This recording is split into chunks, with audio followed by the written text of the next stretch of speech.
The first time I saw the house, it didn't strike me as particularly frightening. It sat at the end of a long, cracked driveway in a quiet suburban neighborhood in upstate New York, about an hour from Albany. The place was old, clearly, with peeling white paint and tall, narrow windows that seemed too small for the wide face of the house. Still, when the realtor unlocked the front door and let me in, I smelled nothing worse than dust and the faint mildew of a home left vacant too long. I was 28, recently divorced, and desperate for a fresh start. I told myself the house wasn't perfect, but maybe neither was I. The realtor gave me the standard pitch: historic charm, plenty of space, good bones, and I tried to imagine my furniture inside, my life filling the emptiness. The hardwood floors creaked beneath my shoes. The wallpaper in the living room was faded to a sickly yellow, curling at the edges. But it had high ceilings, a big porch, and best of all, a price I could actually afford. I should have known something was off when I realized it was at least $40,000 cheaper than any other house in the neighborhood. That night I signed the papers. My first week in the house was uneventful, just long days of hauling boxes and evenings of scrubbing until my arms ached. I slept on a mattress on the floor in the upstairs bedroom while I tried to make the place livable. It wasn't until the second week that I started to notice things I couldn't explain. The first thing was the sound of footsteps. At night, when I was lying in bed, I would hear them in the hallway. Slow, deliberate steps, the kind that made the old wood groan under the weight. At first, I assumed the house was settling, or maybe I was just imagining things. I'd get up, check the hall, shine a flashlight into the dark, and find nothing. The footsteps would stop as soon as I left the bed and wouldn't start again until the next night. Then came the cold spots. I'd be walking through the upstairs hallway and suddenly step into a patch of air 10 degrees colder than the rest of the house. I checked the vents, thinking maybe the HVAC system was leaking, but I hadn't even turned it on yet. I'd stand in the cold spot, goosebumps prickling my arms, and feel this strange pressure in my chest, like someone was standing too close. I tried to rationalize everything away: new house, old wiring, drafty windows. It was easy enough to explain if I wanted to. But then I started waking up at exactly 3:12 a.m. every night. Not 3:10, not 3:15, always 3:12. My eyes would snap open like someone had shaken me awake. At first I thought it was stress, my body adjusting to the new environment. But when I checked the clock every single night and saw the glowing red digits, 3:12, I couldn't shake the feeling that it wasn't coincidence. One night, I woke up at 3:12 and, before I could stop myself, turned my head toward the corner of the room. That was when I saw it. A shadow, darker than the dark, standing near the closet. It didn't move. It didn't make a sound. But I knew it was watching me. My whole body locked up. I couldn't even breathe. Then, as suddenly as it had appeared, it was gone. The next morning, I convinced myself it had been sleep paralysis. I'd read about it, how people hallucinate figures in their rooms, how their bodies won't move. That had to be it.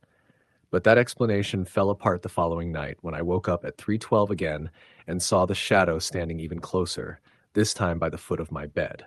My limbs were free to move. I could wiggle my fingers, shift under the blanket, but I was too terrified to do anything. I shut my eyes tight and prayed it would go away. By the third week, the house no longer felt like mine. I didn't feel alone when I was there. Sometimes when I was washing dishes in the kitchen, I'd catch movement in the corner of my eye, like someone walking past the doorway. When I was in the shower, I swore I heard muffled voices just beyond the curtain, but when I pulled it back, the bathroom was empty. It all came to a head one Saturday night. A friend of mine, Brian, had agreed to come over and help me fix a leaky faucet in the upstairs bathroom. He's a skeptic, the kind of guy who rolls his eyes at ghost stories, and I hadn't told him much about what I'd been experiencing. We were working in the bathroom when suddenly the door slammed shut. Not just closed, the kind of slam that rattled the frame. "Jesus Christ," Brian muttered, nearly dropping his wrench. I tried to laugh it off, but the sound stuck in my throat. I crossed the room and pulled the door open. The hallway was empty. No breeze, no draft, just still air. "That's weird," Brian said. He crouched back down to the sink, But as soon as he did, the light above us flickered, buzzing loudly before going out. The bathroom plunged into darkness. Brian cursed under his breath and fumbled for his phone flashlight. That was when we both heard it. Footsteps in the hallway, slow and heavy, coming closer to the bathroom door. "You got neighbors screwing with you?" Brian asked, though his voice cracked. "No," I whispered. The footsteps stopped right outside the door. For a moment, neither of us moved. Then, clear as day, there came a knock. 3 slow, deliberate knocks. Brian shoved the door open, his flashlight beam cutting through the hall. But the hallway was empty. He left not long after that, muttering something about faulty wiring and drafts, but I could tell he was shaken. I didn't sleep that night. I sat in the living room with every light on, staring at the stairs, waiting for something to move. Over the next few weeks, things escalated. I'd find objects in different places than I'd left them.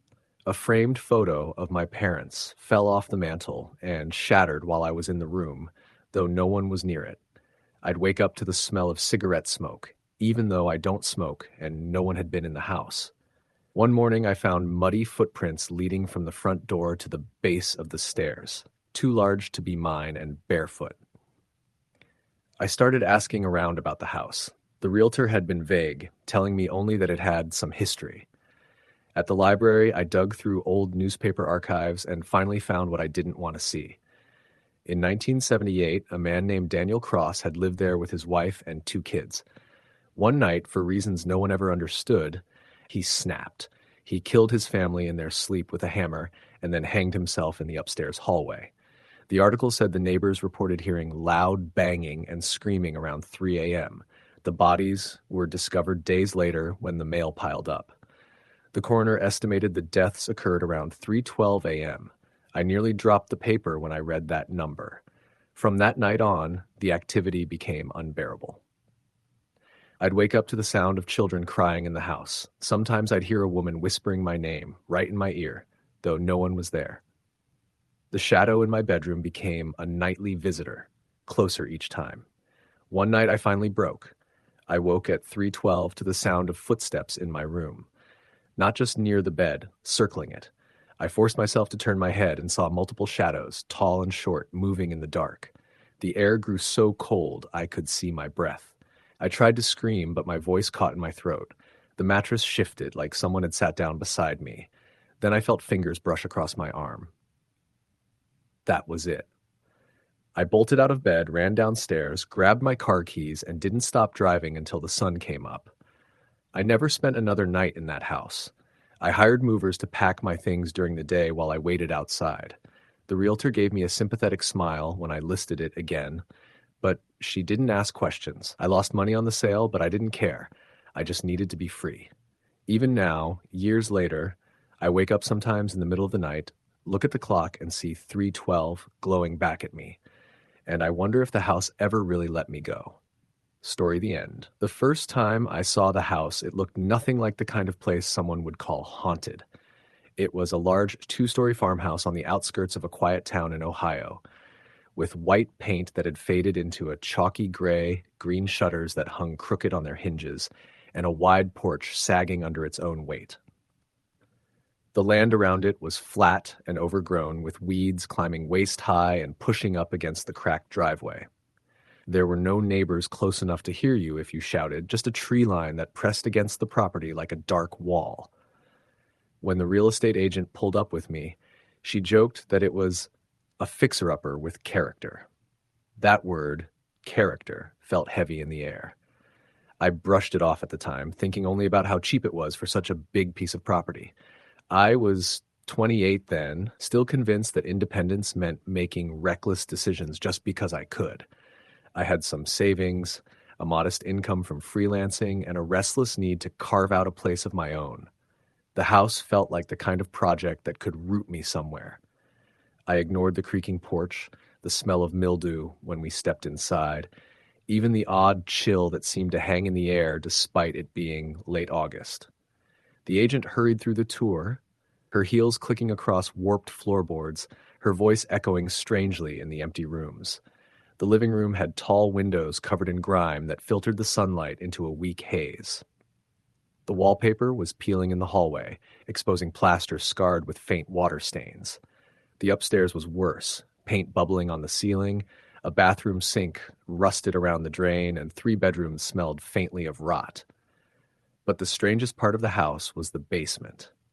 The agent seemed reluctant to even open the door at the end of the hall, her smile tightening as she flipped the switch and revealed a staircase that disappeared into darkness. I noticed her hand shake slightly as she gestured for me to go down first. The air grew colder the lower I went, and the smell of damp earth clung to my throat. The basement was unfinished, dirt floor in patches, brick walls slick with moisture. There were shelves nailed into one wall, paquet, filled with dusty jars that might have once contained preserves, though most were empty now. When I looked back at her, she stood stiffly at the top of the stairs, her knuckles white around the railing. "It just needs some work," she said quickly, and then she shut the light off before I had fully climbed back up. I should have noticed how eager she was to leave, how she kept glancing over her shoulder as though she expected something to be standing there. But all I saw was opportunity. Within a month, the house was mine. The first week was uneventful, filled with cleaning and unpacking, fixing minor things, and getting used to the strange silence that blanketed the property.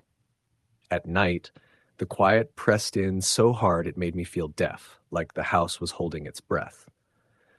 There were creaks in the walls and distant thumps that I told myself were the house settling.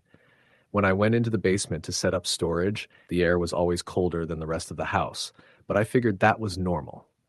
Old houses had drafts. One night, maybe 2 weeks after moving in, I woke to a sound that wasn't the usual groan of wood or the scurry of mice in the walls.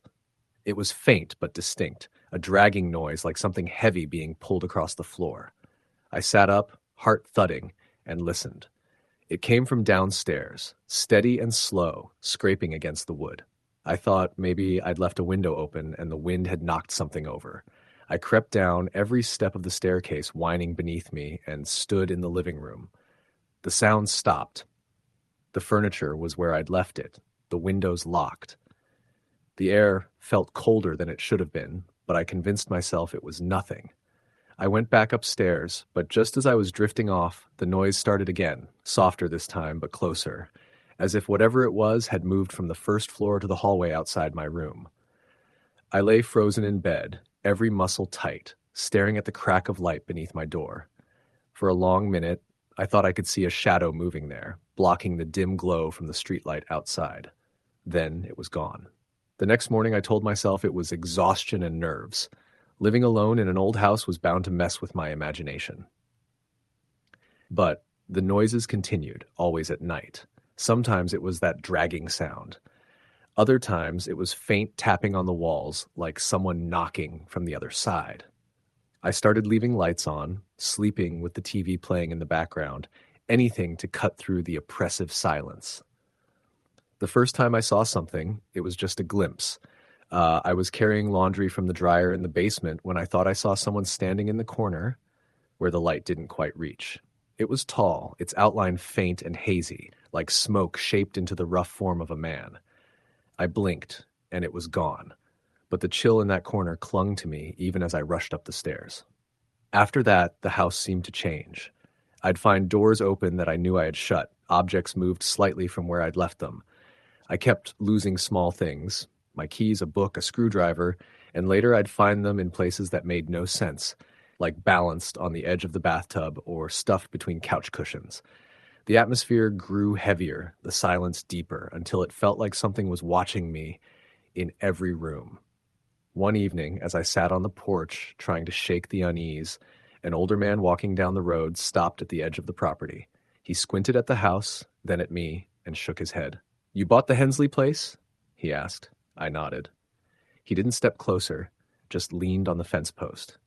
"You be careful in there. Bad things happened in that house. Folks round here don't like to talk about it."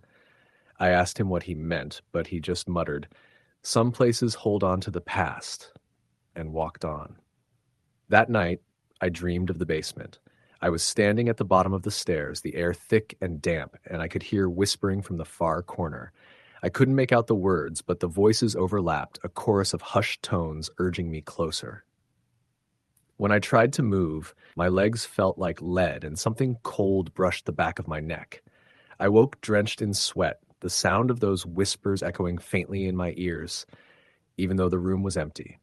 The dreams kept coming, more vivid each time. Sometimes I saw a man with hollow eyes and a twisted grin standing just beyond the edge of the light. Sometimes I saw a woman, her face bruised and streaked with tears, reaching out to me with trembling hands.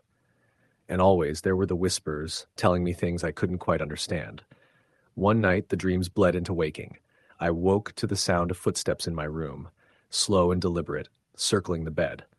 I couldn't move, couldn't breathe, just lay paralyzed as the air grew colder and colder. I felt the mattress dip as though someone had sat beside me. When I finally forced myself to look, there was no one there, but the impression of weight lingered, and the sheets were indented as though pressed by an unseen hand. By then, I knew something was wrong with the house. I started researching its history, digging through old newspapers at the library. What I found made the man on the road's warning make sense. The Hensley family had lived there decades ago, a husband, wife, and their 2 children. In 1978, the husband was found dead in the basement, his skull fractured. The wife disappeared the same night, never found. The children were taken in by relatives who refused to speak about what had happened. The case was never solved. After learning that, the activity escalated. The dragging noises turned into full crashes as if furniture was being overturned. Lights flickered and died even after I replaced bulbs and checked wiring. Shadows shifted across walls with no source. More than once, I woke to find every cabinet in the kitchen standing open, every drawer pulled out. The basement became unbearable. Just opening the door made my skin crawl as though something down there was aware of me. One night, I heard the whispers again, not in a dream, but echoing up from below. I stood frozen in the hallway, straining to catch the words, and for the first time, I understood one: stay. I slammed the door and shoved a chair under the knob, but it didn't help. That night, I dreamed of the woman again, but this time she wasn't reaching out. She was screaming, her face contorted with terror, her mouth opening impossibly wide until it became a black void that swallowed me whole. I thought about leaving. I even packed a bag once, stuffed it into the car, and sat with my hands on the wheel. But something kept me there. It wasn't just stubbornness. It was like the house itself didn't want me to go. Every time I tried, I'd feel this crushing weight in my chest, a suffocating dread that convinced me to stay just one more night. Then came the night the house finally showed me what it held. I woke around 3 a.m. to the sound of screaming, faint but sharp, echoing through the floorboards. It came from the basement. Against every instinct, I grabbed a flashlight and went to the door. The air on the other side was freezing, my breath clouding in front of me as I descended. At the bottom, the beam of my flashlight swept across the shelves, the jars, the damp brick walls. The screaming had stopped, replaced by whispers that grew louder as I moved toward the back. My light flickered, and in that flicker, I saw them. Figures in the dark, shifting and overlapping, their faces pale and twisted, their mouths moving in soundless words. At the center was the man, his hollow eyes fixed on me, his grin wide and sharp. Beside him, the woman reached toward me, her fingers blackened and broken. The light went out. I don't remember climbing the stairs. I just remember slamming the door and collapsing against it, my chest heaving. The whispers followed me, seeping through the walls, curling into every corner of the house. I haven't slept properly since. I keep hearing them, keep seeing flickers of movement in the corners of my eyes. The house wants something from me. I know that now. Maybe it wants me to stay forever, to join whatever it keeps in that basement. I don't know how much longer I can resist. Story. The end. The first time I ever saw the house, I wasn't looking for anything like it. I was 28, trying to get my feet under me after a rough breakup, and the idea of buying a place had been a spur-of-the-moment decision. I'd been living in a cramped, one-bedroom apartment with noisy neighbors, thin walls, and constant reminders of how stagnant I felt. So when a coworker casually mentioned that there was an old Victorian on the edge of town being sold for cheap, something in me latched onto the idea. I didn't care about the warnings about it needing a lot of work or the fact that no one had lived in it for years. At the time, it felt like an opportunity to start over. The house was set back from the road, half hidden by thick trees and overgrown bushes that looked like they hadn't been trimmed in decades. It was big, 3 stories, with peeling white paint and shutters that hung crooked. The porch sagged, its boards soft and weather-worn, and the entire place gave off that seen better days kind of vibe. Still, something about it drew me in. Maybe it was the potential, maybe it was stubbornness, but I told myself it could be beautiful again with enough care. The realtor seemed eager to get rid of it, almost too eager. She mentioned structural repairs, outdated wiring, and the fact that the place had been sitting unoccupied since the late 1990s. But when I asked why it hadn't sold before, she dodged the question, brushing it off with vague answers about the market. The price was so low it was almost suspicious, but my mind was made up. Within weeks, I'd signed the paperwork and officially became the owner of the old house at the edge of town. The first week was spent cleaning. Dust coated everything, and the air inside was stale, thick with the scent of mildew and something faintly metallic I couldn't quite place. The wallpaper was yellowed and peeling, and in some rooms the plaster had cracked to reveal wooden laths underneath. The floors creaked with every step, and the whole house seemed to exhale a groan whenever the wind picked up outside. But it had character, and I told myself that was what mattered. The first night I stayed there, I had no furniture except for a mattress on the floor and a single lamp plugged into an outlet I wasn't even sure was safe. I remember lying there, staring at the ceiling, listening to the way the house shifted and sighed. Every few minutes I'd hear something new, the faint sound of footsteps above me, even though I knew no one was there. A door slowly creaking shut down the hall despite no draft being strong enough to move it. The faint sound of something brushing against the wall, as if fingers were trailing just behind my head. I tried to rationalize all of it as the house settling, pipes shifting, or maybe even small animals moving around. But the unease settled deep in me that night and never really left. By the third night, things got stranger. I woke up to the sound of music, faint, tinny, like an old radio playing somewhere deep in the house. It wasn't modern music either. It sounded like a scratchy old record, something from the 1930s or 40s, drifting through the walls. I searched the entire house, every floor, every corner, but there was nothing. No radio, no record player, nothing that could have explained it. By the time I gave up and sat back down on my mattress, the music had faded into silence. I started noticing cold spots, too.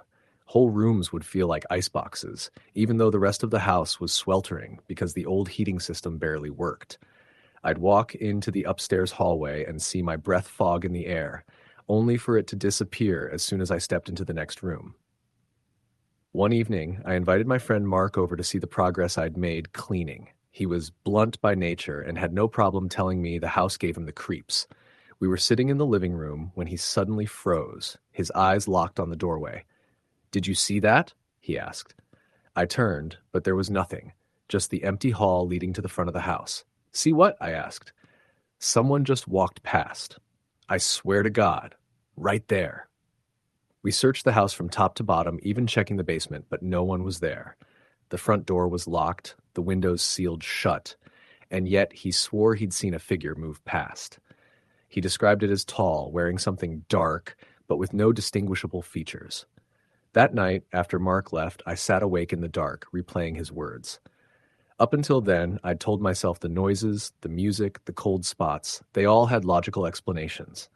Old houses creak, pipes make sounds, and drafts happen.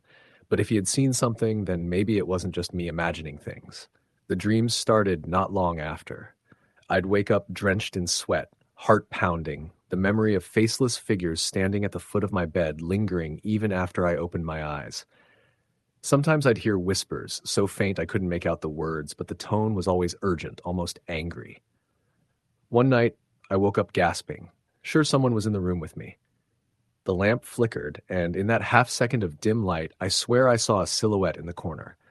Tall, thin, its head tilted at an unnatural angle, watching me. By the time the lamp steadied, the corner was empty, but the air felt heavy, oppressive, like I was being smothered. The basement was the part of the house I avoided most. From the moment I saw it, I hated it. The stairs were steep and narrow, the wooden steps rotting in places, and the air down there smelled damp like earth and rust. The first time I went down, I noticed old furniture covered in sheets, tools scattered across a workbench, and strange markings scratched into the concrete walls. Not words, not symbols I recognized, just deep gouges, as if someone had dragged something sharp along the surface over and over. It was in the basement that I found the first real sign something wasn't right. Behind a loose section of the wall, I discovered a small space that had been sealed off. Inside was a child's rocking horse, old and splintered, with one eye missing. The moment I touched it, the air grew colder, and I heard what sounded like a giggle echo across the basement. I dropped it and ran upstairs, slamming the door behind me. After that, the activity escalated. Doors slammed on their own. Lights flickered constantly, even after I had an electrician replace the wiring. I'd hear footsteps pacing above me when I was downstairs, or below me when I was upstairs. Objects would move. A glass I left on the counter would be across the room when I came back, or a chair would be pulled out from the table. I tried to ignore it, to convince myself I was imagining things, but then the scratches started appearing. At first they were small, thin lines along the wooden doorframe of my bedroom. Then they showed up on the walls, long gouges carved deep into the plaster. One morning I woke up to find 3 parallel scratches across my arm, fresh and red, even though my bedroom door had been locked from the inside. Mark came back over after I told him about it, and we sat in the living room late into the night, waiting. Around midnight, the temperature dropped sharply, and the sound of footsteps started in the hall again. This time both of us heard it. Slow, deliberate steps moving closer and closer. The door to the living room creaked open on its own, and for a brief moment we both saw it. A figure standing in the doorway, its body dark and featureless, but its eyes glowed faintly, like embers. Mark swore and bolted for the door, yelling for me to get out. I didn't sleep that night. I sat in my car in the driveway until the sun came up, staring at the house, feeling like it was watching me back. The strangest part was the neighbors. When I asked around, most of them avoided the subject altogether. One older woman who lived 2 houses down finally told me that the house had a reputation. She said back in the 1950s, a family had lived there, a man, his wife, and their 2 children. The story went that the man went mad one night and murdered them before taking his own life in the basement. She said people claimed to hear the children crying at night or see the wife's shadow in the windows. Every family that had moved in since had left within a year. I didn't want to believe her, but deep down, it fit too perfectly. The giggle in the basement, the whispers, the figure watching me. Weeks turned into months, and I grew more exhausted, more paranoid. I'd catch movement out of the corner of my eye constantly. I'd wake up with bruises and scratches I couldn't explain. One night I woke to the sound of someone humming right next to my ear. When I turned, there was nothing there but the smell of perfume, old, floral, cloying, lingered in the air. The breaking point came one night when I was in bed, half asleep. The mattress suddenly dipped, as though someone had sat down beside me. My eyes shot open, and in the faint light, I saw the clear outline of a hand pressed into the blanket next to mine. Frozen with terror, I couldn't move, couldn't breathe, until the pressure lifted and the handprint faded. That was the night I left. I didn't pack much, just grabbed my keys and wallet and drove away, not stopping until the house was miles behind me. Even now, years later, I can still feel it, that oppressive heaviness, those watching eyes. Sometimes when I'm alone at night, I swear I hear that faint, scratchy music again, drifting through the air, reminding me that whatever was in that house never stayed there completely. The end. When I was 24, I moved into an old rental house on the outskirts of a small town in Ohio. It wasn't supposed to be forever, just a place to live while I saved money to eventually buy something better. The rent was unbelievably cheap, which should have been my first red flag, but at that time in my life, I thought I had lucked out. The house was a weathered 2-story place set back from the road with peeling paint and a sagging porch. The landlady, an older woman named Mrs. Keene, showed me around and didn't say much beyond the basics. She was polite, but she avoided my eyes when I asked why the place had been sitting vacant for so long. She just shrugged and said, "It's an old house. Most folks want something newer." I signed the lease on the spot. The day I moved in, the air inside felt heavy, like the house hadn't been opened in years. The walls carried a faint, musty odor, mixed with something sharper I couldn't place, like rust or old iron. The floors were uneven, creaking under my weight, and some of the upstairs windows wouldn't open no matter how hard I tried. Still, the place had character. I told myself it just needed life breathed back into it. The first couple of nights passed quietly. I worked long hours at the auto shop in town, so when I came home, I mostly ate whatever quick food I could make, showered, and collapsed into bed. But on the third night, I woke around 3 a.m. to the sound of footsteps upstairs. Heavy, deliberate, as though someone was pacing in the room directly above mine. My bedroom was on the first floor, and the second story had 2 unused bedrooms. I lay still, my heart pounding, straining to hear. The steps continued for a few minutes, then stopped abruptly. I told myself it was the house settling, but the sound had been too distinct, too human. The following morning, I went upstairs, half expecting to find signs of an intruder. The rooms were empty, though. Dust coated the windowsills and corners, and I saw no footprints or signs that anyone had been there. I convinced myself I was overtired and shrugged it off, but it kept happening. Almost every night around the same time, I would wake to footsteps above me. Sometimes slow, sometimes hurried, but always in that same room. I started sleeping with my TV on to drown it out, though even then I swore I could hear it faintly through the noise. About 2 weeks after moving in, I had my first undeniable encounter. I was in the kitchen late one evening, heating up leftovers, when I heard the back door creak open. It was the kind of sound that made every hair on my neck rise, because I knew I had locked it. I turned quickly, spatula still in my hand, and saw the door standing open about 6 inches. The night beyond it was pitch black, and the air that seeped in was icy cold, far colder than it should have been for a mild spring night. My first thought was that someone had broken in, so I grabbed the heaviest thing I could find, a cast iron pan, and flung the door wide open. Nothing. Just the empty yard, the tree line swaying in the distance. I stepped outside, my pulse hammering, and shined a flashlight around. No footprints, no sign of anyone. When I went back inside, I shut the door and locked it tight. But as I turned back toward the kitchen, I froze. All the cabinets were open. Every single one. I hadn't heard them open. They had been shut just moments earlier. I slept with the lights on that night. The weeks that followed only grew worse. Objects began to move. I'd set my keys on the counter and find them in the upstairs hallway. I'd leave a glass on the table and return to find it in the sink, filled with water I hadn't poured. I started doubting myself, wondering if exhaustion or forgetfulness was to blame. But one night proved beyond question that it wasn't me. I woke to the sound of whispering. Faint, low voices, as though several people were talking just outside my bedroom door. I held my breath and listened, but couldn't make out words, just the tone, urgent and hushed. Slowly, I sat up and reached for the baseball bat I kept beside my bed. The voices stopped immediately. The silence that followed was somehow worse. I stood, walked to the door, and opened it as quietly as I could. The hallway was dark, the air colder than the rest of the house. At the far end, near the staircase, I saw a shape.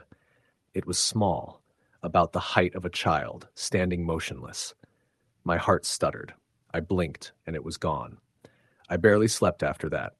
Around this time, I started asking people in town about the house. Most gave vague answers, said they didn't know much, but one older man who came into the shop, a lifelong resident, gave me a look when I mentioned the address. He told me a family had lived there about 15 years earlier. A husband, wife, and 2 kids. The story went that one night, the husband snapped. No one knew exactly why, but he killed his wife and both children before hanging himself in the upstairs bedroom. The house had sat empty after that, cycling through renters who'd never stayed long. I wanted to dismiss it as small-town gossip, but too much matched what I'd been experiencing. The footsteps in the upstairs room, the childlike figure I thought I saw, the cold spots, the whispers.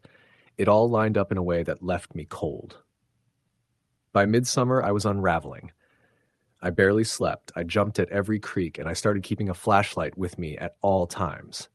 The house seemed to feed on my fear, as though the more anxious I became, the more intense the activity grew. I'd wake to pounding on the walls, Doors slamming, the sound of running feet racing through the halls. Sometimes I'd hear a woman sobbing faintly, other times a child laughing. Both sounds were equally horrifying. One night in August, everything came to a breaking point. I had fallen asleep on the couch in the living room, too exhausted to make it to bed. Around 2 a.m., I woke to the sensation of someone standing over me. My eyes flew open, and in the dim light of the TV glow, I saw her. A woman, pale and gaunt, with dark, hollow eyes, leaning over me. Her mouth moved as though she was speaking, but no sound came out. I froze, unable to move, my body locked in terror. Then, as quickly as she had appeared, she was gone. I sat there shaking for hours until dawn broke. That morning, I called Mrs. Keene and told her I was leaving. I didn't care about breaking the lease or losing my deposit. I couldn't stay another night. When I went upstairs to pack my things, I noticed something I had never seen before. In the room where the footsteps always came from, the wallpaper had peeled slightly at one corner. On impulse, I tugged at it. Behind it, etched faintly into the plaster, were scratches. Dozens of them. Long, frantic marks like fingernails clawing at the wall. I left the house within 2 days. I never looked back, never drove by again. Even now, years later, I still dream about it sometimes. The whispers, the footsteps, that woman's hollow eyes. And sometimes when I wake in the dark, I swear I hear the faint sound of pacing above me, as though whatever was in that house followed me, refusing to let go. Story the end. The house didn't look haunted when I first saw it. That was the strangest part. People always expect haunted houses to be decrepit, sagging into the earth, with broken shutters and cobwebs hanging from every corner. But the one I ended up living in was normal. Too normal, in a way. The paint was faded but intact, the shutters were still hanging straight, and the roof wasn't caving in like half the other farmhouses I'd seen around rural Indiana. If anything, the house looked like it had been preserved in a kind of eerie stillness, as though time had stopped touching it while the rest of the world moved on. I wasn't looking for a forever home, just something I could afford. I was 31, single, working remotely, and sick of paying rent in Indianapolis. My parents were gone, I didn't have siblings, and I wanted quiet. Too much city noise had been eating away at me, and when I found the listing for this farmhouse about 40 minutes outside the city, the price was so low it almost felt like theft.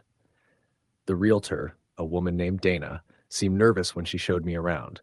She kept fidgeting with her scarf even though it was late summer and 90 degrees. I remember asking her how long the place had been on the market, and she hesitated. "A while," she said. "The owners? Well, the house has some history. Some folks don't like that." "What kind of history?" I asked. She forced a smile. "Just local lore, old families, deaths, that kind of thing. Every house out here has a story, you know?" Then she quickly changed the subject, pointing out the original wood floors and the charming crown molding. I signed the papers a week later. The deal was too good to pass up. The first night in the house, I slept like the dead. Moving always takes it out of me, and I was exhausted from hauling boxes. But when I woke up, something was off. The air smelled faintly of smoke, not cigarette smoke, not campfire, but that acrid smell of something burning in an oven too long. I searched the whole place, worried I'd missed some old wiring or faulty outlet, but found nothing. By noon, the smell had faded, and I chalked it up to my imagination. Over the next few weeks, I settled in. I fixed up the garden, scrubbed layers of grime from the bathroom tile, and set up my desk in what used to be a child's bedroom on the second floor. That room had wallpaper with faint patterns of clouds, now yellowed with age, and I often caught myself staring at them too long, as if they shifted when I wasn't looking. It was little things at first. Doors that I knew I'd shut standing open, windows unlatched in the morning, a faint tapping sound in the walls at night, like fingers drumming against the wood. I told myself it was an old house. It creaked, it shifted, it settled. That's what old houses did. But then came the footsteps. The first time, it was after midnight. I was in bed, scrolling on my phone when I heard them. Slow, deliberate steps on the floor above me. The attic. I froze, holding my breath, telling myself it was an animal. Raccoons, maybe. But the steps were too measured, too heavy. Not scurrying, walking. I grabbed a flashlight and climbed the narrow stairs to the attic.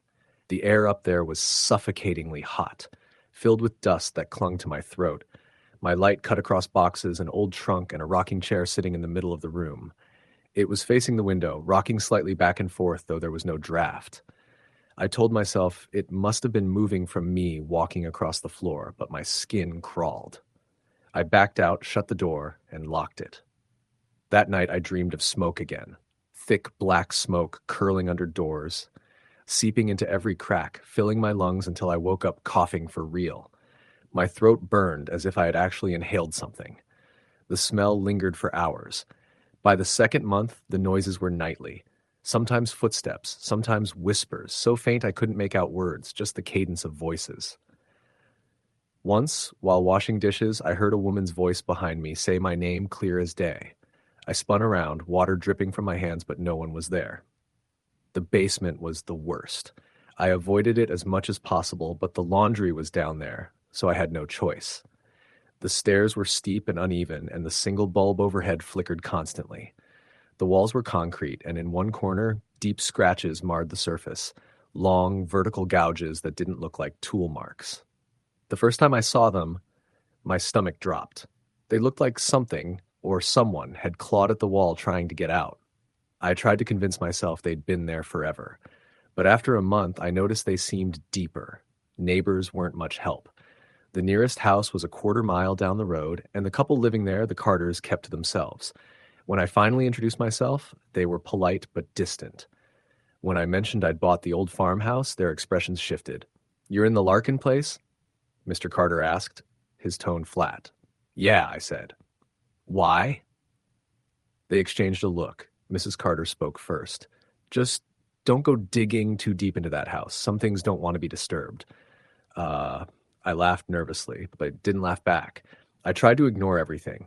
I buried myself in work, kept the TV on for background noise, and avoided the attic altogether. But the house didn't like being ignored. The more I dismissed it, the more aggressive it became.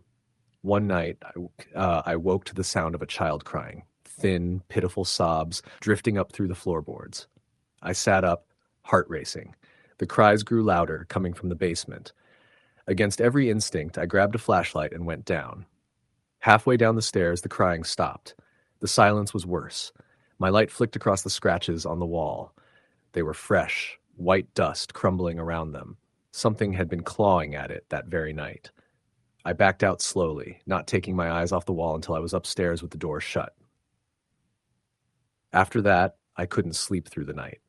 Shadows stretched across the walls in shapes that didn't match the furniture. The rocking chair in the attic thudded against the floorboards at odd hours, loud enough to wake me. And sometimes, in the dead of night, the smoke smell came back so strong I swore I could see it curling under my bedroom door. I started researching the house. County records, old newspaper archives, anything I could find. That's when I learned about the fire. In 1963, the Larkin family had lived there, husband, wife, and 2 children. A fire broke out one night and gutted the kitchen. The father died from smoke inhalation, but the rest of the family was never found. The official story was that the wife and kids fled and disappeared, though rumors spread that their bodies had been hidden somewhere on the property. Some said the mother had gone mad, that she'd killed the children herself before vanishing. Others whispered about satanic rituals, about the house itself being cursed. Reading those stories made the smoke in my dreams unbearable. It wasn't just a smell anymore. I'd wake with burning eyes, my skin slick with sweat, the sheets damp as though I'd been too close to flames. One night, I finally saw them. I'd woken to the sound of laughter. Not happy laughter, but the high-pitched, shrill kind kids make when they're taunting. It echoed through the hallway outside my room. I grabbed my phone for light and opened the door. At the end of the hall, 2 small figures stood silhouetted against the faint glow from the bathroom window. Children. They held hands, their heads tilted at an unnatural angle, their outlines blurry like smoke. As soon as my phone light touched them, they vanished. I slammed the door and stayed awake until sunrise. From then on, the house didn't let up. Scratches appeared on my arms while I slept. My food spoiled overnight, meat crawling with maggots, though it had been fine the evening before. The faucets ran red for a full minute before turning clear again. I stopped inviting anyone over. I stopped answering calls. One afternoon, as I worked at my desk, my screen flickered.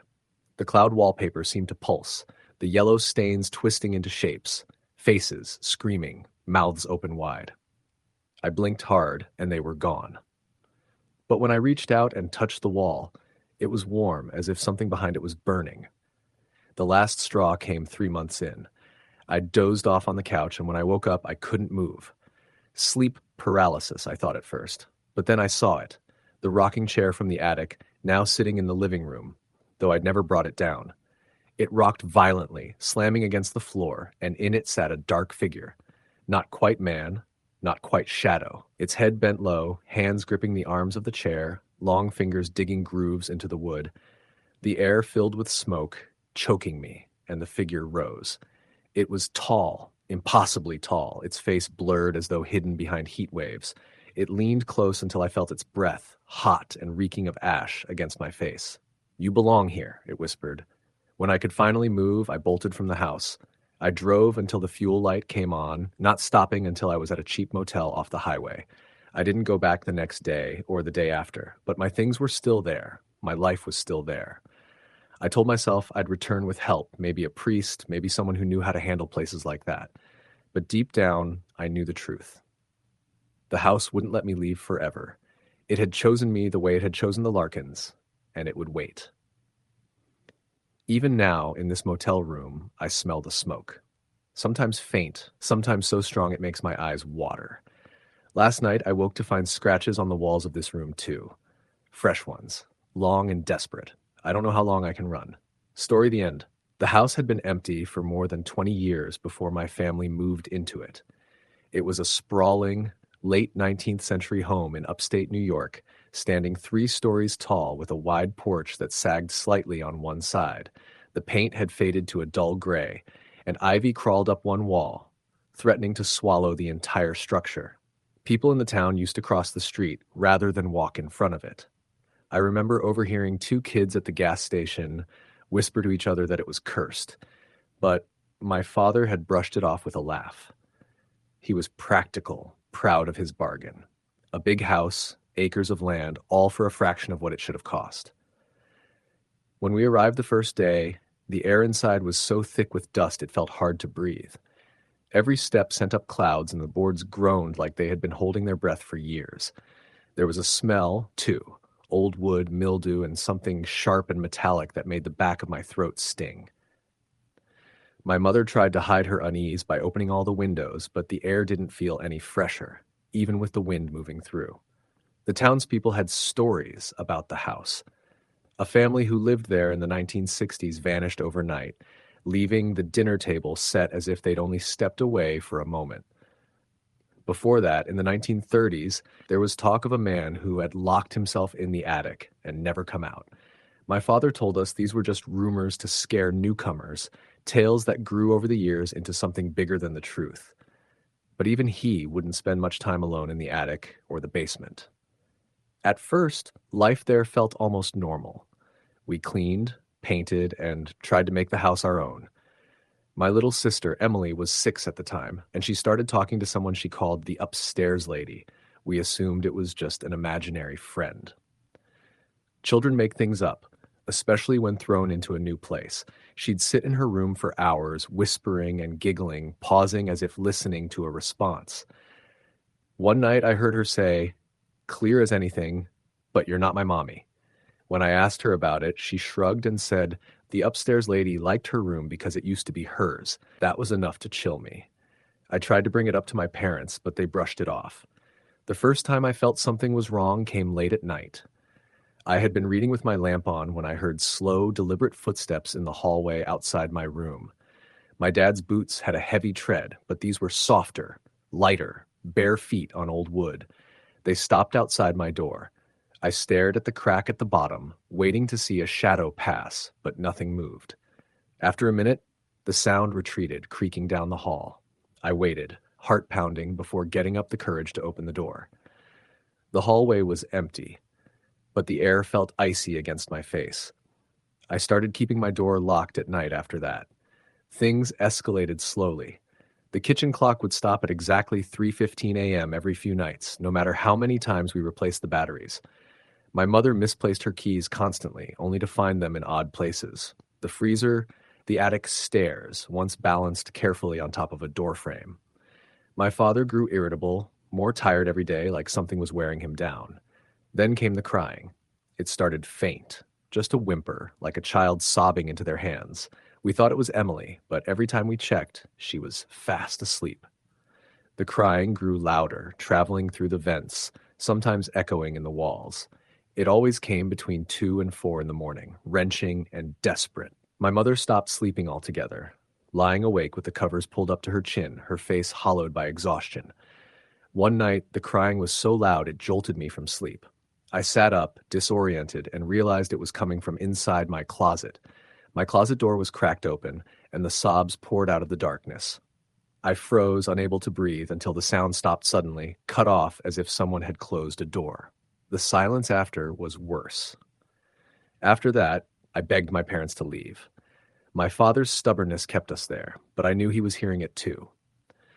One morning, I caught him staring up the staircase, his face pale, his lips moving as if in prayer. He never admitted it, but he was scared. Emily started to change. She grew quiet, withdrawn, and her cheerful conversations with the upstairs lady took on a darker tone. I once walked past her room and heard her whispering, "I don't want to go in there," followed by a long pause. Then, "Okay, but only if you hold my hand." When I asked her later what she meant, she said the lady wanted to show her the basement. That basement was another place we avoided. The stone walls sweated moisture, and the single bare bulb never gave enough light. Old shelves lined the walls, filled with rusted tools and jars of things that looked like they'd been there for decades. The air was thick, damp, and so cold you could see your breath. I hated it down there, hated the feeling that someone was always just out of sight. The breaking point came in the dead of winter. The snow was piled high outside, muffling the world, and the house seemed to press in on us with its weight. That night, the crying began again, louder than ever. It filled every corner, rattling the glass in the windows. My parents, Emily, and I huddled in the living room, the only light coming from the fire. My dad tried to speak, but his voice was drowned out by the sound. Then it stopped. The silence was so sudden it made my ears ring. And then, from the top of the stairs, came the sound of someone walking. Not rushing, not stumbling, just calm, steady steps descending, one by one. We all turned to look. There was a woman standing on the staircase. Her hair was long and dripping wet, as though she had come from a bath, though no water pooled beneath her. Her nightgown clung to her body, torn at the hem, and her skin was pale, almost translucent. Her face was obscured by her hair, but I could feel her eyes on us. Emily whispered, "That's her. That's the upstairs lady." The woman didn't move at first, only stood there, her head tilting slightly to one side. Then she lifted a hand and pointed directly at Emily. My mother screamed, pulling Emily close, while my father finally broke. He shouted at her to leave us alone, his voice cracking with desperation. The woman began to descend the stairs, each step groaning under her weight, though her feet never seemed to touch the wood. The fire dimmed. The room plunged into a cold so sharp it felt like knives against our skin.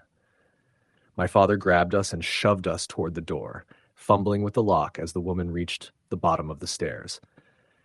We burst out into the snow, barefoot and half-dressed, running into the night without looking back. We spent the rest of that night in the truck, huddled together for warmth, the house looming dark and silent behind us. We never went back. My father returned once, weeks later, with movers to collect what we could. He wouldn't speak of what he saw inside, only that we were never to mention the house again.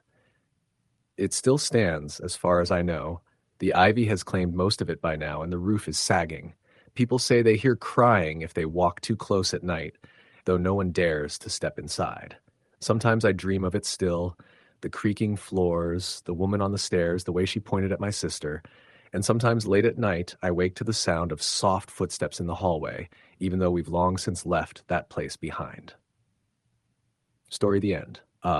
When I was in my late 20s, I lived in a house that I have never spoken about in detail to anyone outside of close friends and family. Even now, so many years later, the thought of it still makes my stomach knot. I never believed in ghosts before that place. I had lived in old apartments, stayed in creaky cabins, even worked overnight security at a warehouse that everyone swore was haunted. Nothing ever happened that made me question the natural order of things. But that house in Ohio changed all of that, and it has stuck with me ever since.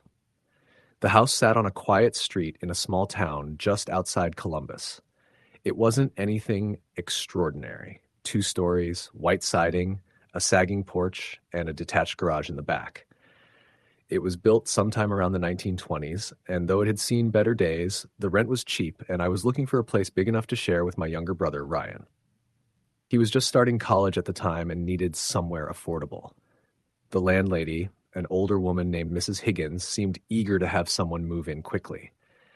She told us she'd had trouble keeping long-term tenants because people just didn't like the layout. I thought nothing of it. We moved in on a warm September weekend. At first, everything was fine. We set up our bedrooms upstairs, mine at the front of the house, Ryan's at the back. The first floor had a living room, dining room, kitchen, and a small bathroom. The basement was unfinished with a cracked concrete floor and exposed brick walls. It smelled faintly of mildew, no matter how many dehumidifiers we ran. For the first couple of weeks, the house was quiet. The only things that stood out were the usual quirks of an old home: popping noises in the walls, floors that creaked under your feet, doors that didn't quite close all the way. It wasn't until mid-October that things began to change. I was sitting on the couch one night watching TV when I heard footsteps upstairs. Heavy, deliberate steps, like someone walking from one room to another. I assumed Ryan was up there, but when I called out to him, there was no answer. After a few minutes, he came in through the front door, carrying a bag of fast food. He had been out the whole time. My stomach dropped. I brushed it off, telling myself maybe the house was settling. A week later, Ryan told me he kept waking up at night because he felt like someone was standing in his room. He described it as the sensation of being watched, so strong that it jolted him awake. He'd turn on his lamp and the room would be empty, but the feeling would linger, like the air itself was pressing down on him. He laughed it off when he told me, but I could see in his eyes that it was bothering him. Then came the voices. The first time I heard them, I was in the kitchen late at night getting a glass of water. It was around 2 a.m. The house was silent except for the hum of the refrigerator. As I turned off the faucet, I heard whispering. At first, I thought it was coming from outside, maybe kids walking down the street. But when I leaned closer to the window, the sound wasn't coming from there. It was coming from the basement door. Faint, muffled voices, like a conversation I couldn't quite make out. The hairs on my arms stood on end. I pressed my ear against the door, straining to listen, and the voices stopped. Just silence, heavy and unnatural. I didn't open the door. I went upstairs and locked my bedroom instead. Ryan had his own encounter not long after. He was in the shower one morning before class when he swore he heard someone pounding on the bathroom door. He shouted that he'd be out in a minute, but the pounding continued, harder this time. When he flung the door open, dripping wet and furious, no one was there. I had still been asleep in my room. He told me about it later that day, his voice shaky despite trying to sound nonchalant. The tension in the house grew thicker as the weeks went on. We'd hear doors opening and closing upstairs when we were both downstairs. Sometimes the sound of footsteps would follow us from one room to the next. One evening, we were sitting in the living room playing video games when a loud crash echoed from the dining room. We rushed in to find one of the chairs tipped over, sliding across the floor as though it had been pushed. Sleep became harder for both of us. My dreams turned vivid and strange. Visions of a man standing in the corner of my room, his face obscured by shadow. I'd wake in a cold sweat, convinced he was still there, watching me. Ryan admitted that he'd started sleeping with a light on because he couldn't handle the darkness anymore. By November, we were both on edge. That's when we decided to ask the landlady about the house's history. When I casually brought it up, Mrs. Higgins hesitated. She said something vague about troubles with a previous tenant and quickly changed the subject. I pressed her, and finally she admitted that years ago a man who lived in the house had died there. She didn't go into detail, only saying it was tragic and not something she liked to dwell on. That was all she'd tell us. Armed with that bit of information, Ryan and I did our own digging. At the library, we combed through old newspaper archives until we found it.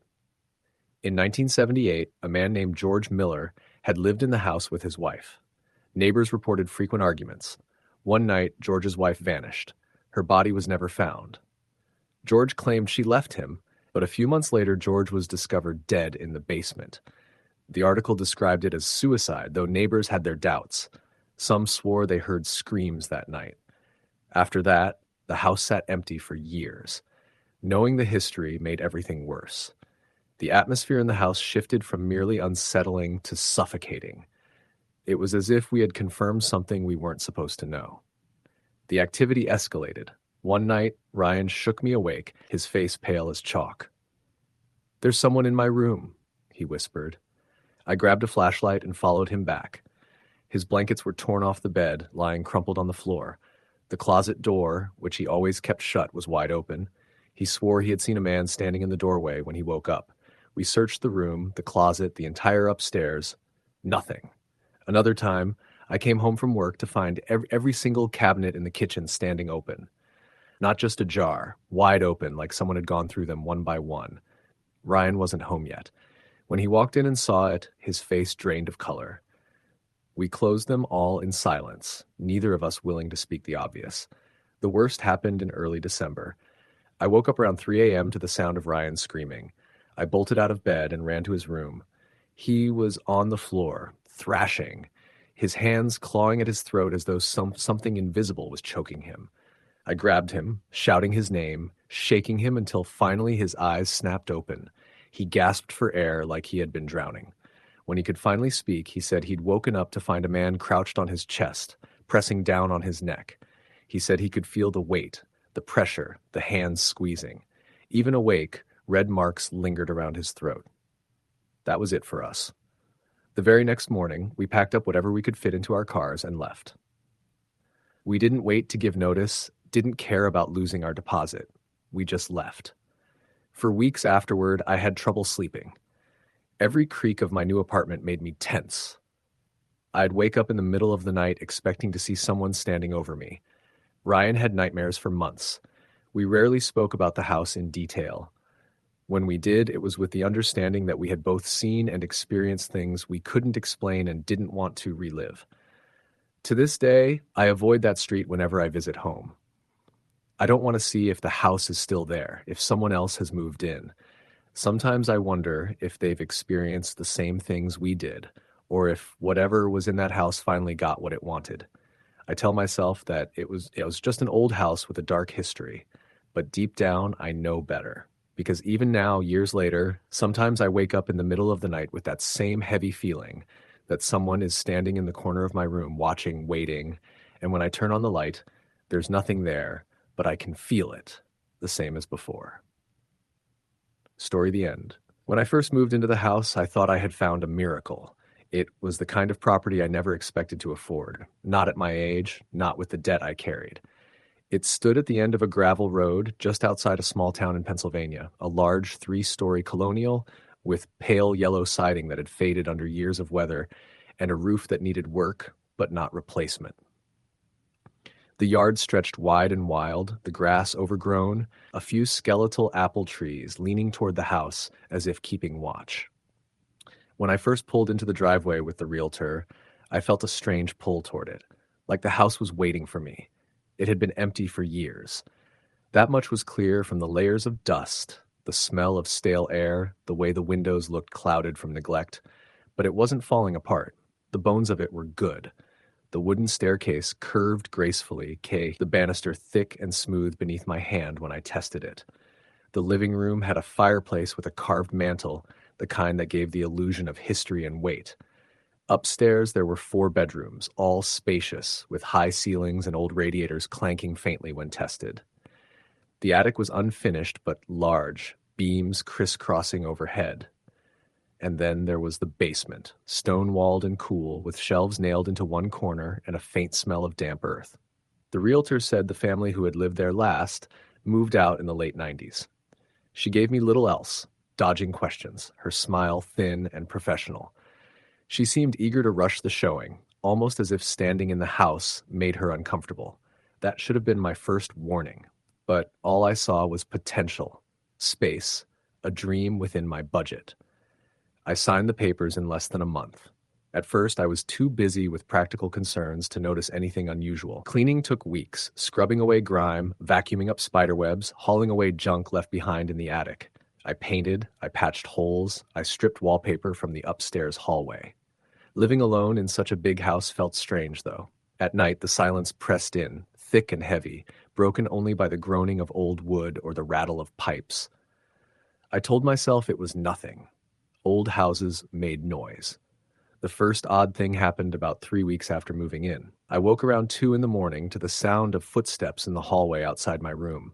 Slow, deliberate, creaking across the floorboards. My heart froze. I lived alone. I sat up in bed, straining to listen, every nerve sharp. The steps moved past my door, paused, then continued toward the stairs. I grabbed the baseball bat I kept under my bed and flung the door open, ready to confront someone. The hallway was empty. The air felt strangely cold, though the radiator hissed with heat. I searched the entire upstairs, then the downstairs, every door locked, every window secure. There was no one there. The next morning, I told myself it had to be my imagination, maybe a dream that felt too real. But over the following weeks, it kept happening. Always around the same time, between 2 and 3 a.m., I would wake to footsteps in the hall. Sometimes they stopped right outside my door as though someone were standing there, listening. I started sleeping with the lamp on, the bat closer to hand. Then came the voices. They were faint, muffled, like hearing a conversation through walls. I'd be sitting in the living room reading, and suddenly I'd catch a whisper from the corner. When I turned my head, the room would be empty. At night, lying in bed, I'd hear murmurs drifting through the floorboards, words I couldn't make out but heavy with tone, angry, pleading, sometimes sobbing. The first time I actually saw something, it was so quick I almost convinced myself I hadn't. I was coming down the staircase one morning when I caught a flash of movement in the hallway below. Someone stepping into the kitchen. I thought it was a trick of the light, but when I reached the bottom, the kitchen was empty. The air was colder there, though, and the smell of something sour lingered. I began asking around town, trying to piece together the house's history. Most people clammed up as soon as I mentioned it. An older woman at the diner frowned and shook her head, muttering that some places weren't meant to be lived in. The clerk at the hardware store said the house had bad luck and changed the subject quickly. Finally, I met a man named Tom, a retired local who lived a mile down the road. He told me what little he knew. The house had belonged to the Harpers, a family of 5. One winter night in 1979, the father was found dead in the basement, his head cracked open. The mother disappeared that same night, never seen again. The 3 children were sent to relatives, and none of them ever spoke publicly about what happened. Some say she killed him, Tom said quietly, glancing over his shoulder. Some say he killed her, and she never got buried right. Either way, folks around here don't go near that house after dark. The weight of his words sank deep, but I didn't leave. I told myself I wasn't superstitious, that the noises, the cold spots, the whispers, all of it had some logical explanation. But denial only lasted so long. Things escalated. The footsteps grew louder, sometimes running instead of walking, pounding through the upstairs hallway at night. Doors would slam with no draft, no wind, shaking the frames. I'd set something down, a cup, a book, my keys, and find it moved minutes later, placed neatly in the middle of the floor. Once I came home to every cabinet in the kitchen standing wide open, every drawer pulled out, the basement became unbearable. Even opening the door sent a chill crawling up my spine. The air there was thick, damp, and foul, like rotting earth. One night I woke to a sound coming from below, scraping, dragging, like furniture being hauled across the stone floor. I stood frozen in my room, listening, until I heard a voice rise up from the darkness. A woman's voice, sharp and panicked, screaming. Then silence. I started having dreams, vivid, disturbing dreams of the house before me.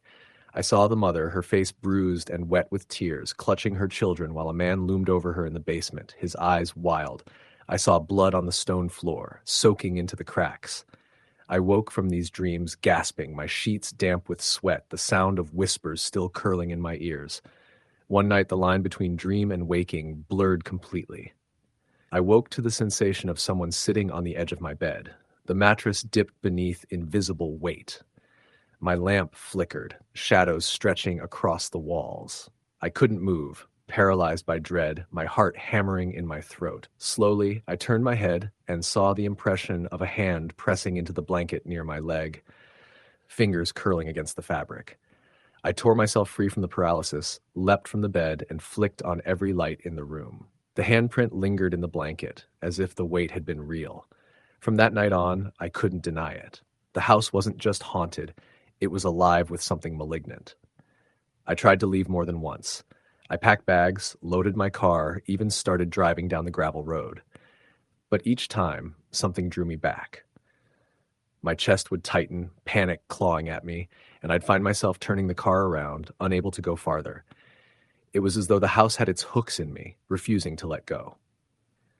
The worst night came in late October, when the air turned sharp and the wind rattled the windows. I woke at 3 a.m. to a crash downstairs. Like every dish in the kitchen had been thrown to the ground at once. I grabbed my flashlight and the bat, forcing myself down the staircase. The kitchen was a wreck, plates shattered, silverware scattered across the floor. As I stood there, heart racing, the basement door creaked open on its own. Cold air spilled into the kitchen, carrying with it a stench so foul it made me gag. The whispers rose again, louder now, dozens of voices overlapping, angry and desperate.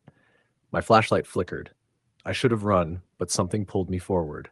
Step by step, I descended into the basement. At the bottom, the light barely pierced the dark, but I saw them. Figures shifting in the shadows, pale and translucent, their faces twisted with pain. At the center was the man. Broad shoulders, hollow eyes, his mouth curved into a grin that didn't belong on any living face. Beside him was the woman, her arms outstretched, her hands broken and blackened, her eyes pleading. Their mouths moved, the whispers swelling until I thought my head would split. The flashlight died. I don't remember climbing the stairs, but I remember slamming the basement door, my chest heaving, my entire body shaking. The whispers followed me, seeping through the walls, pressing in until I thought I would lose my mind. Since that night, nothing has been the same. I hear them every day now, their voices curling through every room. Shadows move where no light falls. My reflection lags in the mirror, moving a split second after I do. Sometimes I wake to find bruises on my arms, finger-shaped, though I live alone. I know what the house wants. It doesn't just want to be remembered. It wants me. It wants another soul to keep in the dark.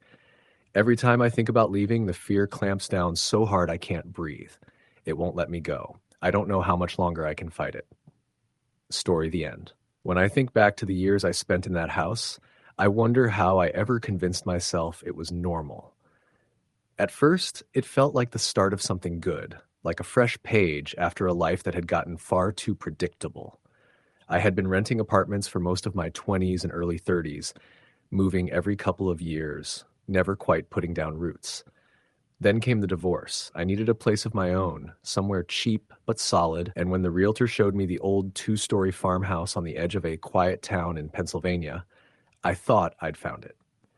The place was large, more house than I needed, really, but the price was so low it almost seemed insulting not to take it.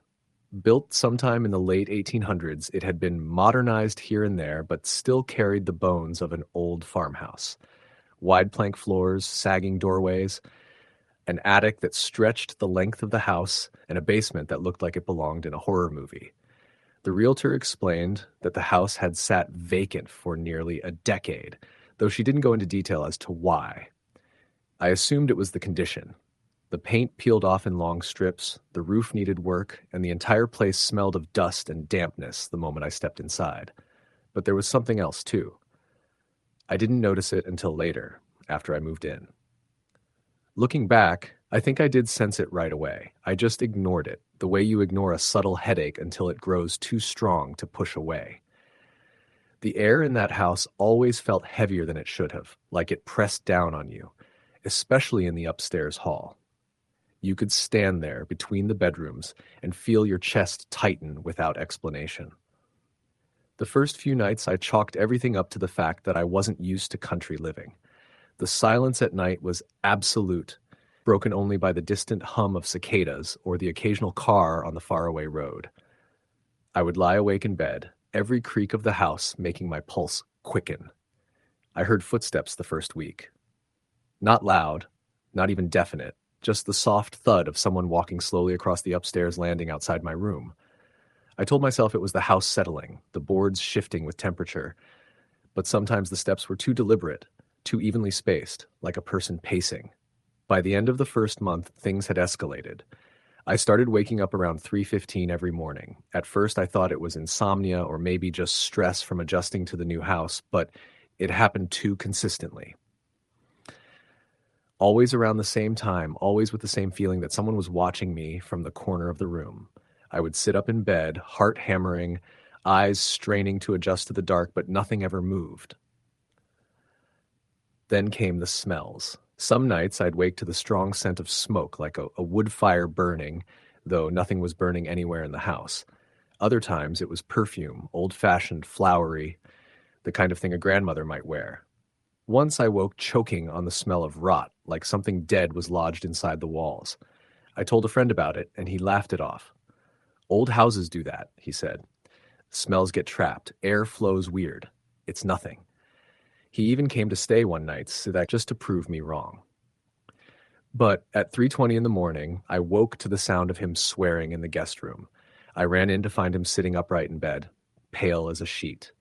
He told me he'd seen someone walk past his doorway, a dark figure that didn't make a sound, and when he sat up to look, the hallway was empty. He left that morning and never stayed overnight again. The basement was the worst.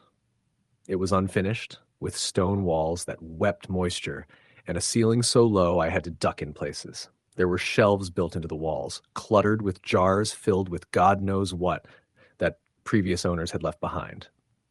The air was colder down there, damp and foul, and no matter how many times I cleaned it, the smell lingered. One evening, while storing boxes, I noticed scratch marks on the far wall. They weren't from tools or wear. These were jagged, uneven gouges in the stone that looked like they had been made with fingernails. There were dozens of them, some deep, some shallow, all clustered near a corner where the darkness seemed to pool unnaturally. It wasn't long after that when I started hearing voices. They weren't clear enough to understand, just murmurs, whispers that came from the walls or the floors when the house was still. Sometimes they sounded angry, other times sorrowful, but they were always there, this just at the edge of perception. One night as I was dozing off, a voice whispered right in my ear. It was a woman's voice, sharp and furious, and though I couldn't make out the words, the hate in it chilled me. I bolted upright, heart racing, but the room was empty. I tried to rationalize everything. I told myself it was stress, that I was letting the isolation of the place get to me. I worked longer hours, stayed away from home more, but it only made coming back worse. The house seemed to resent my absence, like it grew angrier the longer I stayed away. Doors slammed when I returned, lights flickered, and objects shifted places. Once, I left a book on the kitchen table and found it on the stairs when I came home. Neighbors didn't like talking about the house. When I asked, they gave vague answers, dodged my questions, or outright told me they didn't know anything. Finally, an older man down the road gave me part of the story. He said decades ago, a family had lived there, a husband, wife, and their children. One winter, something terrible happened. The wife and kids died in the house under circumstances no one liked to talk about, and the husband was later found hanging in the barn out back. Since then, no family had stayed longer than a year. People left in the middle of the night, abandoning furniture and belongings, unwilling to explain why. I didn't believe him completely, but I couldn't shake his words, especially because of what started happening next. I began waking up to the sound of crying. It was faint at first, like a child sobbing somewhere far away, but over time it grew louder. Sometimes it was right outside my bedroom door. Other times it was at the foot of my bed. I'd sit there in the dark, frozen, listening to a sound no one wants to hear in an empty house, the desperate, hollow sobs of a child in pain. Then, one night, I saw her. I had gone downstairs for water around 2 a.m. The house was silent, except for the groan of the old boards under my feet. When I came back up, halfway up the staircase, I froze. At the top of the stairs stood a little girl. She couldn't have been more than 7 or 8, wearing a pale dress that looked like it belonged in another century. Her hair hung in dark strands over her face, and her head tilted slightly as if she were studying me. I remember gripping the banister so tightly my knuckles went white. My brain screamed at me that she wasn't real, that this was some hallucination born from lack of sleep, but she didn't disappear. She stood there, silent, staring. And then, as I forced myself to move one step closer, she turned and walked away, vanishing into the hallway without a sound. I didn't sleep that night. The sightings continued. Sometimes it was the girl, other times it was something else. A tall figure that lingered in the corners, darker than the dark around it, watching. Once I woke to see it standing beside my bed. It didn't move, didn't breathe, just leaned over me with a weight so crushing I couldn't even scream. The moment I blinked, it was gone, but the terror lingered like smoke. By then, I was unraveling. I stopped inviting people over, stopped talking about it. I could see the skepticism in people's eyes when I hinted at what was happening, so I learned to keep it inside. But the house knew. It fed on my isolation, on my fear. The final straw came one night in late October. The days had grown short, and the house seemed darker than ever, shadows clinging to the corners even during daylight. That night, I fell asleep on the couch, too drained to climb upstairs. Sometime after midnight, I woke to the sound of footsteps circling the living room. They were slow, deliberate, heavy. I stayed still, too afraid to move, my eyes closed just enough to see through my lashes. Something was walking around me. I could see its shadow move across the floor, long and warped, though there was no light source to cast it. The air grew colder, each breath visible in front of me. Then the footsteps stopped right beside me. I felt the cushion sink as if someone had sat down. The smell of rot filled my nose. When I couldn't take it anymore, I opened my eyes fully. Sitting next to me was a figure impossibly tall, its head bent low as if to study me. Its face, or what should have been its face, was nothing but a black void, darker than the space around it. I scrambled off the couch, but before I could move another step, a voice thundered in my head, not through my ears, but inside my skull. "Get out!" That was the moment I broke. I grabbed my keys, ran out the front door, and drove until the house was miles behind me. I didn't go back for days. When I finally did, it was only to collect the bare essentials: clothes, documents, a few personal items. I couldn't step foot inside without feeling that same crushing weight, that same sense that the house was alive and furious. I sold it at a loss not long after. I didn't care about the money anymore. I just wanted distance, a clean break, a chance to breathe air that wasn't thick with hate and despair. It's been years since then, but even now, in the quietest hours of the night, I'll wake at 3:15 with the weight of unseen eyes pressing down on me. Sometimes I catch a whiff of that perfume or hear the faint sound of a child crying in the distance, and every time I wonder if I left the house or if the house never really left me. Story, the end. When my wife, Claire, and I bought the old Colonial on the corner of Maple and Chestnut in Massachusetts, I thought we were getting the kind of home people dream about. It was a 19th century house with wide plank hardwood floors, original fireplaces, and creaky staircases that gave it character. The price was surprisingly reasonable for its size and location, almost too reasonable. I remember the realtor brushing it off with a quick explanation about the house needing some TLC and that it had been on the market a while. At the time, I chalked it up to people being intimidated by older homes. Claire loved the big windows and wraparound porch, so we signed the papers without hesitation. The first few days were filled with the usual chaos of moving, boxes everywhere, long days of unpacking, the smell of old wood mixing with new paint, but almost immediately, subtle things began happening, things we kept brushing off as quirks of the house. The upstairs bathroom door would swing shut on its own, even when no windows were open. Lights would flicker occasionally, though the wiring had supposedly been updated 5 years earlier. At night, we heard what we thought were the sounds of settling, soft creaks, footsteps that seemed to travel down the upstairs hallway when no one was there. I told myself old houses make noises. Still, there was something about this house that didn't feel quite right. From the very first night, I noticed how unusually cold it stayed, especially in the upstairs bedrooms. Even with the heat running, you could walk from the hallway into our room and feel the temperature drop by at least 10 degrees. Claire would laugh when I mentioned it, joking that it would save us money on air conditioning in the summer. About a week after moving in, I woke up in the middle of the night to what sounded like whispering. It was faint, almost indistinguishable, like several people murmuring in the next room. I sat up, straining my ears. Claire was fast asleep beside me. The whispering continued for maybe 10 or 15 seconds, then stopped abruptly. I got out of bed and checked the hallway, but it was silent. The kids, our daughter, Emily, who was 6, and our son, Ben, who was 3, were both asleep in their rooms. I told myself it must have been the wind outside, though the night was completely still. It was Emily who first started to really scare me. One morning at breakfast, maybe 2 weeks in, she asked me, "Daddy, who's the lady that stands in the hallway at night?" I nearly dropped my coffee. I asked her what she meant, and she shrugged casually, like it wasn't anything unusual. "The lady in the long dress? She looks at me sometimes when I'm in bed." I tried not to react strongly, but Claire gave me a look across the table that told me she was just as unsettled. I asked Emily what the lady looked like, and she said, "She has black hair. She doesn't smile. She just stands there." Then she went right back to eating her cereal like she hadn't just chilled me to the bone.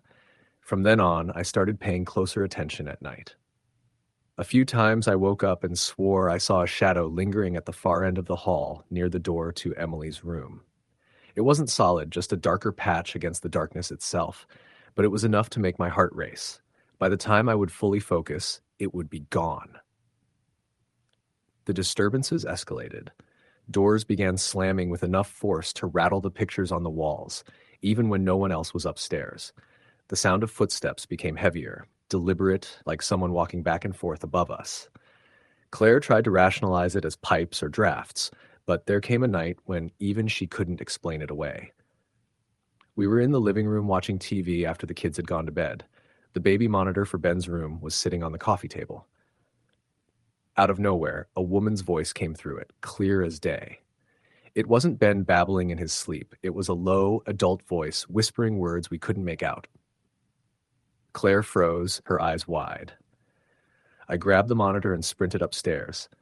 Ben was sound asleep, tucked under his blanket, his little chest rising and falling peacefully. There was no one else there. That night, Claire finally admitted what she'd been keeping to herself. She said she'd woken up a few times to see a dark figure standing in our bedroom doorway. She thought it was me at first, but when she reached out, I was beside her in bed. She hadn't wanted to tell me because she thought she was imagining things. But after the voice on the monitor, she was sure something was wrong. We started to argue more often after that. The stress of the house weighed on us. I wanted to bring in someone to bless the place, maybe even sell it. But Claire said we couldn't just pick up and leave so soon. The kids were adjusting to their new school, and we'd sunk nearly everything into buying the house. She said we needed to tough it out. One night, about a month after moving in, I woke up around 3 a.m. to the sound of Emily screaming. I bolted out of bed, nearly tripping over the rug in the hallway, and found her sitting upright in her bed, her eyes wide with terror. She was pointing toward the corner of her room, sobbing uncontrollably. I flipped on the light, but of course, nothing was there. It took nearly an hour to calm her down. All she would say was, "The lady was here. She was right there." After that, Emily refused to sleep in her room. We set up a little bed for her and ours, and even though it crowded the space, we didn't argue. I couldn't blame her. A few nights later, while she was sleeping on the floor next to us, I woke to the sound of soft footsteps circling our bed. I didn't move, just kept my eyes shut, listening as the steps went around and around, pausing near Emily, then continuing. Finally, they stopped at my side of the bed. I felt the distinct sensation of someone leaning close to my face, so close I could feel a breath of icy air brush across my skin. I forced my eyes open, but there was nothing. The activity grew worse with each week. Lights turned on and off. The smell of perfume, old-fashioned and overpowering, would suddenly fill rooms and then vanish. Claire began having nightmares so vivid she'd wake up shaking, insisting she'd seen the lady sitting at the foot of our bed. I caught myself dreading going home after work, lingering in my car outside before forcing myself to go inside. The breaking point came one night when we were all in the kitchen. Ben was in his high chair, Emily coloring at the table, Claire washing dishes. Out of nowhere, every cabinet door in the kitchen slammed shut at the same time, so violently that one of the hinges actually broke. The sound was deafening. Ben burst into tears, Emily screamed, and Claire dropped a plate that shattered across the floor. I grabbed the kids and rushed them into the living room, my heart pounding so hard I thought I might pass out. We called a local paranormal group the next day. I'd always thought people who believed in that sort of thing were gullible, but I was desperate. The group came in with cameras, recorders, and equipment I didn't understand. They spent the night in the house while we stayed in a hotel. When we returned in the morning, their lead investigator looked pale and exhausted. He said they'd captured multiple EVPs, voices whispering, a woman humming. Their cameras caught what looked like a figure moving across the upstairs hallway. He told us flat out, "This house has something in it. You need to decide if you can live with that." That was enough for me. We sold the house at a loss within 6 months, barely able to explain to the next buyers why we were leaving so soon. I didn't care about the money anymore. I just wanted out. To this day, I sometimes wake up in the middle of the night, convinced I can still hear those footsteps circling my bed. And sometimes when I walk past a mirror in the dark, I swear I catch a glimpse of a woman with long black hair standing just behind me. Story: the end. When I was a teenager, I never put much thought into the idea of haunted houses. Growing up in a quiet suburb just outside of Harrisburg, Pennsylvania, the closest I ever got to ghosts or spirits was through campfire stories and late-night horror movies. My family lived in a new development where all the houses looked more or less the same, and nothing about them screamed history or tragedy. But when I was 16, my parents decided to move us into an older property. They said it was because my dad got a promotion and wanted to invest in something that felt more permanent. The house we ended up in was massive compared to what we were used to. A 3-story Victorian built in the late 1800s, sitting on a slightly overgrown lot at the edge of town. It was the kind of place you expected to see in a postcard. White paint peeling off the wood siding, wide porch with columns, and tall, narrow windows that seemed to watch you as you drove up the graveled driveway. The day we moved in was hot and humid, and I remember standing on the porch with sweat rolling down my back, staring at the heavy wooden front door. Something about it unsettled me even then. The carved details in the wood had weathered with time, and the brass handle was dulled with tarnish. When my dad finally shoved it open, the inside smelled faintly like old wood and something else I couldn't put my finger on, something metallic, like rust, or maybe even blood. My mother brushed it off, saying old houses always smelled strange at first. She was in love with the idea of restoring the place, turning it into her dream home. My dad was more practical, thinking about resale value and the space it gave us compared to what we could have afforded in a newer neighborhood. My younger sister, Emily, was too young to really care. She was only 10 at the time and thought the staircase was magical, like something out of a fairy tale. I wanted to feel that way, too. But the longer I stood in the foyer staring at the wide staircase with its dark banister curving upward into shadow, the more a cold unease settled into me. It wasn't fear exactly, just a prickling awareness that we weren't alone. That feeling only grew stronger over the next few weeks. The house was filled with little oddities. Lights flickered, even after an electrician came to check the wiring. Doors would be open that we swore we had shut. Items disappeared only to reappear in strange places, like Emily's favorite hairbrush, which she found in the attic weeks after it went missing from her dresser. My mom said it was just us adjusting to the new space, misplacing things, not being used to the way old doors and floors shifted. My dad laughed about it and said the house had personality. But late at night, when the rest of the family was asleep, I would hear footsteps in the hallway outside my bedroom. Slow, deliberate steps creaking the floorboards. Every time I got up to check, the hall would be empty. The first few times I told myself it was my imagination, but eventually the sounds became so regular, so clear, that I couldn't brush them off anymore. One night around 2 a.m, I gathered the courage to open my bedroom door just as the steps passed by. I expected to see Emily sneaking to the bathroom, or maybe my dad grabbing a glass of water, but there was no one there. The hallway stretched out in both directions, dimly lit by a nightlight plugged into the wall, and I swear to God, I felt a burst of cold air rush past me, raising goosebumps on my arms. I didn't tell my parents at first. I figured they wouldn't believe me, or they'd blame it on the house settling, like everything else. But Emily started saying things that made me realize I wasn't the only one noticing. She would sit at breakfast and say things like, "Did you hear the lady humming last night?" My mom would laugh and tell her she had a vivid imagination. But when I pressed her about it later, Emily was serious.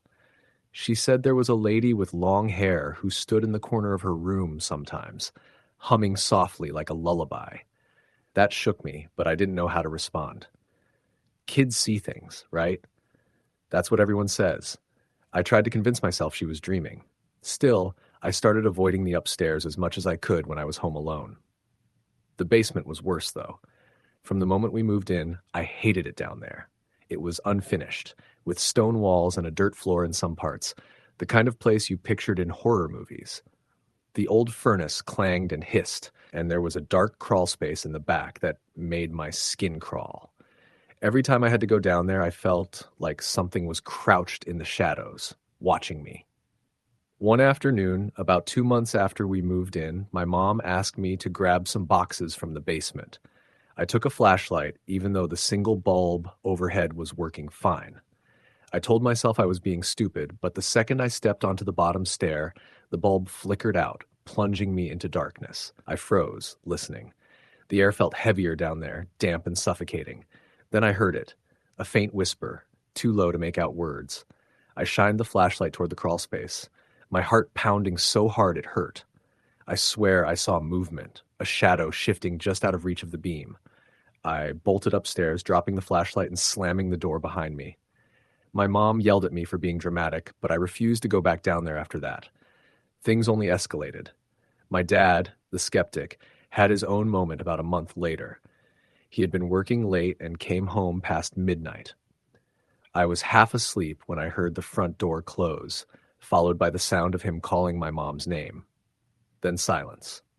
The next morning, he was pale and withdrawn at the breakfast table.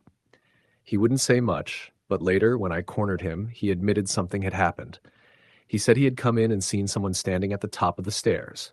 He assumed it was my mom, but when he called out, the figure turned and walked down the hall. When he went upstairs, no one was there. My mom had been asleep the entire time. After that, he stopped brushing things off so quickly. The real breaking point came in the dead of winter. The house was drafty, and the radiators never seemed to keep up with the cold. One night, Emily woke us all up screaming. When we rushed into her room, she was sitting up in bed, pointing at the corner near her dresser. She kept saying, "She's mad. She's mad at me." Of course, there was nothing there. But her room was ice cold, colder than the rest of the house, and there was a smell, strong and sour, like rotting meat. My dad checked the vents, thinking maybe an animal had gotten in, but he didn't find anything. Emily refused to sleep in her room after that. She camped out in mine for weeks, and every night I felt the same oppressive weight in the air, like someone was looming over us while we slept. Sometimes I woke up to the sound of faint sobbing, but when I sat up, the room would be silent. My mom finally did some digging into the history of the house. She found old newspaper clippings at the library that confirmed what we had started to suspect. Back in the 1930s, a woman had lived there with her husband and 2 children. One night, she killed both kids and herself. The husband came home to find their bodies. No one in the neighborhood liked to talk about it, but when my mom asked around, a few of the older residents confirmed it. They said the place had been rented out a handful of times since then, but families never stayed long. That knowledge only made everything worse. Once you knew, it was impossible not to connect the dots. The humming Emily heard, the figure on the stairs, the footsteps at night, it all fit too well. By spring, my parents were fighting constantly. My mom wanted to move, but my dad said they had invested too much money. The stress ate at us. I barely slept, jumping at every creak of the floorboards. Emily's grades dropped at school, and she started having nightmares so vivid she would wake up covered in scratches, as if she'd clawed herself in her sleep. The final straw came one night in April. We had just sat down for dinner when all the lights in the house went out at once. The air turned freezing cold, our breath visible in the dining room. And then we all heard it, clear as day, a woman's voice coming from upstairs, singing softly, almost like a lullaby. Emily started crying. My dad stood up, his chair scraping loudly against the floor, and shouted, "Leave us alone." The singing stopped, but the silence that followed was worse. That night, we packed bags and stayed at a hotel. My parents put the house on the market within a week. It took almost a year to sell, and even then, they lost money. No one in my family likes to talk about it now, but sometimes I catch Emily staring off into space like she's remembering something she won't say out loud. As for me, I've never shaken the feeling that something from that house attached itself to us. Every so often in the dead of night, I'll hear those slow, deliberate footsteps outside my bedroom door, even though we live miles away from that place now. Story the end. It was late October when my family finally moved into the old Victorian house in upstate New York. The house had been on the market for years, standing empty, its paint peeling and shutters askew, and locals spoke of it in hushed tones, stories of strange noises, fleeting shadows, and the feeling of being watched. My parents insisted it was just superstition, and I, a skeptic at the time, thought so too. We were drawn to it by the charm, the high ceilings, ornate woodwork, and sprawling yard that seemed perfect for autumn afternoons. From the first night, I knew something was off. It wasn't just the creaks of an old house settling, those I could forgive, but a subtle, almost imperceptible sense that we weren't alone. As I unpacked my things in my room, I thought I saw a figure out of the corner of my eye, a shadow that didn't belong to me or the dim lamplight. When I turned, nothing was there. My parents brushed off my concerns, attributing them to nerves and the exaggeration of imagination. The first real incident happened a few days after we moved in. My younger sister, Lily, was playing in the living room while I was in the kitchen. I heard her calling my name, but her voice was odd, strained, almost echoing. I rushed into the living room only to find her sitting silently on the couch, staring at the wall. "Lily?" I asked. She didn't respond at first, then whispered, "The lady is here again."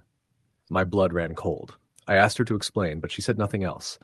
My parents again dismissed it as a child's imagination. That night, I woke to the sound of footsteps on the staircase outside my room. At first, I thought it was my father checking on me, but when I called out, there was no answer. The steps stopped just outside my door. I stayed frozen under my covers, heart pounding, until they retreated slowly, fading into silence. When morning came, I told my parents, but they only smiled uneasily. Over the next few weeks, the disturbances became more frequent. Doors would slam on their own, sometimes in rapid succession. The old grandfather clock in the hallway, which had stopped for decades, began chiming at odd hours, midnight, 3:17 a.m., 4:42 a.m., always at times when the house felt heaviest, when shadows seemed to move faster than they should. My father tried to rationalize it, blaming drafts or faulty mechanics, but the rest of us knew it was more than that. One evening, I was alone in the basement looking for a box of old holiday decorations.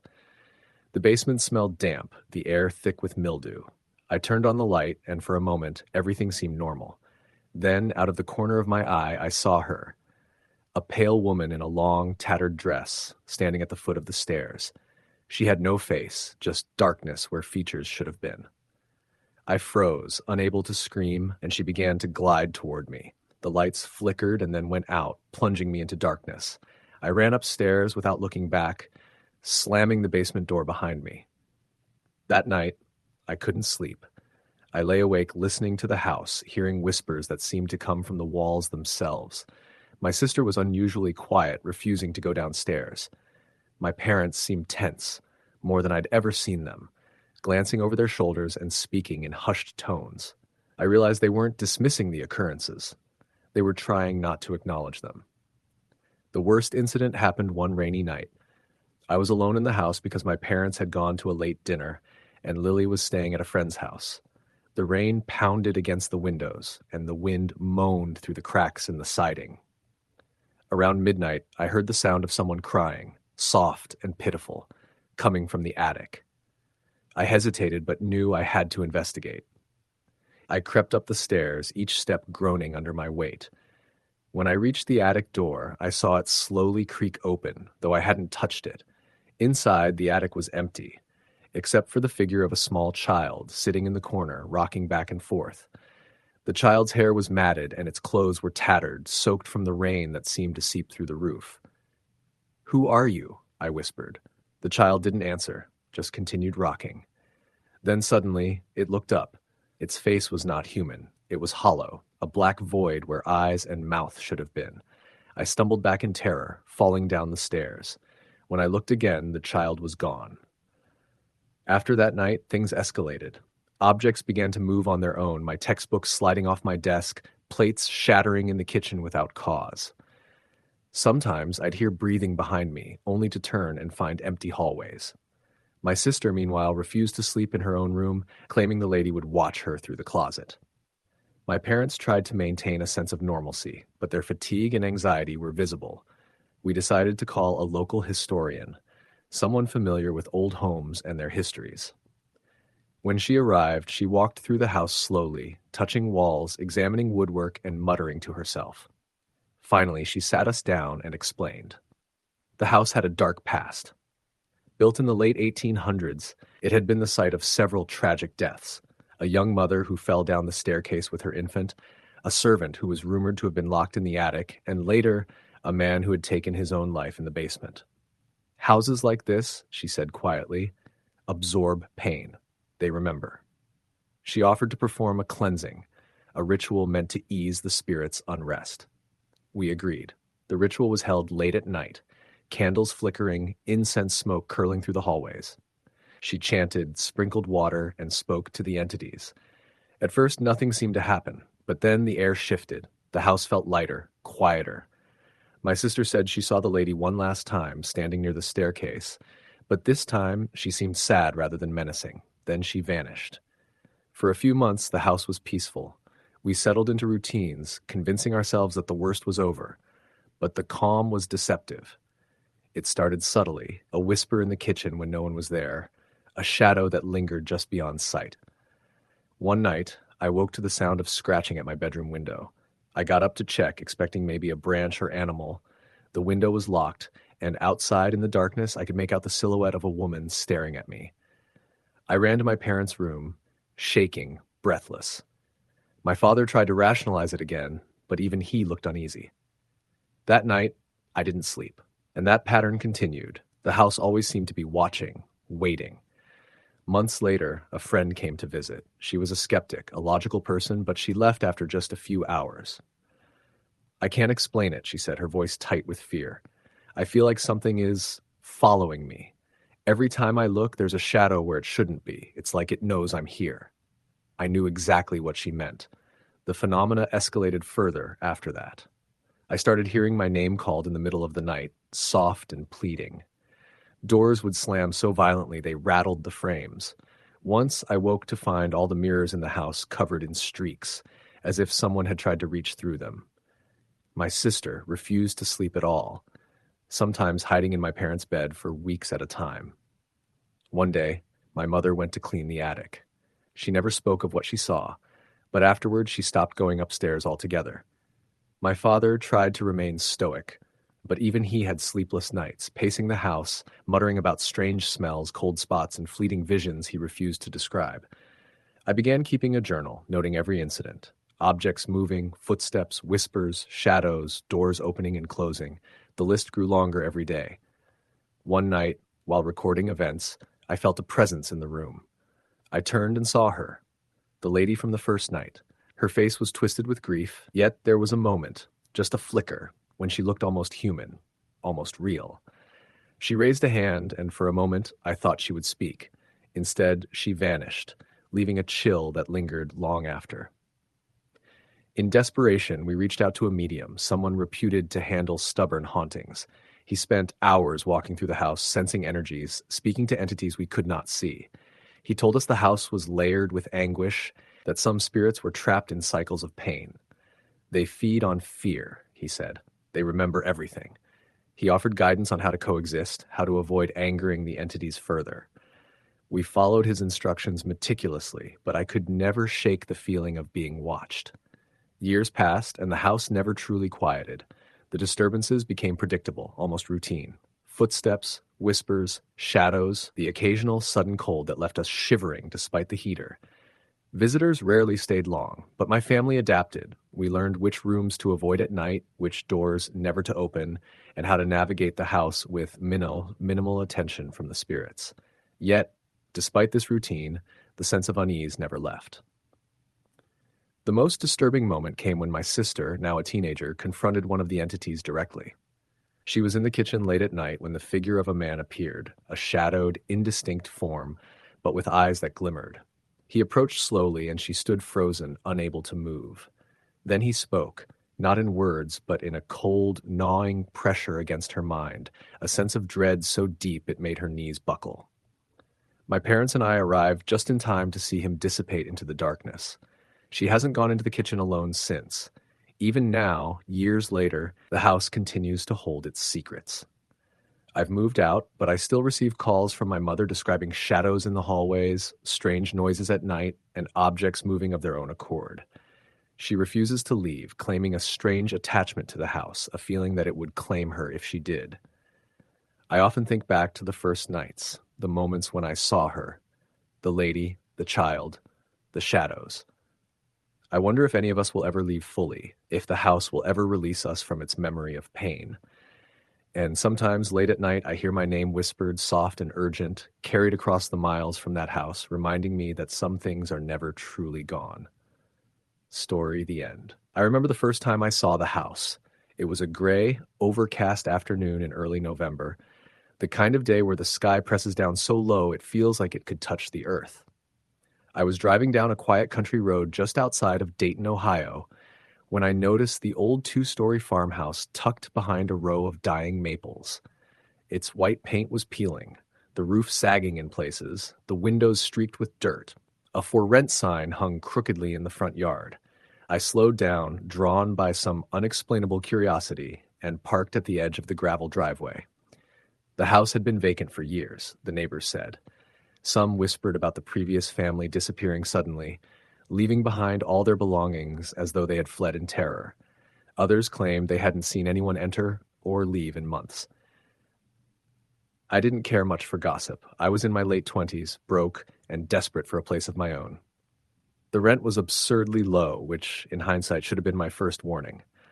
I contacted the landlord, a woman named Mrs. Caldwell, who looked to be in her late 60s. She showed me the house, walking through the dusty rooms with her cane tapping softly against the worn wooden floors. "It's got character," she said with a forced smile. "Just needs someone to bring it back to life." I nodded, ignoring the uneasy feeling creeping up my spine. The house had something about it, something quiet, patient, and old, that felt as if it had been waiting for someone like me. I moved in at the beginning of December, hauling boxes and furniture with the help of a friend. The air inside was thick with dust and the smell of mildew, with a faint metallic tang I couldn't identify. The house creaked with every step, as though it were settling or protesting my presence. I unpacked quickly, eager to fill the silence with my own life to make it feel like home. The first few nights were uneventful, though the house felt cold in a way that the thermostat couldn't explain. The floors groaned under the weight of my steps, and the wind howled through gaps in the window frames, carrying with it the scent of wet leaves and something faintly sulfurous. On the third night, I woke at precisely 2:37 a.m. to the sound of footsteps above me, slow, deliberate, pacing across the upstairs floor. My bedroom was on the first floor, and there was no one else in the house. I froze, listening. The steps stopped. Then, a faint knocking echoed from the hallway upstairs. 3 short, deliberate taps, followed by silence. I told myself it was the house settling. Old houses do that, I repeated in my head, but I couldn't shake the feeling of being watched. The next morning, I explored the upstairs. The rooms were empty and untouched, except for a bedroom at the end of the hall. The door was slightly ajar and the room smelled faintly of iron. I found nothing unusual except for a closet door with a latch on the inside. I tried the handle. It was locked. I hadn't seen a key, and I doubted any previous tenant had left one behind. The air around that closet felt heavier, colder, though there was no reason for it. I shrugged and told myself it was just an old house with quirks. The occurrences escalated gradually. Items moved on their own. I'd set a cup of water on the kitchen counter and returned to find it in the living room. Keys vanished and reappeared in odd places. The first time I caught a shadow moving out of the corner of my eye, I froze. It was fleeting, impossible to capture, and always gone when I looked directly at it. One night in late December, I woke to a cold draft brushing against my face. The bedroom door was wide open, though I had locked it before bed. The hallway was dark, but I could make out a small figure at the far end, the silhouette of a child. It stood motionless, watching. My heart stopped. I blinked, and it was gone. I rushed to check the room where it had appeared. Empty. Only the faintest scratch marks were etched into the wooden floorboards. I could feel my pulse in my ears. Around that time, I started hearing whispers. Soft, unintelligible, sometimes urgent. They came at night, just out of the reach of comprehension, and seemed to float down the stairs or through the walls. I tried to ignore them, to convince myself it was fatigue, but they grew louder, more insistent. Sometimes I would wake to find my furniture rearranged, small objects stacked in the middle of the room, as though someone or something was trying to communicate. I attempted to speak to the neighbors, but most avoided the topic. One elderly woman muttered that the house had a bad past, then changed the subject. Another man told me a family had lived there 15 years earlier, a husband, wife, and 2 children, and that one night the husband snapped for reasons no one could explain. They never returned. The house had been empty since. I didn't know whether to believe it, but the story resonated with everything I had been experiencing. By February, I was on edge constantly. I began keeping a flashlight by my bed, sleeping with lights on, avoiding the upstairs unless necessary. The cold spots in the house grew more frequent, icy drafts cutting through rooms even with the heat blasting. One night, I woke to the sound of footsteps pacing in the hallway, then stopping abruptly outside my door. I held my breath, heart hammering. Then came the whisper, soft, almost a breath, saying my name. I bolted upright, the flashlight clattering to the floor. The hallway was empty, but the closet door at the end of the hall was open. I hadn't opened it. I didn't sleep that night. Weeks passed, and the activity intensified. I began seeing shadows moving against the walls, catching glimpses of figures that vanished when I turned my head. Doors slammed shut on their own, lights flickered, and sometimes I heard crying, soft at first, then growing louder, echoing through the empty rooms.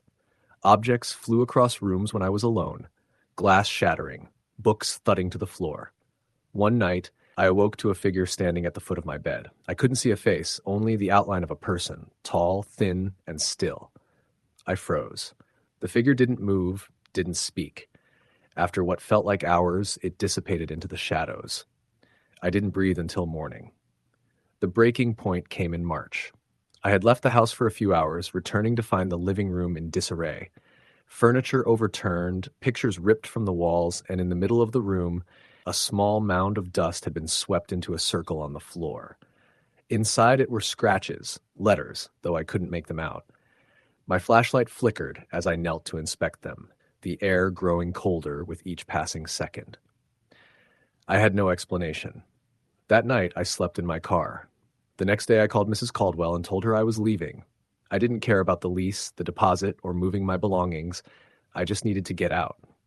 I packed what I could in a hurry, feeling eyes on me as I moved through the rooms, the whispering almost tangible, pressing against my ears. The closet upstairs, the one with the latch, was slightly ajar. I didn't touch it. As I drove away, I didn't look back. Years later, I still dream about that house. I dream about the child at the end of the hallway, the whispers that follow me, the icy presence that seemed to dwell in every room. Sometimes, late at night, I wake and hear footsteps in my apartment, faint and deliberate, and my heart freezes. I don't know if the house ever let go or if it never intended to. Story the end. It was the spring of 2007 when my parents finally convinced themselves that buying the old farmhouse outside of Burlington, Vermont was a good idea.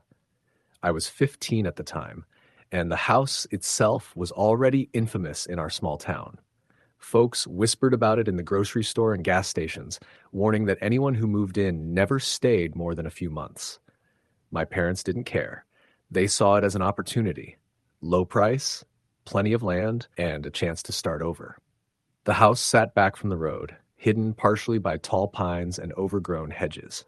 It was a three-story Victorian, with peeling white paint, crooked shutters, and a wraparound porch that sagged on one side. Windows, most of which were dusty and cracked, reflected the late afternoon sun in a way that made the house seem alive, almost breathing. There had been a fire in the back half of the property decades earlier, and even though the damage had been repaired, there was still a faint, lingering odor of smoke and something else I couldn't identify. The first time I set foot inside, I noticed how cold it was. Not the kind of chill you expect in Vermont spring, but a damp, heavy cold that seeped into your bones. Dust hung in the air, floating like tiny specks of light when the sun pierced through the broken blinds. The floorboards groaned under every step, and the walls had cracks that ran like spider webs. My dad called it character, my mom called it charming, and I just called it creepy. The first night was quiet enough, but not peaceful. I was sleeping in what would become my bedroom, the smallest one on the second floor, right at the end of a long hallway. About an hour after I turned off the light, I heard a creak from the hallway. My parents' bedroom was a floor down, and the sound didn't come from there. The creak repeated, slow and deliberate, like someone pacing. I sat up, listening, and heard it stop just outside my door. My heart hammered as the sound of something brushing against the floorboards echoed down the hall. I froze, too scared to even breathe.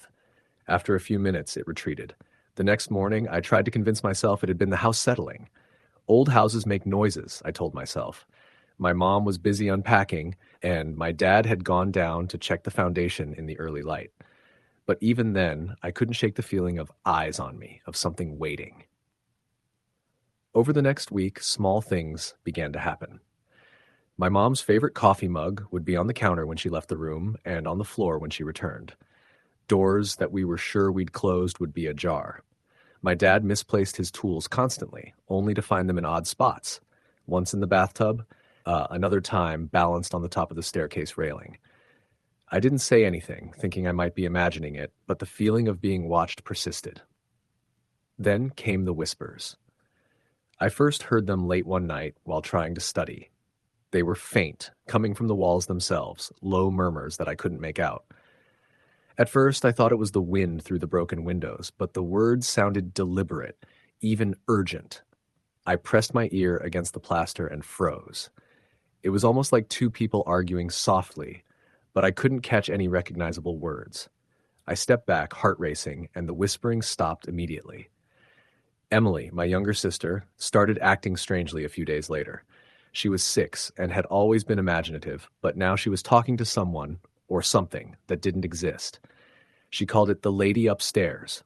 Sometimes she would sit on the floor, whispering and laughing, and I would hear her respond to a voice I couldn't hear. One night, I heard her whisper clearly, "No, I don't want to go, not yet." I tried telling my parents, but they laughed it off, saying it was just Emily's imagination. That was before the footsteps started. Slow, deliberate, barefoot steps pacing the second-floor hallway outside my room at night. They stopped outside my door, and I could swear I heard someone inhale sharply, like a human breath in the dark. I started sleeping with my door locked, but the sounds didn't stop.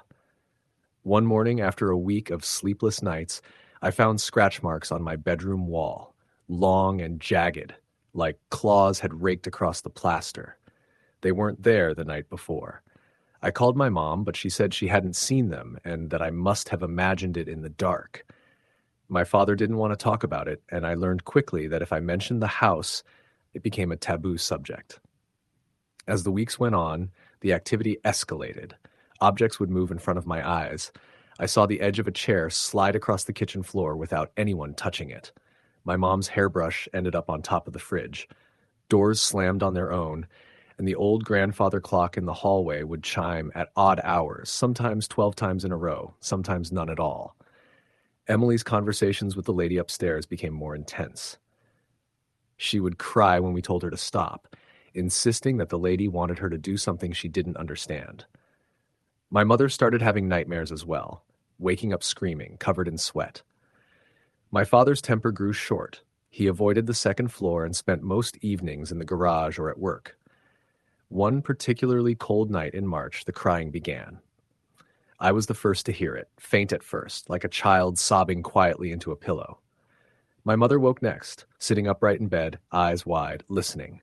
The sound grew louder, echoing down the staircase and into the living room. My father ran out of the garage when he heard it, shouting for us to stay calm. We searched every room. Emily hid behind the couch, shaking. There was no one, nothing. Yet the sobbing continued. Then came the dragging noise, like something heavy being pulled across the floor upstairs. Every step we took echoed, and yet the noises seemed to follow us, moving from room to room, always above our heads. Finally, my father yelled up the stairs, demanding whoever was up there to show themselves.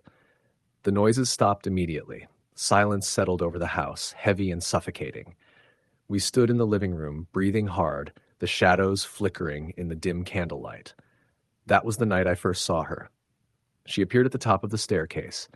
A little girl, pale, no older than 10, wearing a white nightgown, soaked as if she had just come out of the rain. Her hair hung in wet clumps over her face. Her eyes were black voids, and she stared at us with a depth of malice that made my stomach turn. Emily whimpered and ran to her mother, but my father froze, his face pale. The girl tilted her head and began descending slowly, each step making a groaning noise as though the stairs themselves were crying. Behind her, shadowy figures flickered at the edges of the hallway, their forms impossible to discern. We ran. We fled out the front door into the snow, barefoot, not stopping until the house was a dark silhouette behind us. We never went back inside. My father returned weeks later to collect necessities, but he refused to let us enter. The house was repossessed eventually, left to rot, but the whispers say it still sits there.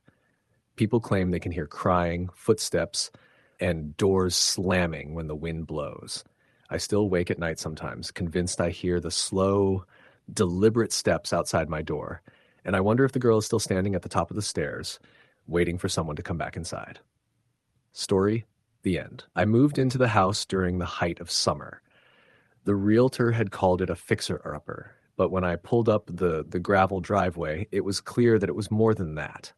It was a 3-story Victorian on the outskirts of a small town in Ohio, set back from the road, with a yard overgrown with weeds and a wrought iron gate that squealed like it was protesting my presence. The paint was peeling in long strips, and the porch sagged so low that one side dipped toward the ground like it was bowing. I was 31, recently divorced, and desperate for a new start. I hadn't cared that the house had been empty for nearly 20 years, or that the neighbors refused to answer questions about it. The low price alone was enough to push me forward. The first week was exhausting. The house smelled of dust, mold, and something else, something metallic and sharp, like rusted blood. I spent days pulling up decades of grime, scrubbing walls, and clearing debris from the yard. It was during that week that I first noticed the little things.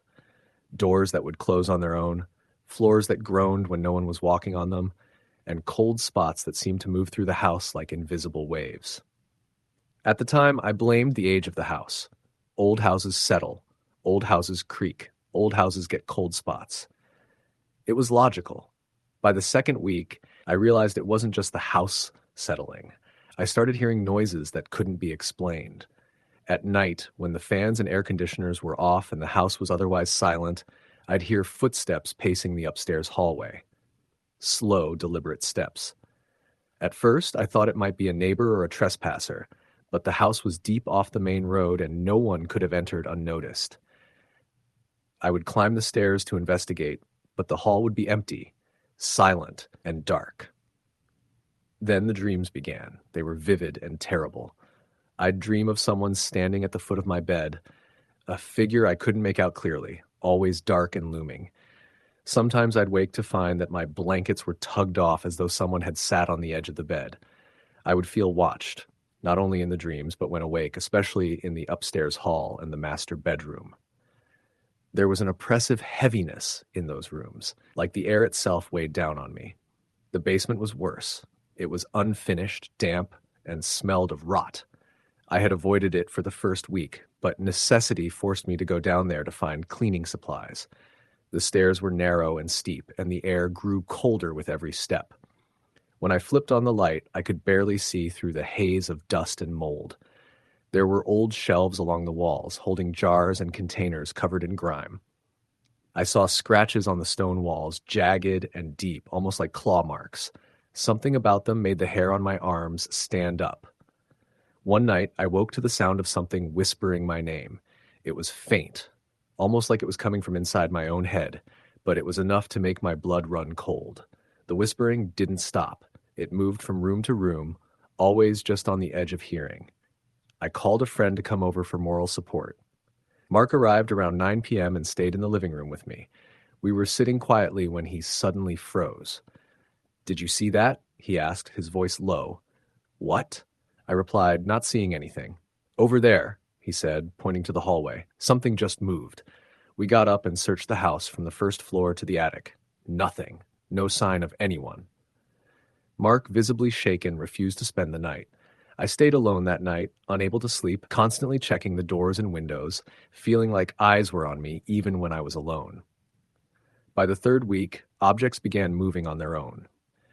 A chair that had been against the wall would be in the center of the room. Books would slide off the shelves and land on the floor. A lamp in the living room switched on without being plugged in. The noises grew louder and more frequent.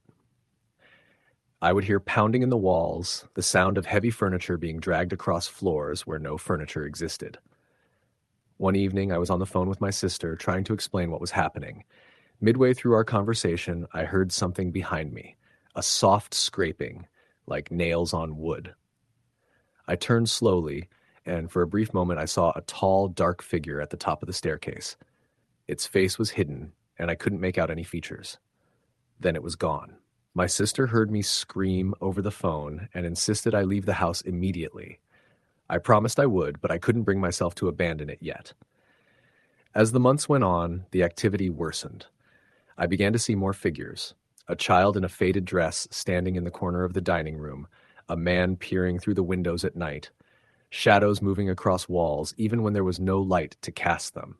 I would hear crying, sometimes soft and distant, other times loud and piercing, as though someone was trapped inside the house, calling out for help.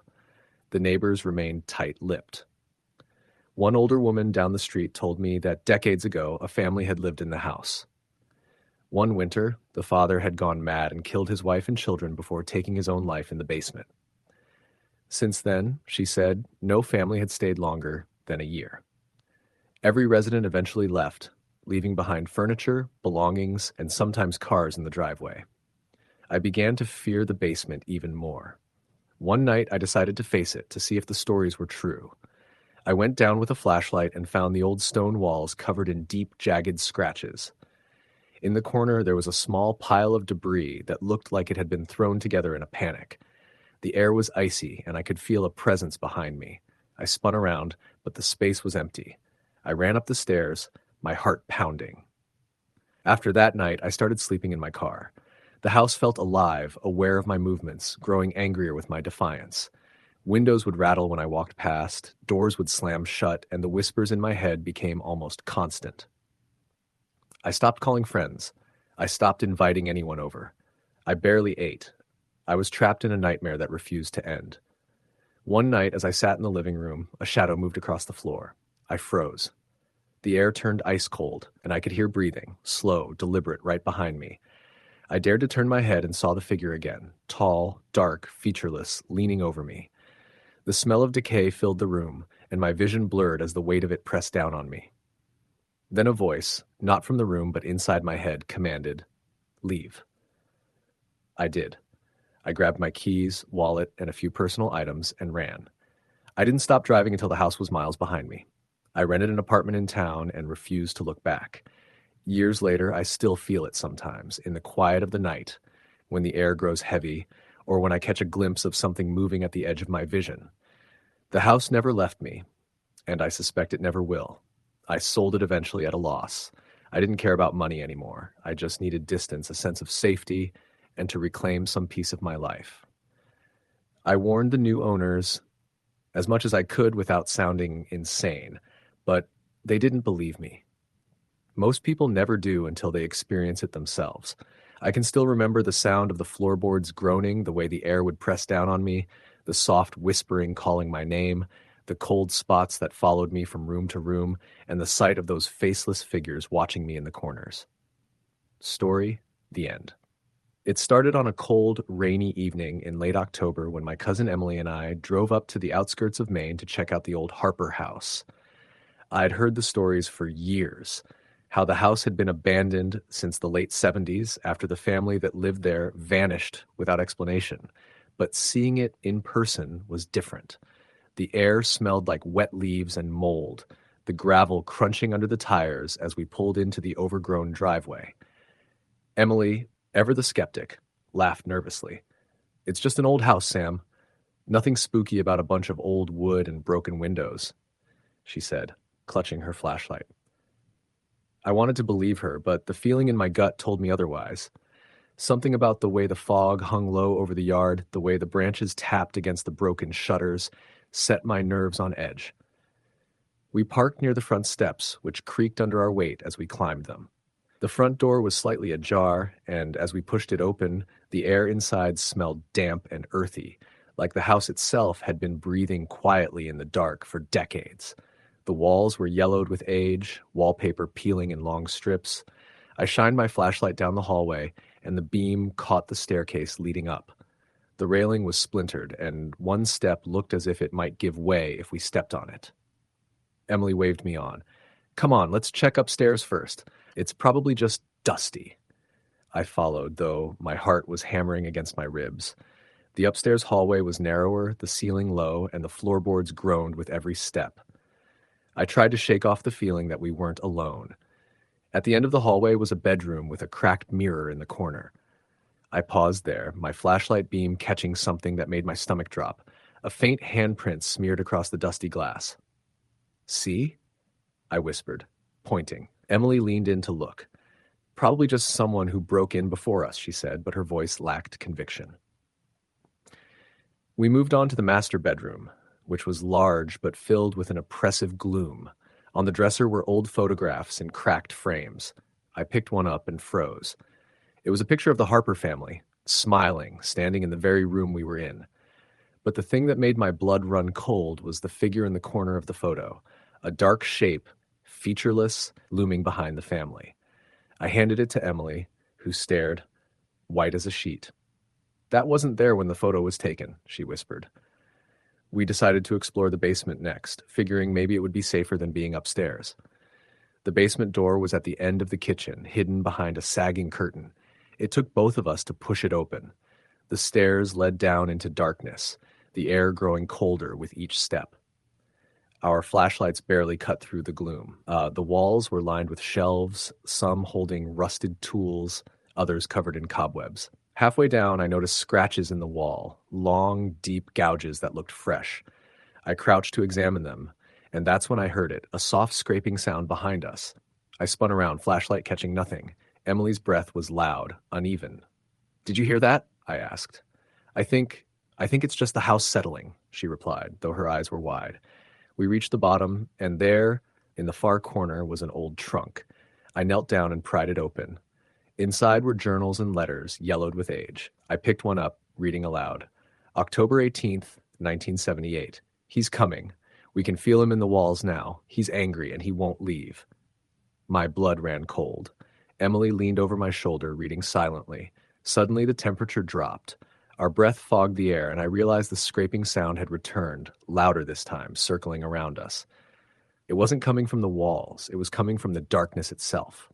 "Sam, let's get out of here," Emily whispered, tugging at my sleeve. But as we turned to leave, the basement door slammed shut. I yanked at it, but it wouldn't budge. The lights from our flashlights flickered and died, leaving us in near total darkness. Then I saw it. A shadow moving across the wall, but it didn't have a head. It glided without touching the floor, long, dark arms trailing behind it. I could feel its presence pressing down on me, suffocating. Emily screamed, and the shadow vanished as suddenly as it appeared. We fumbled to the stairs, and I could swear I heard whispers, low, guttural voices chanting in a language neither of us recognized. Every step felt heavier, the air thick as if we were wading through water.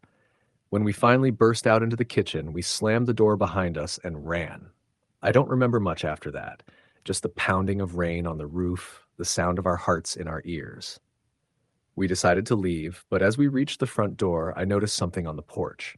Footprints, barefoot, wet, leading from the woods straight to the house. But there was no one outside. Driving away, the house shrinking in the rearview mirror, I thought we'd escaped. But that night, back at my apartment, I began to hear things. At first, subtle, a soft scratching at the walls, a whisper in the dark when I tried to sleep. But then more tangible. The feeling of being watched, shadows moving in the corners of rooms I knew were empty. A week later, Emily called. Her voice was trembling. "Sam, I don't know how to say this, but the dreams, they're following me. Every night, the Harper house. That same shadow. And now I see footprints in my hallway." I told her to call the police or someone, anything. But when she sent me a photo, my stomach dropped. The footprints led from her bedroom door to her bed. And there, etched into the sheets, were scratches, long, deep, the same as those in the basement. We never spoke about the house again, at least not to anyone else, but both of us knew it hadn't ended. The Harper house had marked us, and sometimes, late at night, I hear the whispering, feel the brush of something cold against my arm, and I know that if we ever return, it won't let us leave. Months passed, and I tried to rationalize what happened. Maybe it was stress, too many horror movies, too much time alone with my own imagination. But then came the call from the realtor who had originally told us about the Harper house. "I don't know how to say this, but the house sold," he said. "New owners moved in last week. Strange thing, they claim they keep seeing things. Doors opening and closing by themselves, objects moving. They even reported a shadow figure." I felt a chill. "Did they do anything?" I asked. "They called the police," he said. But the officers left after reporting strange sounds, and they found scratches, not on the walls, on the inside of their doors, window frames. It's unusual. I hung up, heart racing. Emily and I had never spoken to the new owners, and I wasn't about to. But the Harper house had followed us, its presence lingering, a dark stain in our memories. That night I couldn't sleep. My apartment felt too small, the shadows too deep. I kept the lights on, but still I heard the whispering, low, guttural, like a warning. Or a promise. A year passed. I thought the memory was fading. Emily moved to another state, trying to escape. I stayed, but I never felt safe alone. And then the nightmares returned, stronger than before. Not just visions of the shadow, but of the Harper family, frozen in photographs, staring at me with empty eyes. And always, the dark figure behind them, reaching out, as if waiting for the right moment. One night I woke to my front door rattling. I live on the ground floor, and the door was locked tight. I rushed to check, flashlight trembling in my hand. Nothing, but the window, my living room window, was wet. Rain outside. Footprints, barefoot, leading away from the glass. I didn't sleep for 3 nights. On the 4th, I dreamt of the Harper house again, only this time I was inside, running through the halls. The shadow was there, moving faster, closer, whispering in a voice that sounded like my own name. I woke, soaked in sweat, heart pounding, and that's when I noticed it. A scratch on my bedroom door, long, deep, wet, as if freshly made. I called Emily. She answered on the first ring, panic in her voice. "Sam, it's happening again. They're in my house. I see them, shadows moving, whispering, the footprints, they circle the room." I told her to get out, go to the police, anywhere. But I knew. Even as I said it, I knew that running didn't matter. The Harper house wasn't just a place. It was a presence. It followed. It lingered. It waited. Weeks later, we heard of another family moving into the house. Same town, same street. The rumors started almost immediately. Strange noises, flickering lights, doors that wouldn't stay closed. People whispering about the cursed house at the edge of town. I didn't go back. Emily didn't. But sometimes when the wind was right, or the fog rolled in thick from the woods, I thought I saw it. A dark shape, featureless, watching, waiting, always reaching. Even now, years later, I feel it. In my apartment, in Emily's house far away. The Harper house is not just a building, it's a living thing. It leaves its mark. And once it's marked you, it never lets go. Sometimes when I'm alone, I hear the whispering again, and I know, deep down, that one day it will come for me fully. Not the house itself, but what's inside it, the darkness that waits. Patient, angry, eternal. Story the end. It was a crisp September evening when my family moved into the old Victorian house on the edge of town in upstate New York. The house had been empty for nearly 10 years, Ever since the previous owners, an elderly couple, passed away within months of each other. I was 13 at the time, and to me, it looked like something out of a Gothic novel. Peeling paint on the exterior, ivy crawling up the sides, and the faint scent of mildew and earth clinging to the air. My parents, desperate for a larger home and drawn in by the ridiculously low price, assured me it was just an old house that needed some care. But I couldn't shake the uneasy feeling that had settled in my chest the moment I first laid eyes on it. The first night in the house was uneventful, at least on the surface. My bedroom was in the attic, a small space with slanted ceilings and a dormer window that overlooked the overgrown backyard. As I unpacked, I noticed the floorboards creaked more than I expected, as if they were groaning under the weight of secrets.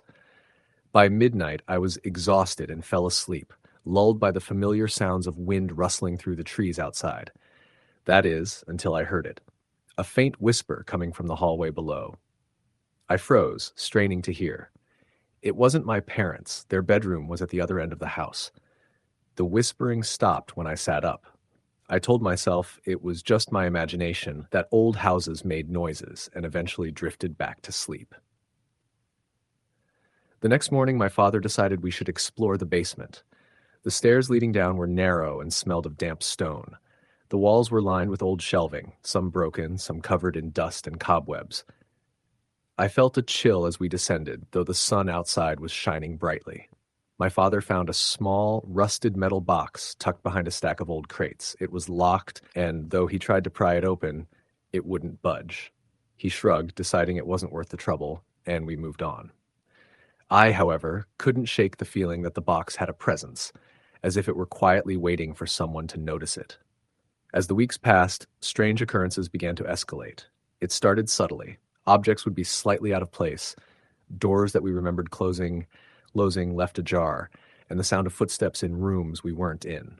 My parents attributed it to the house settling, or perhaps us being careless, but I knew it was something more. One night, I woke to the sound of someone, or something, breathing heavily in my room. I sat up and turned on my lamp, but the room was empty. The breathing stopped as abruptly as it had begun.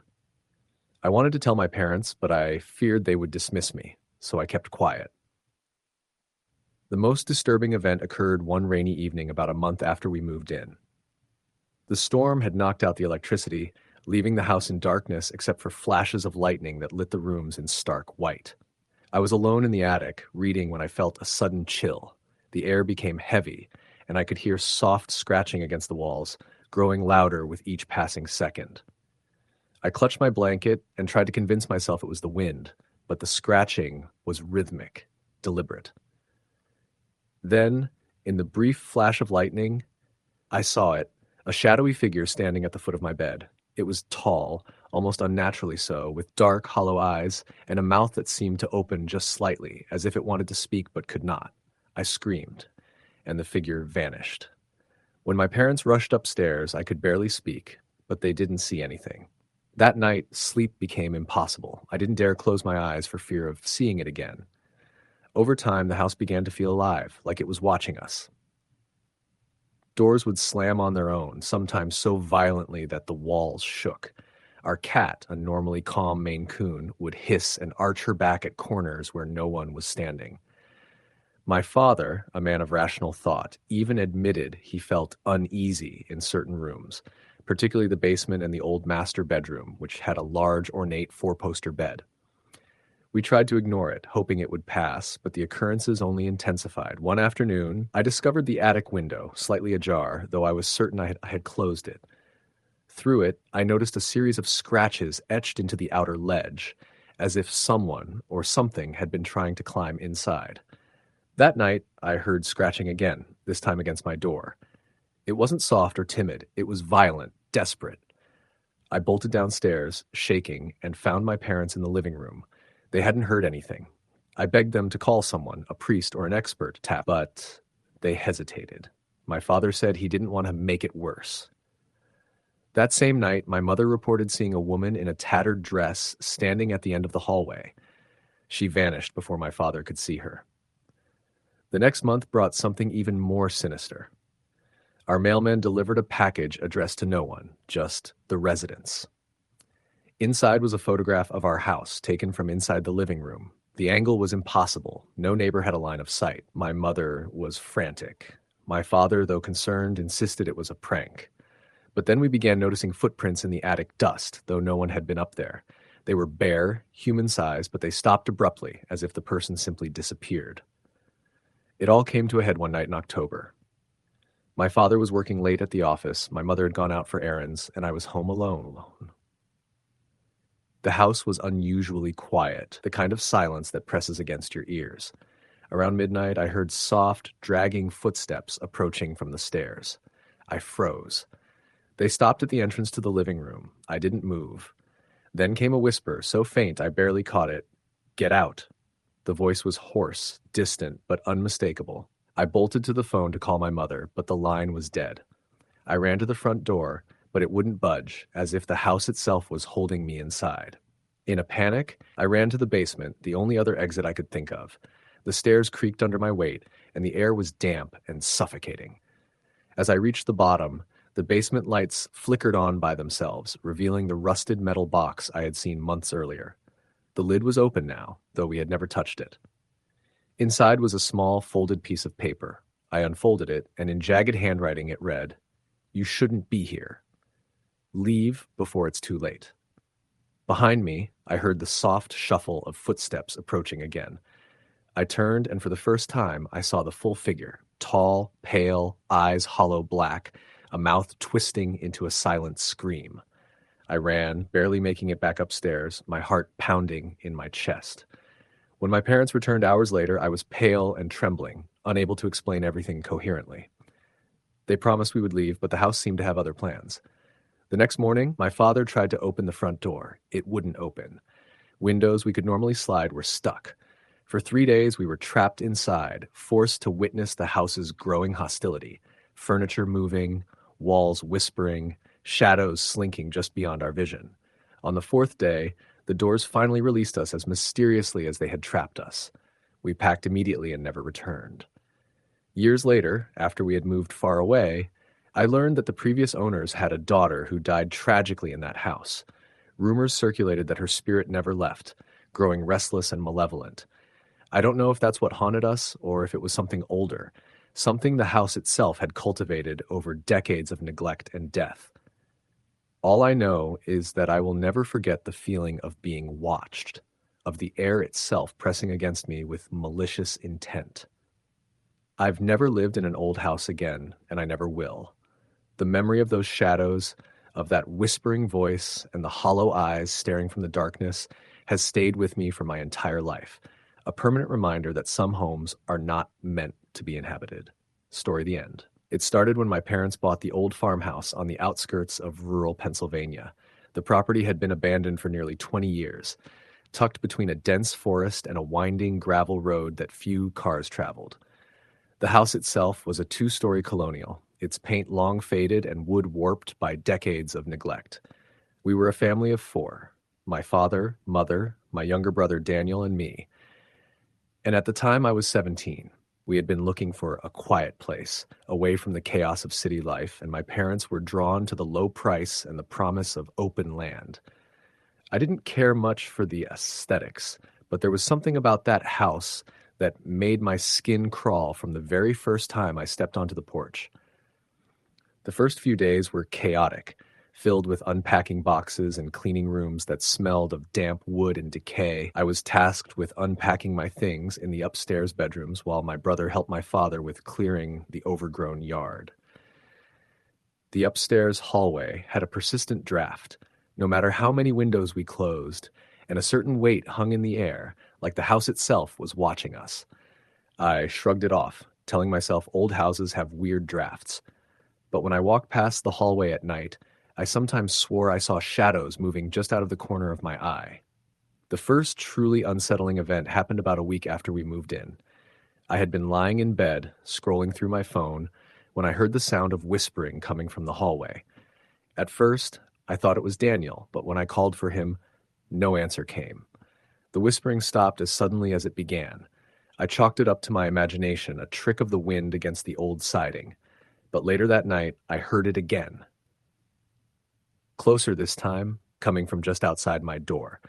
It sounded like a voice, low and raspy, saying something I couldn't make out. I woke my parents, but when they came to check, nothing was there. Over the next few weeks, strange things escalated. Doors would slam on their own, lights flickered, and objects moved inexplicably. Daniel, who was 8 at the time, came running to me one afternoon, tears in his eyes. He claimed a woman in a long gray dress had been standing at the foot of his bed, her face obscured by shadows. When my mother checked, there was no one there, but Daniel was shaking so badly that she hugged him tightly, trying to calm him down. One night, I was woken by a loud banging sound downstairs. It sounded like someone or something was repeatedly hitting the walls and floors. I crept out of my room, heart racing, and peered down the staircase. The living room was dark and empty, but the banging continued, rhythmic and deliberate. When I flicked the light switch, the lights didn't come on. The banging stopped. I waited, frozen, until my father's voice called up from the kitchen, asking if I was okay. I forced myself to respond, telling him I must have imagined it. He reassured me, though the worried look on his face told me he didn't completely believe me. Things came to a head about a month after we moved in. It was a stormy evening, and the power had gone out. My parents were asleep, and Daniel and I were trying to entertain ourselves in the living room by candlelight. The wind howled outside, rattling the windows, and every shadow seemed to dance in the flickering candlelight. That's when I saw it, a shadowy figure standing near the doorway to the hallway. It was tall, with long, thin limbs, and its head tilted unnaturally to one side. My first instinct was to scream, but my voice wouldn't come. Daniel saw it too, and his small body shook with fear. The figure disappeared when the wind rattled the door behind it, but I knew it hadn't gone far. The next morning, my father found muddy footprints leading from the back door, through the kitchen, and into the hallway. They were bare, human-sized, but no one in our family had been outside. The footprints ended abruptly near the staircase, as if whoever, or whatever, had left them had vanished into thin air. We tried to continue living normally, but the occurrences only grew worse. The master bedroom became unbearably cold, even in the dead of summer, and my mother reported seeing shadows moving across the walls, shadows that didn't belong to anything in the room. Daniel refused to sleep in his room alone, insisting the woman in gray would return. I began having vivid nightmares where the house itself seemed to shift and move around me, walls stretching impossibly, doors appearing in places they shouldn't exist. In these dreams, I could hear the whispering voices of people long dead, their words incomprehensible but full of anger. One night, the intensity of the haunting reached a terrifying peak. I woke around 2 a.m. to the sound of the front door slowly creaking open. I bolted upright in bed, heart hammering.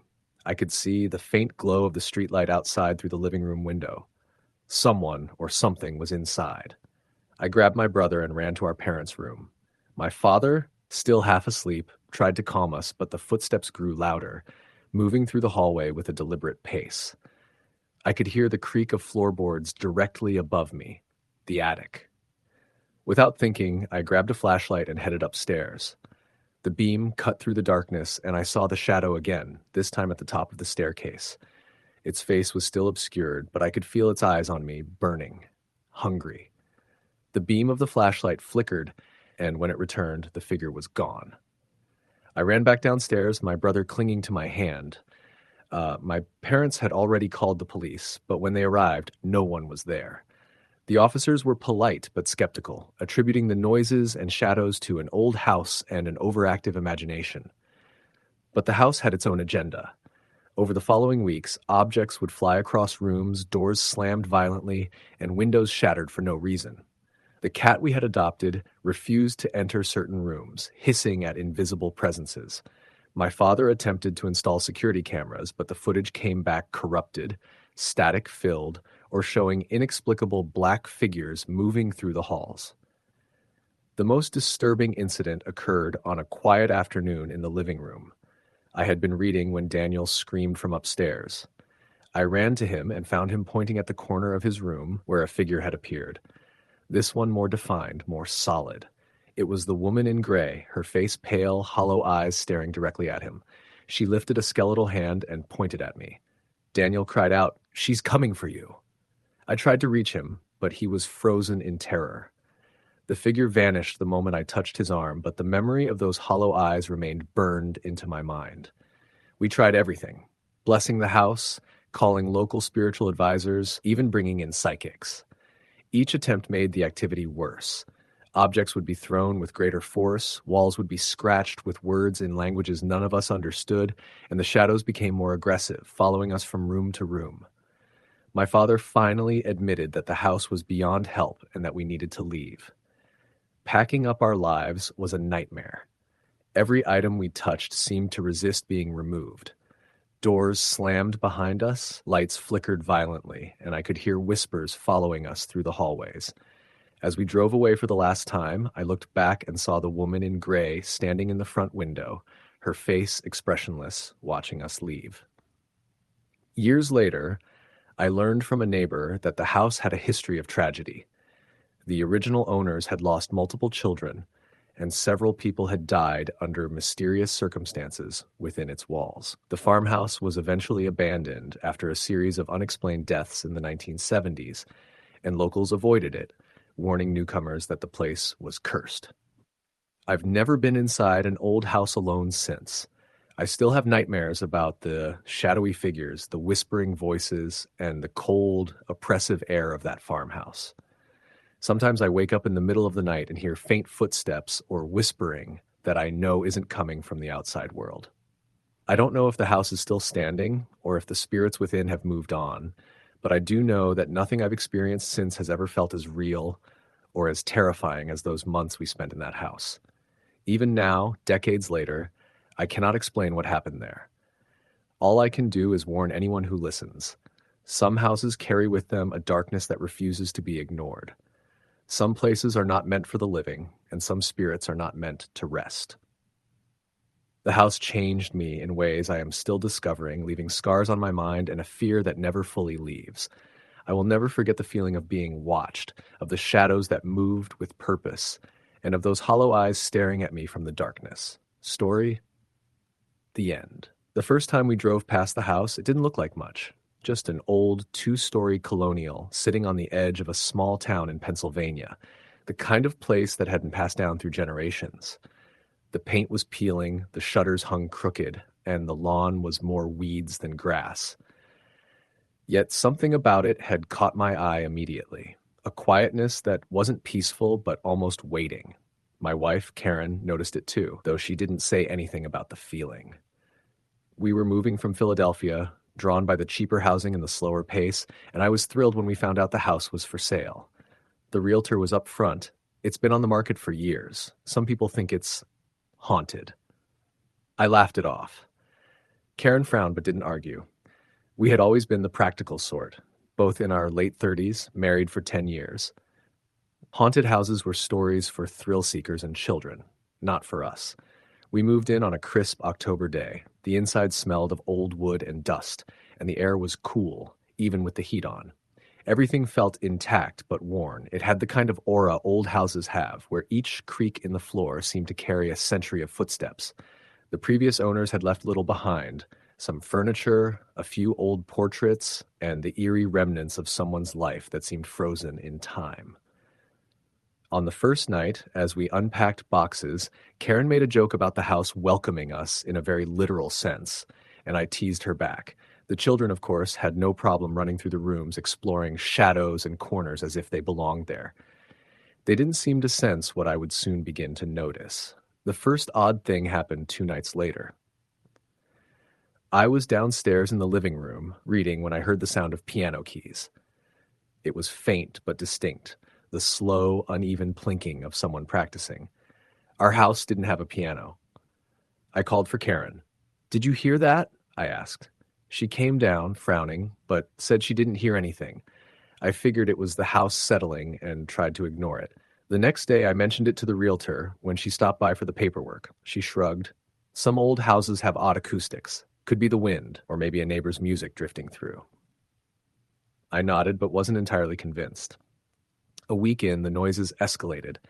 It began with footsteps at night, light, tentative, moving from the attic down to the hallway outside our bedroom. I would wake to the soft tap of shoes on old wood, pause, and then the sound would vanish. Sometimes I would hear whispering, low and indistinct, almost like someone reciting names or phrases. Karen began to notice it too. She would tell me she felt cold spots in certain rooms, a chill that wasn't related to drafts or the thermostat. One night, she said she felt as if someone was watching her while she folded laundry. She looked around and saw nothing, but the unease in her eyes was undeniable. We tried to rationalize it. Maybe the house's age played tricks on the mind. Maybe stress from the move and our work schedules made us sensitive to small creaks and groans. We joked that it was haunted, but in that nervous laughter, a kernel of truth began to take hold. The children never mentioned anything. They played outside more than they explored inside. That made it easier for us to dismiss the things we heard, but the shadows lingered in the corners of our vision.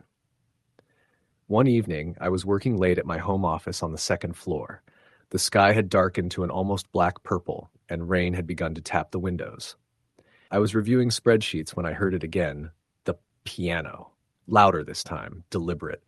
It was coming from the living room below. I set my laptop aside and crept toward the staircase. The sound stopped. I froze. My breath fogged in the cool air. Then the whispering came, closer now, almost at my ear. Leave. I spun around, heart hammering, but saw nothing. The house was silent, save for the rain.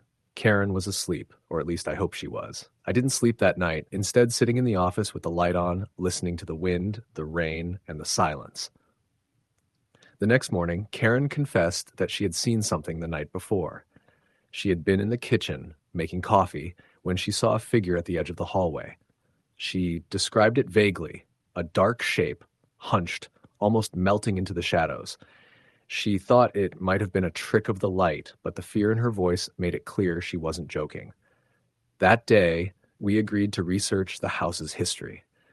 We discovered that the house had belonged to the same family for over 100 years. The last occupant, a man named William Hargrove, had died in the house in the 1970s, reportedly of a heart attack. Locals whispered that he had been obsessed with his wife, who had left him decades earlier. Some even said the house was cursed, that anyone who stayed too long would feel his presence. We read these things and laughed uneasily, trying to dismiss them as superstition. But the next evening, we realized the unease wasn't in our imagination. It started small. Doors would creak open by themselves, the floorboards groaning under invisible weight. Sometimes we would hear the sound of something dragging along the hallway floor. The piano music persisted, always the same slow, melancholic tune. At first, we considered installing cameras, but then we thought maybe if we ignored it, it would go away. That was our mistake.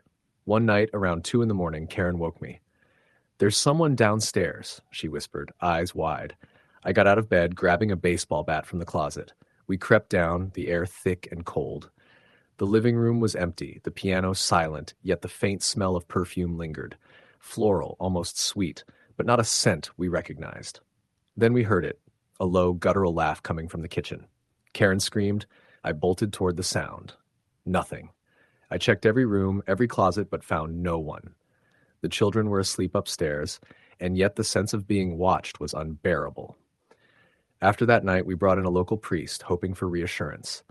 He walked through the house, sprinkling holy water, murmuring prayers, but even he seemed unsettled by the shadows. He didn't say much, just told us that the house had a history that lingered, and that we should be cautious. He left us with a Bible on the kitchen table and a warning. Some spirits are not so easily persuaded to leave. The activity escalated. Objects moved on their own. Photographs fell off the walls without cause. The piano played even when unplugged. Shadows seemed to stretch unnaturally, lurking in corners and doorways. We stopped trying to rationalize it. Our fear became tangible, pressing in on us as if the walls themselves conspired against our sanity. One night, while I was alone downstairs, I saw it clearly for the first time. Standing in the living room was a man, gaunt and pale, eyes hollow, wearing what looked like a tattered suit from decades past. He didn't move, but his presence filled the room with a suffocating weight. I froze. My instincts screamed to run, yet my body was locked in place. The figure raised a hand slowly, pointing toward the piano, and whispered in a voice like dry leaves scraping across concrete. "Play. Play for me." I ran upstairs, heart pounding, and slammed the door behind me. Karen and I started keeping a log of events. Every night, we documented noises, movements, and sightings. We even began recording with cameras. Reviewing the footage gave me chills. Shadows darted across hallways, and at times, faces appeared in the darkness, too fleeting to be fully recognized. Once the children's room camera captured a small figure standing at the foot of their beds, watching them sleep. The most terrifying incident happened 1 week later. We had invited some friends over for dinner, hoping a social distraction would help. The evening started normally, but around 9, the lights flickered violently, plunging the house into darkness. Then the piano started, playing frantically. Our friends froze, panic rising. Shadows moved along the walls, distorting into grotesque shapes.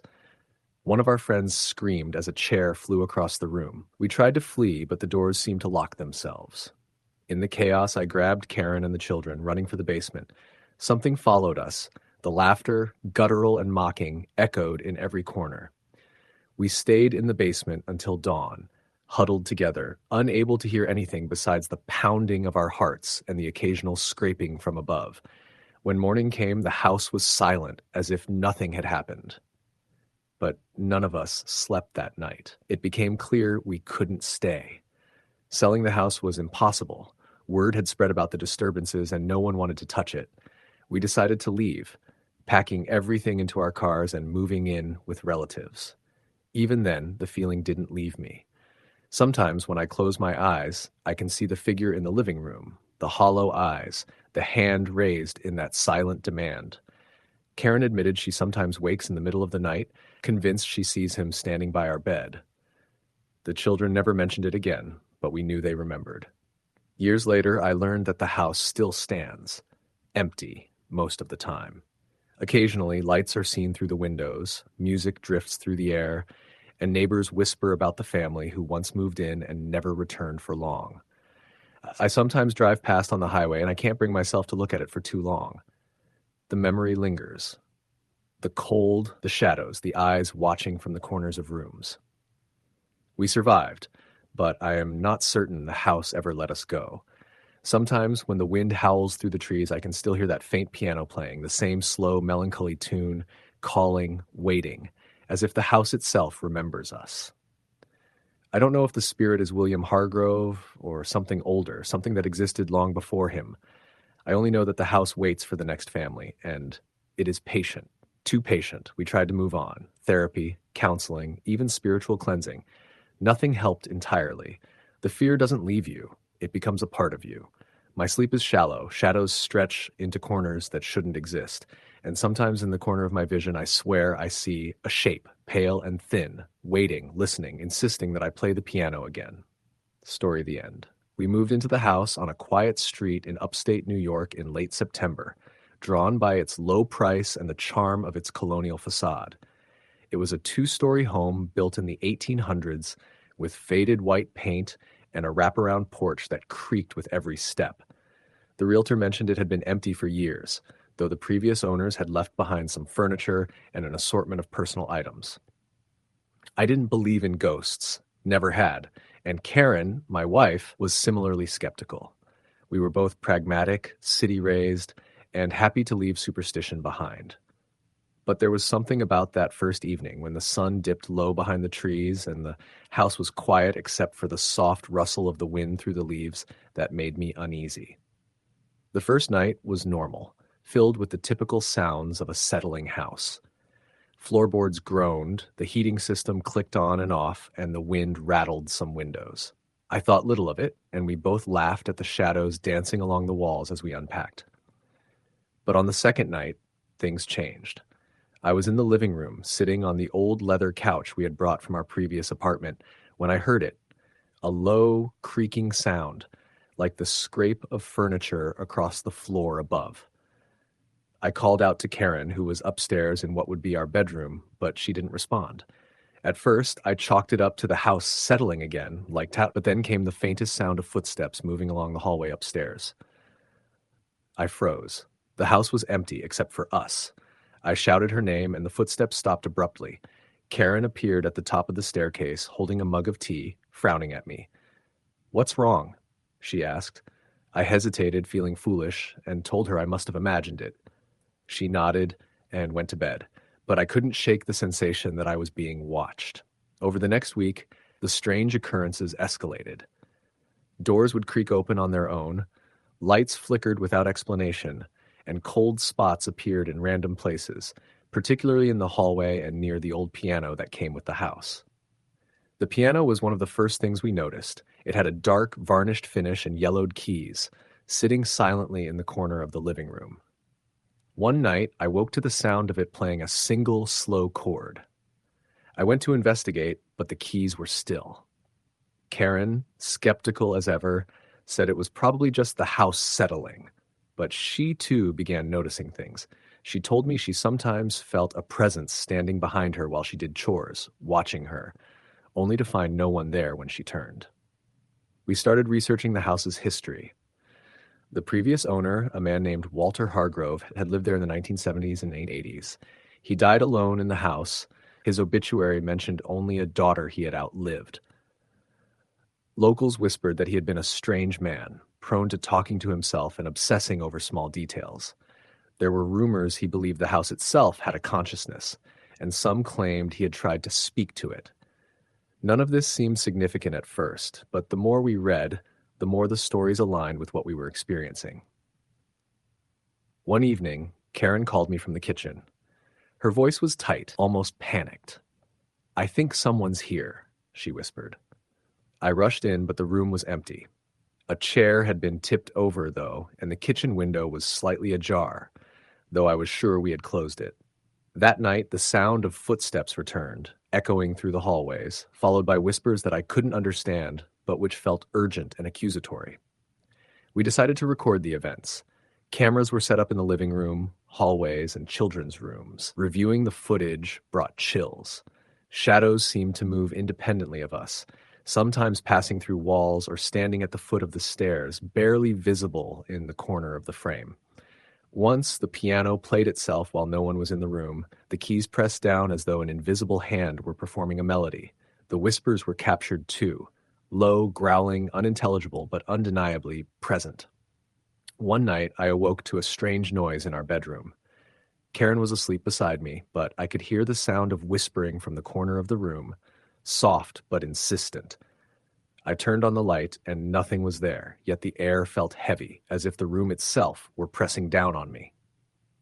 The next morning, Karen admitted she had seen a dark figure standing near the foot of the bed, watching us while we slept. Her voice trembled as she described it. A man, pale, thin, with hollow eyes. After that, the house became increasingly hostile. Furniture moved without explanation, doors slammed shut on their own, and we often heard the faint sound of crying, echoing through the empty rooms. The children began having nightmares, waking screaming in the night, insisting they had seen someone in their rooms. We called a local priest, hoping for reassurance. He walked through the house, murmuring prayers and sprinkling holy water, but he left pale and quiet, warning us that some presences are not easily dispelled. By winter, the disturbances were daily and relentless. One night, while Karen and I were in the living room, the piano began playing loudly, wildly, as if in a frenzy. Shadows danced along the walls, taking on grotesque shapes, twisting and stretching unnaturally. A chair flew across the room, narrowly missing our son, who had been sitting on the couch. Karen screamed as something invisible brushed past her, and I grabbed her and the children, retreating to the basement. The sound followed us, laughter, whispers, footsteps pounding overhead. We stayed there until morning, huddled together, trembling and exhausted. We tried to leave, but the house seemed unwilling to let us go. Our attempts to sell were met with rejection as neighbors spread rumors of the disturbances. Even when we stayed with relatives, the memory haunted us. Shadows seemed to linger in the corner of our vision. Cold spots appeared in hotel rooms, and the faint sound of piano keys occasionally drifted through the air as if calling us back. Years later, we learned that the house remained empty most of the time, though sometimes a new family would attempt to move in, only to leave abruptly. Neighbors whispered about flickering lights, unexplained music, and the occasional scream. The house, it seemed, remembered us, held on to our presence, and continued to demand attention. Even now, long after we moved away, I occasionally drive past the house on the highway. The windows are dark, the paint peeling, Yet there is a presence I can't ignore, a weight, a feeling that someone is watching from within. I can hear the faint strains of piano music carried on the wind, and I know that the house is waiting patiently for the next family to enter, for the next soul to become part of its history. I have learned that some things cannot be rationalized. The house taught us that reality has layers, some dark and stubborn, resistant to explanation or escape. We survived, but the fear never truly leaves. Shadows stretch in corners that shouldn't exist, whispers echo in the quiet, and sometimes when the wind rises just so, I can hear that slow, melancholy tune on a piano that is never played. No amount of counseling, prayer, or time could erase the memory of that house. It has become a part of me, an indelible mark, a reminder that there are places where the past does not die, where presences linger, where the walls themselves hold secrets. I can no longer walk through a quiet house without feeling watched. Even now, typing these words, I sense it, a shadow at the edge of my vision, reminding me that some doors once opened never close. I warn anyone who would venture into a place with a history, no matter how charming or promising it seems, listen to your instincts. The quiet is not always peaceful. Shadows are not always meaningless. Some houses remember, some houses hunger, and some houses never let go. Story the end. I bought the house in late spring when the air was warm and sweet with the smell of blooming lilacs, and the small Pennsylvania town where it stood looked like something out of an old postcard. I'd been saving for years, living in cramped apartments, always telling myself that one day I'd have a place of my own. When I first saw the listing online, I thought it was too good to be true. A 3-bedroom colonial with a wraparound porch, a big yard, and the kind of charm you don't see in new builds, all for a price lower than anything else in the area. The photos made it look sunlit and inviting. I knew it was old, but old didn't bother me. Old was character. Old was history. The first time I drove up the tree-lined road and saw it in person, I remember feeling something I couldn't quite name. The house looked exactly like the pictures, but standing in front of it, I felt like I was intruding. It wasn't rundown, just still. Too still. The windows reflected the sky like blank eyes. The realtor kept chattering about square footage and original woodwork, but my attention kept drifting to the silence that surrounded it. No birds in the trees, no insects humming, just the house waiting. I moved in at the start of June. The neighbors were polite but reserved, offering quick waves and little more. A middle-aged woman across the street did stop me one afternoon while I was unloading boxes. She hesitated before saying, "That place has been empty a long time. Folks don't stay there." I asked her why, and she gave me a thin smile and shook her head as if the answer was obvious. "You'll see," she said, then walked back to her yard without another word. At first, the house was exactly what I'd wanted. Big, quiet, mine. I spent the first few weeks sanding cabinets, painting walls, and exploring the creaks and quirks of the place. The stairs groaned under my weight, the pipes rattled at night, and sometimes the lights flickered when I turned them on. Nothing I hadn't expected from a house built before the Civil War. I laughed at myself for feeling uneasy that first day. But after the second week, I started noticing things that didn't make sense. It began with sound. One night, I woke to footsteps overhead. My bedroom was on the second floor, and above me was only the attic, which I hadn't been in since moving my suitcases up there. The footsteps were deliberate, steady, moving across the length of the ceiling. I lay frozen, telling myself it was the house settling. But the longer I listened, the more certain I became that it was someone walking. I grabbed a flashlight and forced myself to check. The attic was empty. Dust lay undisturbed across the floorboards. A few nights later, it was whispers. Soft, indistinct, as though several people were speaking at once, just beyond the walls. I thought I was dreaming until I sat up and realized I could still hear them. I pressed my ear to the wall, and the whispers stopped instantly, replaced by silence so deep it felt like the whole house was holding its breath. I tried to shake it off. Stress, exhaustion, imagination. I told myself it could be any of those things. But then I found the journal. It was tucked behind a loose brick in the fireplace, small and leather-bound, the paper yellowed and brittle. Most of the pages were blank, but the few that had writing were scrawled in a cramped, uneven hand. The words were unsettling. They watch from the corners. They do not want me here. The house is not empty. One entry made my stomach knot. They grow angry when I write of them. They do not like when you notice. After that, things escalated. Doors I knew I had closed would stand open in the morning. Objects shifted when I left the room. A chair angled differently, a book moved from the table to the floor. The air was often unnaturally cold, even with the summer heat pressing in outside. My dog, a German shepherd I'd had since college, started refusing to go upstairs. He would stand at the bottom of the staircase, whining, ears flattened, growling at something I couldn't see. Sometimes at night he would wake me with his barking, staring at the empty corners of the room, his body trembling. The dreams came next. I would wake drenched in sweat, heart pounding, certain someone had been in the room with me. Sometimes I saw them in the dream, figures standing at the foot of my bed, pale and blurred, faces smudged into nothing. Other times it was just the sensation, a crushing weight on my chest, whispers in my ear. Once I dreamed I was being dragged out of bed by unseen hands, my nails raking the floorboards as I tried to hold on.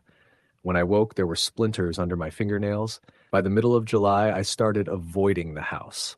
I worked late, lingered at bars, drove around aimlessly just to delay going home. But no matter how late I returned, the house felt like it was waiting. The air inside pressed heavy against me, thick with something I couldn't name. The worst night came in early December. The temperature plummeted suddenly while I sat reading in the living room, my breath puffing white even though the furnace was running. I heard footsteps on the stairs again, slow and deliberate, each creak echoing through the silence. My dog barked wildly, retreating to the corner with his tail between his legs. I gripped the fireplace poker, heart racing, and stared at the dark hallway. The footsteps stopped just outside the room. I could feel eyes on me, though the doorway remained empty. Then the light above me flickered, dimmed, and went out. In the darkness, I heard the unmistakable sound of breathing, slow, steady, not my own. I swung the poker wildly, striking only air. When the light blinked back on, the room was empty. I didn't sleep that night. The next morning, I called a local historian, hoping to learn something about the house's past. He told me it had belonged to a doctor in the late 1800s who treated patients in the basement. Many never recovered. There were rumors he had been experimenting on them, doing things that had nothing to do with medicine. The historian said some people believe the souls of those who died there never left. After that conversation, I stopped going into the basement.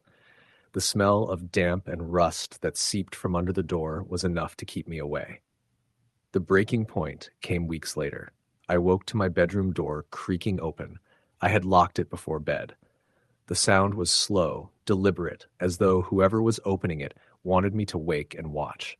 The gap widened, and I saw a figure standing in the doorway, tall, featureless, darker than the hallway behind it. My body locked. I couldn't move, couldn't breathe. It lingered for what felt like hours before vanishing into the dark. The next day, I packed a suitcase and left. I told myself it was temporary, just a few nights away, but once I was gone, I couldn't bring myself to return. The house still stands there, quiet and waiting, its windows blank and dark. People sometimes ask me why I left so suddenly, why I abandoned a home I'd worked so hard to buy. I never know how to explain it. How do you tell someone that a place itself doesn't want you, that it gnaws at you until you have nothing left? I pass it sometimes when I'm back in town. The porch sags a little more each year. The curtains hang exactly as I left them. And even from the road, I swear I can feel it watching, waiting for me to come back. Story. The end. It started on a humid July evening when my family moved into the old Victorian house on Elm Street in a small town in Pennsylvania. I was 17 at the time, my younger brother Michael was 12, and my parents were eager to settle into a more rural setting after years of city living. The house was beautiful, in a decayed Gothic sort of way. Its paint was cracked and flaking, the wooden porch sagged in places, and the shutters hung at uneven angles. To me, though, it radiated something ominous, a quiet tension lurking behind the charm. My parents, enchanted by the price and the character of the home, insisted it was just old and needed some TLC, but I had a feeling that there was more to it than peeling paint and creaking floorboards. The first night, everything seemed normal. The room smelled faintly of mildew and old wood, but that was expected. Michael and I took turns exploring the rooms while our parents unpacked. As I wandered the hallways, I couldn't shake the sensation that someone or something was watching me. Shadows seemed to linger longer than they should, stretching unnaturally along the walls. I dismissed it as my imagination and went to bed. That night, though, I woke to a faint scratching sound coming from the wall behind my bed. I sat up, heart racing, and listened. The scratching stopped, but a cold draft swept across my face, and I noticed that my bedroom door, which I had closed firmly, was slightly ajar. Over the next few days, small incidents began to accumulate. Doors would open on their own, and objects were sometimes found moved to places where no one had put them. Michael, initially excited by the old house's creaks and corners, began complaining of shadows in his room and feeling watched. One night, he told me he saw a woman standing in the corner just staring at him. When I went to check, the corner was empty, but the air felt thick and heavy. Our parents shrugged off our fears, attributing them to first-night jitters and the stress of moving. But Michael and I couldn't ignore the growing tension that seemed to pervade the house. It was mid-July when the first major incident occurred. I was in the living room, unpacking some books, when I heard the distinct sound of a piano playing from the parlor. That was odd. There was no piano in the house. I cautiously moved toward the sound, and as I entered the parlor, the music stopped. I froze. The room was empty. The only furniture, an old sofa, a coffee table, and a cabinet. The air was cold, and I could see my breath in front of me. I ran to fetch my parents, who, after some coaxing, came to investigate. Naturally, they found nothing. That night, however, I lay awake, listening to faint piano notes drifting through the walls, as if coming from somewhere deep within the structure of the house itself. As summer dragged on, the incidents became more frequent and intense. One evening, while my parents were at a town meeting, Michael and I were in the kitchen making sandwiches when we heard a series of knocks upstairs, rhythmic and deliberate. I told him to stay put while I went to investigate. The upstairs hallway was dark, illuminated only by the weak beam of my flashlight. Each room was empty, doors tightly shut, yet the knocking continued, moving from room to room, echoing in the silence. I tried to dismiss it as pipes or the wind, but Michael's terrified face at the bottom of the stairs reminded me that something wasn't right. By the end of July, I had started documenting the events. I recorded sounds at night, kept a journal of odd occurrences, and tried to rationalize what was happening. But the house didn't care about reason. One night, while reviewing my recordings, I heard something unmistakable. A whisper, soft but insistent. "Leave." I played it back several times, each time hearing it more clearly, coming from the room adjacent to mine. I froze, unable to decide whether to confront it or flee. I did neither, staying in bed, paralyzed with fear until morning. Then, things escalated. Objects began moving on their own with greater force. Chairs would slide across the floor, doors would slam violently, and lights flickered incessantly. Michael started having nightmares in which figures with hollow faces would chase him through endless hallways.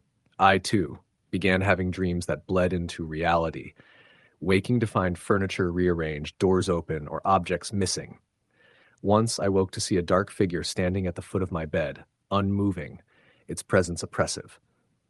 I couldn't move or scream, only stare until the first light of dawn made it vanish. In early August, we called in a local paranormal investigator, a man named Tom Harlan, who had experience with old houses in the region. He brought equipment, thermal cameras, EMF detectors, audio recorders, and spent a night in the house with us. He immediately noted the cold spots in the hallways and rooms, some dropping more than 10 degrees without explanation. He caught strange readings on the EMF detector, and his audio recordings picked up whispers and low groans that were not audible to the human ear. He explained that the house seemed to be built on disturbed ground and that residual energy from previous occupants might still linger, but he admitted he had never seen activity quite this intense. After Tom's visit, the house seemed to grow even more hostile. One night, I awoke to the sound of Michael screaming. I ran into his room and found him huddled in the corner, pointing to a shadow that was looming over him. I flicked on the light, nothing. But the scratches on the wall where he had tried to claw his way out were real, deep, and fresh. That night, I could hardly sleep. I stayed in his room, holding him until dawn. My parents finally began to realize the severity of the situation when my mother saw a figure in the kitchen at 3 in the morning. It was dark, featureless, yet unmistakably human-shaped. It vanished as she screamed, but the fear it instilled in her eyes convinced my father that we couldn't ignore it any longer. We tried cleansing rituals, salt lines, and blessings, but nothing worked. Whatever resided in the house seemed impervious to our attempts to drive it away. By September, we were living in a state of constant dread. I would lie awake listening to the faint whispering and scuffling in the halls, watching doors open and close without cause, seeing shadows flit across the walls. Michael refused to sleep in his own room, choosing instead to sleep in the living room with me, clutching a flashlight like a lifeline. I began taking shifts, walking the hallways at night, trying to confront or at least understand what we were dealing with. Sometimes I would see fleeting figures, children, a woman, a man, always at the edge of vision, always gone when I turned to face them. The most terrifying night came in mid-September. My father was away on a business trip, and my mother had stayed up late in the kitchen. Michael and I were in the living room when the lights went out. Total darkness enveloped us. I grabbed a flashlight and cautiously moved toward Michael, who was shaking. That's when we heard it, a low guttural growl, not human, echoing through the house. The temperature dropped sharply, and the walls seemed to close in. We saw shadows move against the walls, forming shapes that were impossible to identify. One of them, taller, darker, and somehow more solid than the others, emerged from the hallway and advanced toward us. I grabbed Michael and ran, tripping over furniture and spilling the flashlight. The shadows receded as I reached the front door, but the growling lingered, following us down the porch steps. The next day, my parents finally agreed that we had to leave immediately. We packed what we could and stayed with relatives while the house went on the market. Even then, I couldn't shake the feeling that the house was watching us, that it wanted us gone, but was in no hurry to let us leave entirely. We sold the property within a few months to a family from out of state who were unaware of its history. After leaving, the nightmares continued for months. I would wake in the middle of the night to faint footsteps in my hallway, whispers at the edge of my hearing, and glimpses of shadows moving just beyond the periphery of my vision. My mother eventually sought therapy for the anxiety the house had caused her, and Michael refused to talk about it for years. Even now, years later, whenever I drive past the neighborhood, a shiver runs down my spine. The house still stands, its peeling paint and sagging porch unchanged, and I know that whatever haunted it has not left. It waits, patient and silent, for the next family to make the same mistake we did, to step across the threshold and awaken the shadows that never truly sleep. I've learned that some places carry their history, their pain, their anger, in a way that's tangible, that presses down on anyone who enters. Elm Street's Victorian house was one of those places. It was not just old, it was alive, in a manner both malevolent and unrelenting. And though I try to convince myself that it was just a series of coincidences, a combination of stress, imagination, and old house noises, I know better. I know because I felt it. I felt the cold fingers of fear wrap around my spine, the oppressive weight of a presence that doesn't belong to this world. I know because I saw it, heard it, and lived through it, night after night, until finally escaping was the only way to survive. Even now, I wonder if the house still whispers in the darkness, if the shadows still move along the walls, if the faceless figures still watch, waiting. And I know that someday someone else will cross that threshold, and the house will awaken for them as it did for us, carrying on its silent, terrifying legacy. Story, the end. I grew up in rural Pennsylvania in a small town surrounded by thick forests and rolling hills. My family always joked about the old house at the edge of town, the one everyone called the Whitmore House. Nobody had lived there for decades, and the locals whispered that it was cursed. I didn't believe in ghosts as a kid, of course, but that house had a presence even then, a dark, almost palpable weight that seemed to make the air colder the closer you got. When I turned 24, after my parents had passed away, I inherited it from a distant relative I barely knew. I had no idea what I was getting into. The house was enormous, a 3-story Victorian with peeling paint, warped shutters, and a sagging porch. Its windows were coated in decades of grime, and the roof sagged in the middle like it was tired of holding itself up. When I first walked in, the smell hit me, a mixture of rot, mildew, and something else I couldn't identify. The floors groaned under my weight, and I could see dust particles floating in the slanting sunlight from the windows. It was empty, silent, and it felt like it was waiting for me. I chalked that up to imagination and started cleaning, determined to make the place livable. The first few days were quiet, almost unnaturally so. I spent the mornings sweeping, dusting, and moving old furniture. In the afternoon, I explored the rooms of opening closets, attics, and the basement. The attic was my least favorite. Low ceilings, spider webs everywhere, and a small old trunk that was locked. I tried to pry it open, but it refused. That night, I had my first unsettling experience. I woke to the sound of footsteps upstairs. The house was completely silent before that, so hearing the creak of floorboards above me made my heart race. I grabbed a flashlight and crept upstairs. There was nothing, no footprints, no doors open, no movement. I convinced myself it was my imagination, that the old house made strange noises. But things escalated quickly. On the third night, I woke to a sound like scratching on the walls, soft at first, then growing louder.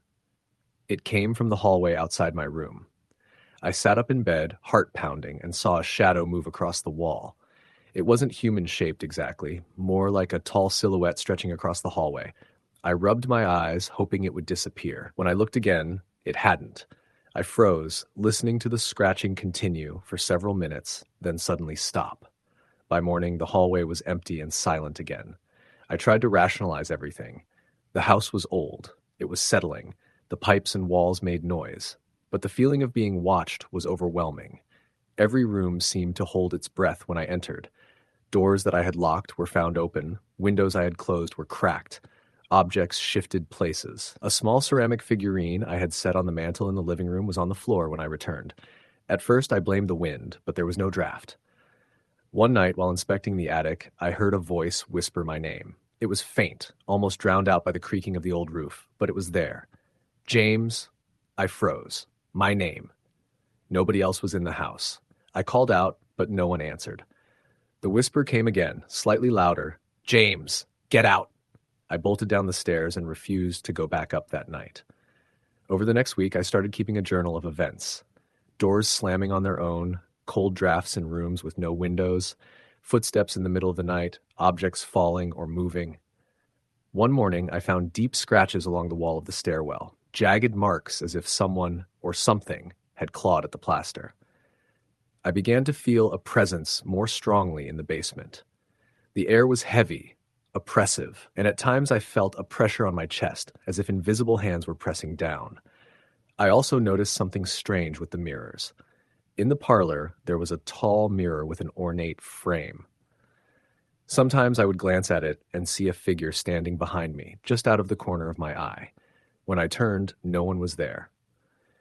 I stopped looking in that mirror at night, but the figure kept appearing in other reflective surfaces.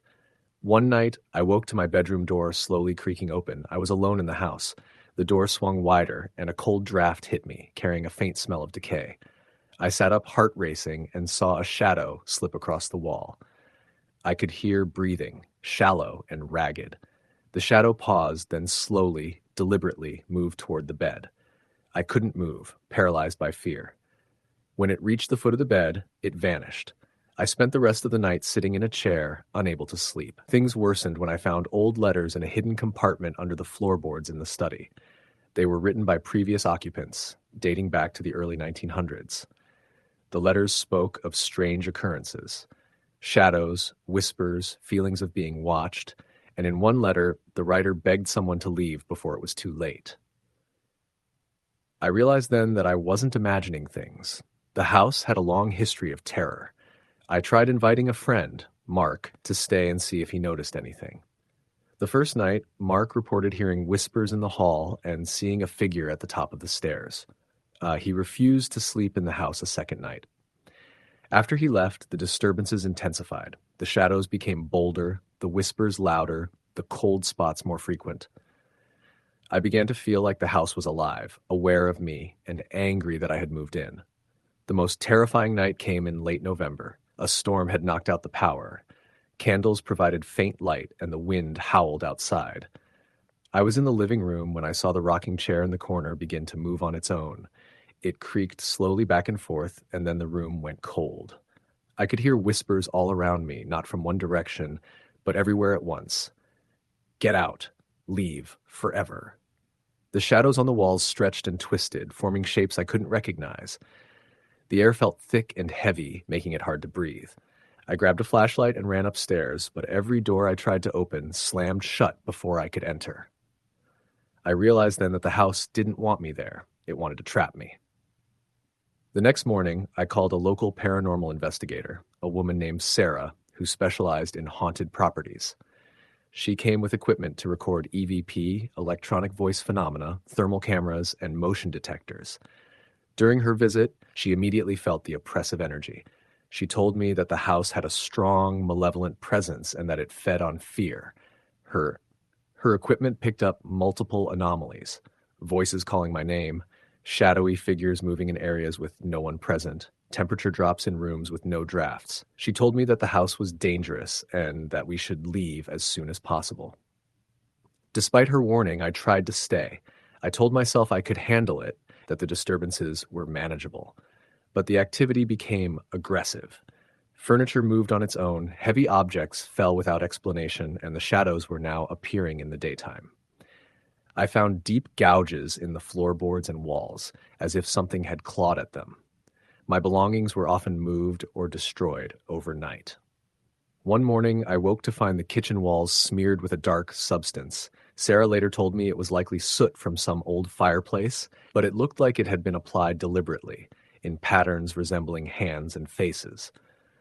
The children in the area, when they dared to walk past the house, said they saw figures in the windows, staring. One neighbor claimed that when she tried to peek inside, the air turned icy, and she felt an invisible hand on her shoulder, forcing her away.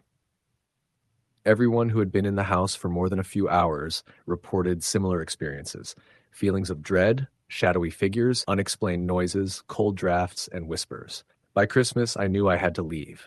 I packed my belongings and prepared to move into a rental while trying to sell the house. On the last night, the house erupted in fury. Doors slammed repeatedly, windows shattered, and objects flew across rooms. The shadows moved with purpose, as if corralling me toward the exit. The whispers were deafening, calling my name over and over. I grabbed the kids and our essential belongings and ran to the car. As we drove away, I glanced back. The house was still, the windows dark. But I swear in the topmost window, I saw a figure watching us leave. After moving away, the strange occurrences continued for months. I would hear footsteps, whispers, and the occasional creak in my new home, even though nothing could explain it. I tried to dismiss it, but the memory of the house lingered, and with it, a sense that I had brought something with me. Sarah later told me that strong, malevolent energy like that can attach itself to those who lived in the house. I began researching more and found that the Whitmore house had claimed many victims over the decades. Families left abruptly, some suffered health issues, others reported long-term psychological trauma. Nobody stayed long without experiencing terror. I never sold the house. I still own it, though it sits abandoned, slowly decaying. Occasionally I drive past and see that the windows, grimy and dark, seem to follow me. I've heard stories from locals that the house seems to react to trespassers, that it watches, waits, and sometimes follows them home in their dreams. I've thought about hiring someone to try an exorcism, but I fear that might aggravate it. The safest thing is to leave it alone and warn people. Even now, years later, I have dreams about the house. In them, I hear whispers calling my name, footsteps in the hallway, the creaking of the rocking chair, and the shadows stretching toward me. Sometimes I wake in the middle of the night, feeling cold air pressing on my chest and thinking I see figures in my peripheral vision. I know the house isn't gone. Its presence lingers, patient, watching, and I can feel that it will always be there, waiting for the next person who dares to enter. The Whitmore house taught me that some places aren't just abandoned. They're alive. They remember. They react. They feed on fear. I don't know what exactly resides there, what spirit or entity has claimed it, but I know it is powerful, intelligent, and malevolent. I can still picture the shadows, the figures in the windows, the cold, the whispers, and the way the house seemed to move around me. It's burned into my memory. I tell people about it when I can, but most don't believe me. I don't need them to. I lived it. I survived it, and I will never, ever go back. Even after all these years, when I drive near Maplewood, I feel a tightness in my chest, a chill in the air, and I swear I see faint movement in the empty windows of the house. It's alive, and it hasn't forgotten me. I warn anyone who comes near, stay away. You don't know what waits behind those doors. You don't know what watches from the shadows. The Whitmore house isn't just haunted. It's a predator, patient and cunning, waiting for the next soul to step inside and become part of its story. And when it chooses, it won't let go. Story the end. I bought the house in late October, almost by accident. I hadn't been planning on buying anything yet, certainly not something so large, but the realtor insisted it was a once-in-a-lifetime deal. It was a 2-story Victorian-style house, standing a little apart from the other homes on the block in a small town in Ohio. The price was suspiciously low, but I ignored that detail. I was 28, working steadily, tired of renting, and the thought of having a place that was fully mine was intoxicating. The house itself looked like it had been plucked out of another era. A broad front porch stretched across the front, with ornate woodwork that had long since begun to rot and peel. The shutters hung uneven, and ivy had climbed nearly halfway up one side, gripping tightly as though trying to claim it. The lawn was unkempt, grass tall and scattered with brittle leaves. The windows reflected little in the dim autumn light, their glass dulled and speckled with grime. Something about it gave me pause, but not enough to turn me away. Inside, the air was cold and stale, carrying a faint smell of mildew and something metallic that made me wrinkle my nose. The hardwood floors were scarred and warped, and the wallpaper in the hallway had curled and browned in long strips. The rooms were spacious, though, with high ceilings and crown molding that hinted at the house's former beauty. There was even a fireplace in the living room, blackened from years of disuse.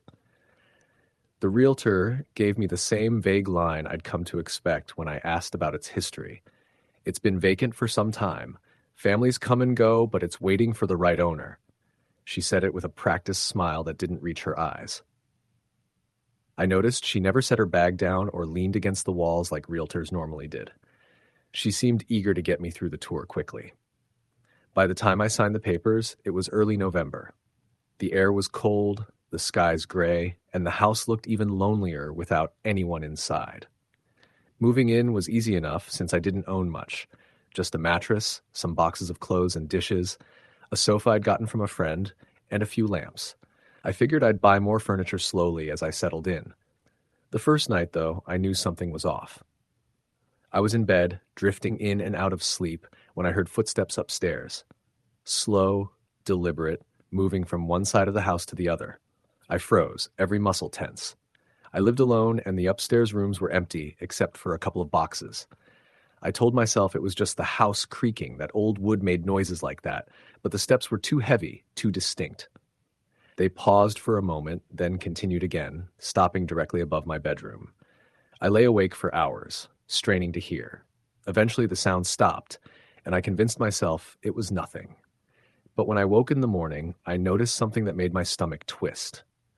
A faint trail of dusty footprints led across the upstairs hallway floor when I went up to investigate. They weren't mine. I hadn't been up there since moving in. For the first week, little things happened. I'd leave a light on in the kitchen only to find it off when I returned. Doors I was sure I had shut stood open. The air upstairs was always colder than downstairs, no matter how high I set the thermostat. Once, I came home from work and found the curtains in the living room tied in knots. I lived alone. No one had a key. I tried to rationalize it. Old houses had quirks. Drafts moved doors, electrical wiring was faulty. But rationalizing became harder with each passing day. I began catching movement in the corner of my eye, dark flickers slipping out of sight the moment I turned my head. At night, I'd hear faint whispering, so soft I couldn't make out words, drifting from somewhere down the hall. I would sit up in bed, heart racing, ears straining, only for the sound to fade into silence. The attic was the place I avoided most. It was accessed through a pull-down ladder in the upstairs hallway. I never opened it, never felt the urge. Every time I walked beneath it, though, I felt the prickling sensation of being watched. Once, when I passed by late at night, I heard a soft thump from up there, like something had been dropped. I finally broke down and mentioned it to one of my neighbors, a middle-aged woman named Sharon who lived across the street. She hesitated, clearly uncomfortable, before saying, "That house has always been strange. People don't stay long. You'll hear things, see things. Best thing to do is ignore it." When I pressed her for details, she just shook her head and said, "Some houses don't let go." The longer I stayed, the worse it got. By the third week, I was waking every night at exactly 3:15 a.m. It didn't matter if I went to bed early or late, didn't matter if I was on the couch downstairs or in my bed upstairs. I would snap awake at 3:15, heart pounding, drenched in sweat, every time I'd hear something. Sometimes footsteps in the hall, sometimes the sound of whispering. Once, I swore I heard someone breathing directly beside me in the dark. I stopped sleeping through the night entirely. I'd doze off, only to wake within an hour, filled with a sense of dread.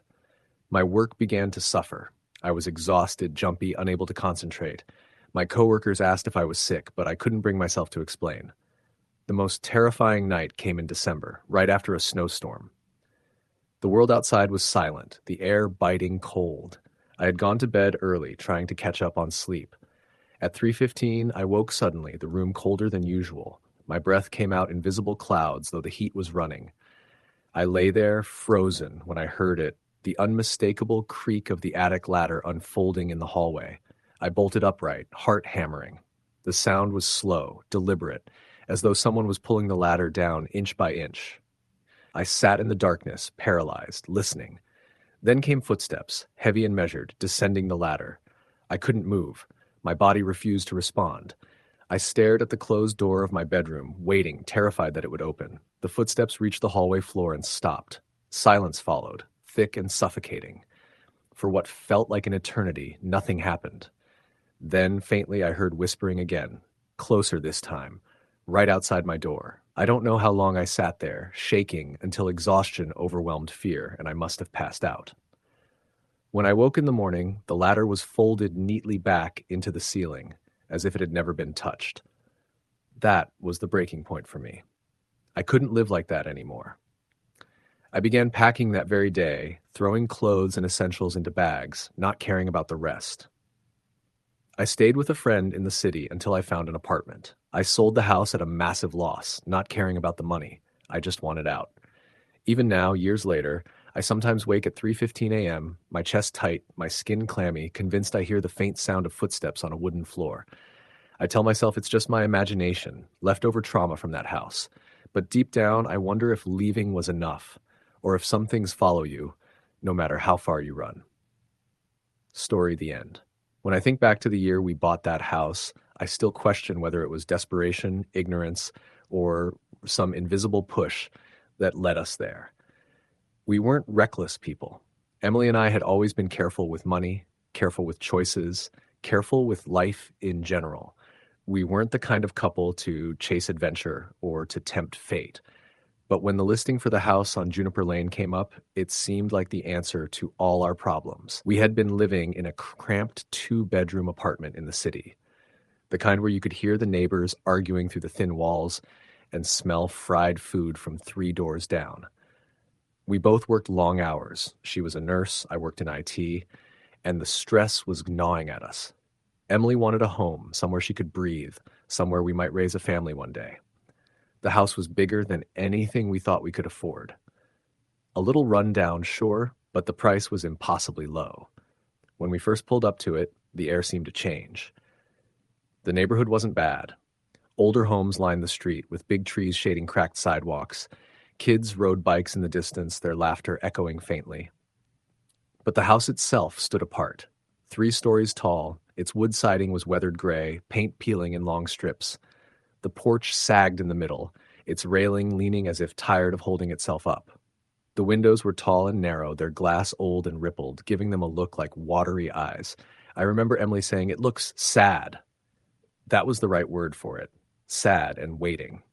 The realtor, a man named Thomas, brushed off its condition with forced enthusiasm.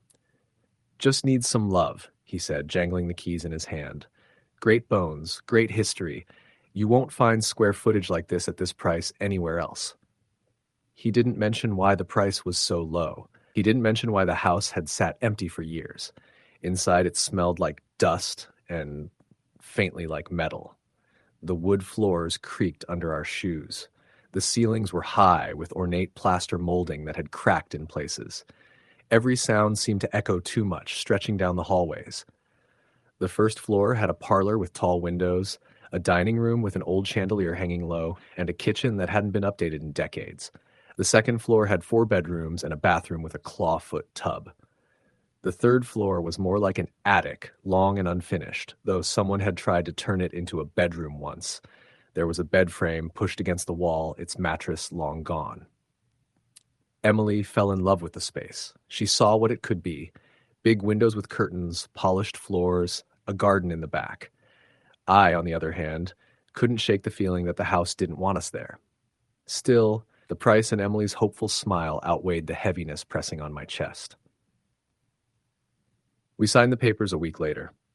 The first night, we didn't have much furniture, just a mattress on the floor of the master bedroom, a folding table, and a couple of chairs.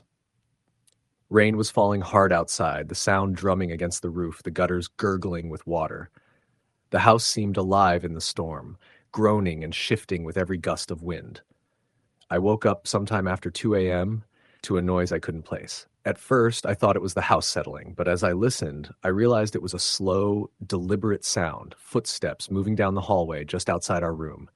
I froze, my heart pounding. Emily stirred and mumbled, half asleep, but didn't wake. The steps stopped at our door. I held my breath. The knob didn't turn. Nothing pushed it open.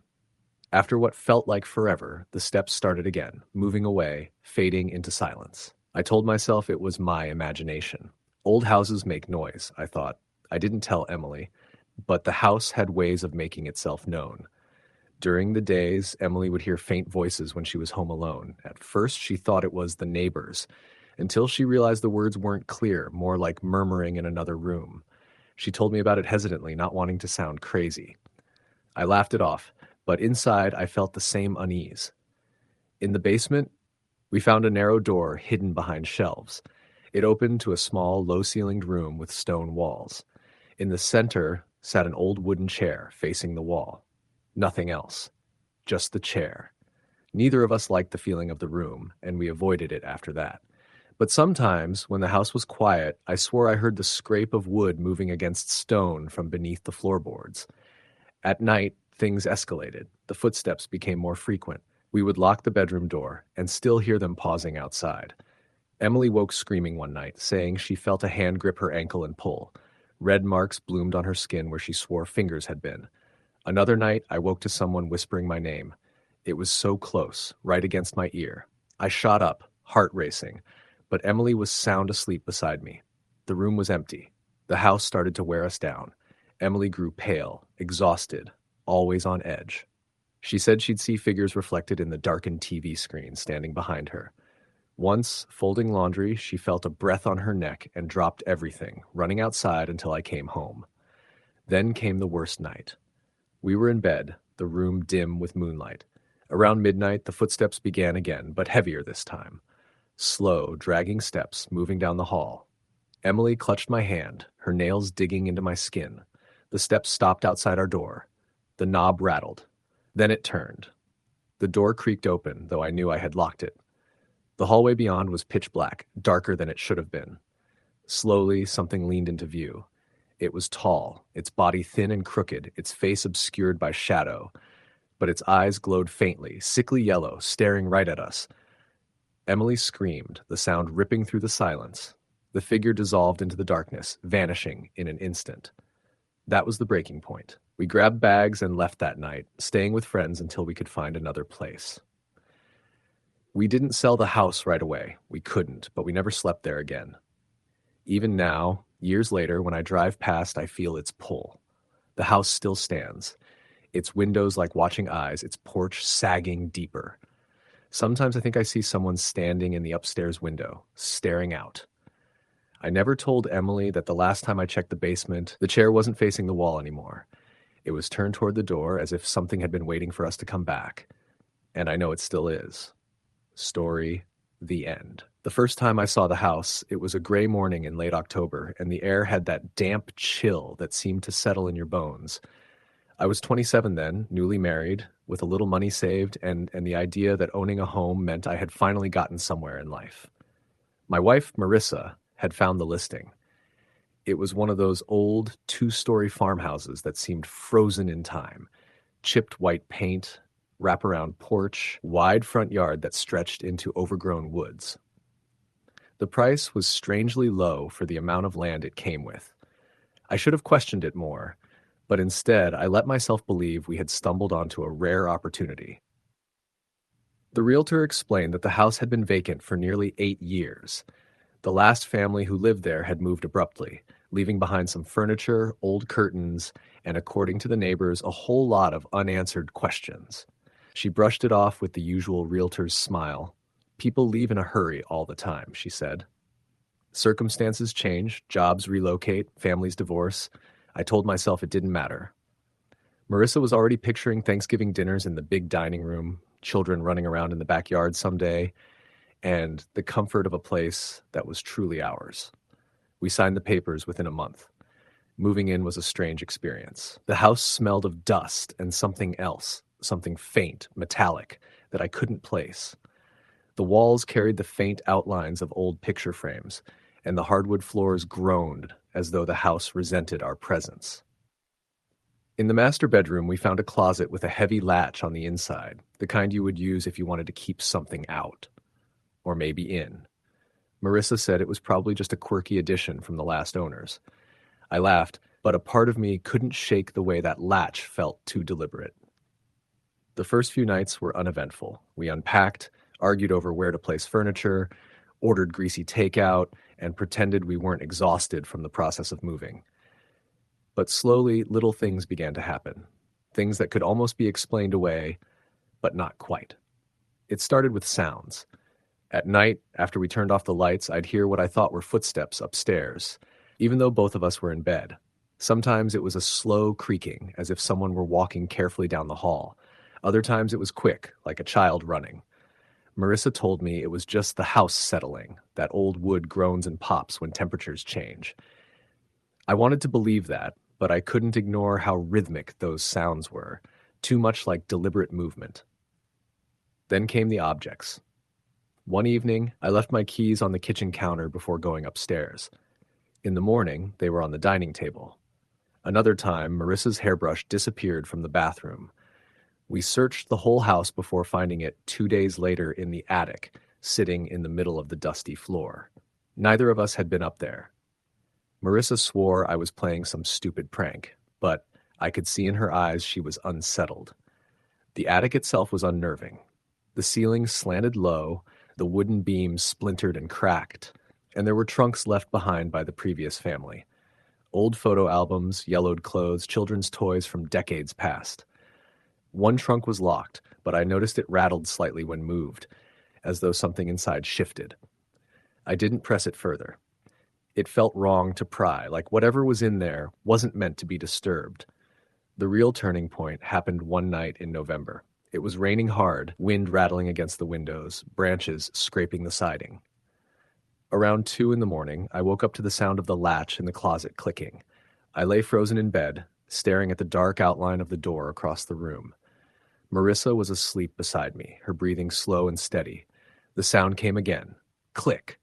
Click. The distinct noise of metal shifting against metal. My stomach twisted and every hair on my body stood on end. I wanted to convince myself it was just the storm, but no storm makes a latch undo itself. The door creaked open slowly, just enough to see a sliver of darkness beyond it. I couldn't move, couldn't breathe. Then, as if nothing had happened, the door closed again, hard enough to rattle the frame. Marissa stirred at the noise and asked me what was wrong, but I couldn't find the words to tell her. The next morning, the latch was secured again, as though it had never moved at all. After that, I started keeping track of things. I wrote down every odd noise, every misplaced object, every moment that felt wrong. The list grew longer than I cared to admit. Marissa tried to ignore it, focusing on decorating the house, painting walls, and making it feel like home. but I saw how tense she became, how she flinched whenever the floor creaked at night. We didn't talk about it directly, but it hung between us, heavy and undeniable. One evening, about 3 months after moving in, we invited our neighbors, the Clarks, over for dinner. They were a kind older couple who had lived down the road for decades. After a few glasses of wine, I asked them about the previous owners. Mr. Clark exchanged a glance with his wife before telling us what little he knew. The family who lived there before us, husband, wife, 2 kids, had left suddenly. No forwarding address. No explanation. One day they were there, the next they were gone. Some people whispered about financial trouble, others about marital problems. But Mr. Clark lowered his voice and admitted there had been rumors. Strange things happening inside the house. Lights flickering, doors slamming, children screaming in the night. The kind of stories neighbors share in hushed tones, half believing, half dismissing. Marissa laughed nervously and said people love to exaggerate. But that night she insisted we sleep with the bedroom light on. Neither of us admitted it was because of what we'd heard, but we didn't need to. Things escalated after that. It wasn't just noises or objects anymore. It was presence. You could feel it in the air, like a weight pressing down on you. Sometimes the house felt colder in certain spots, sharp and biting, even when the heat was on full blast. Once, as I walked past the staircase, I thought I saw someone standing at the top, small, like a child, just long enough for my brain to register it before the space was empty again. Another time, Marissa screamed from the bathroom because the mirror fogged up and words appeared, "Get out!" She insisted it was a trick of condensation, but the way her hands trembled told me she didn't believe it. Sleep became a battle. I'd wake up in the middle of the night with the sense that someone was standing beside the bed, watching. I'd roll over quickly, heart pounding, but nothing was there. Marissa confessed she had the same experiences. Once, she woke to the sound of whispering right in her ear, though I hadn't spoken a word.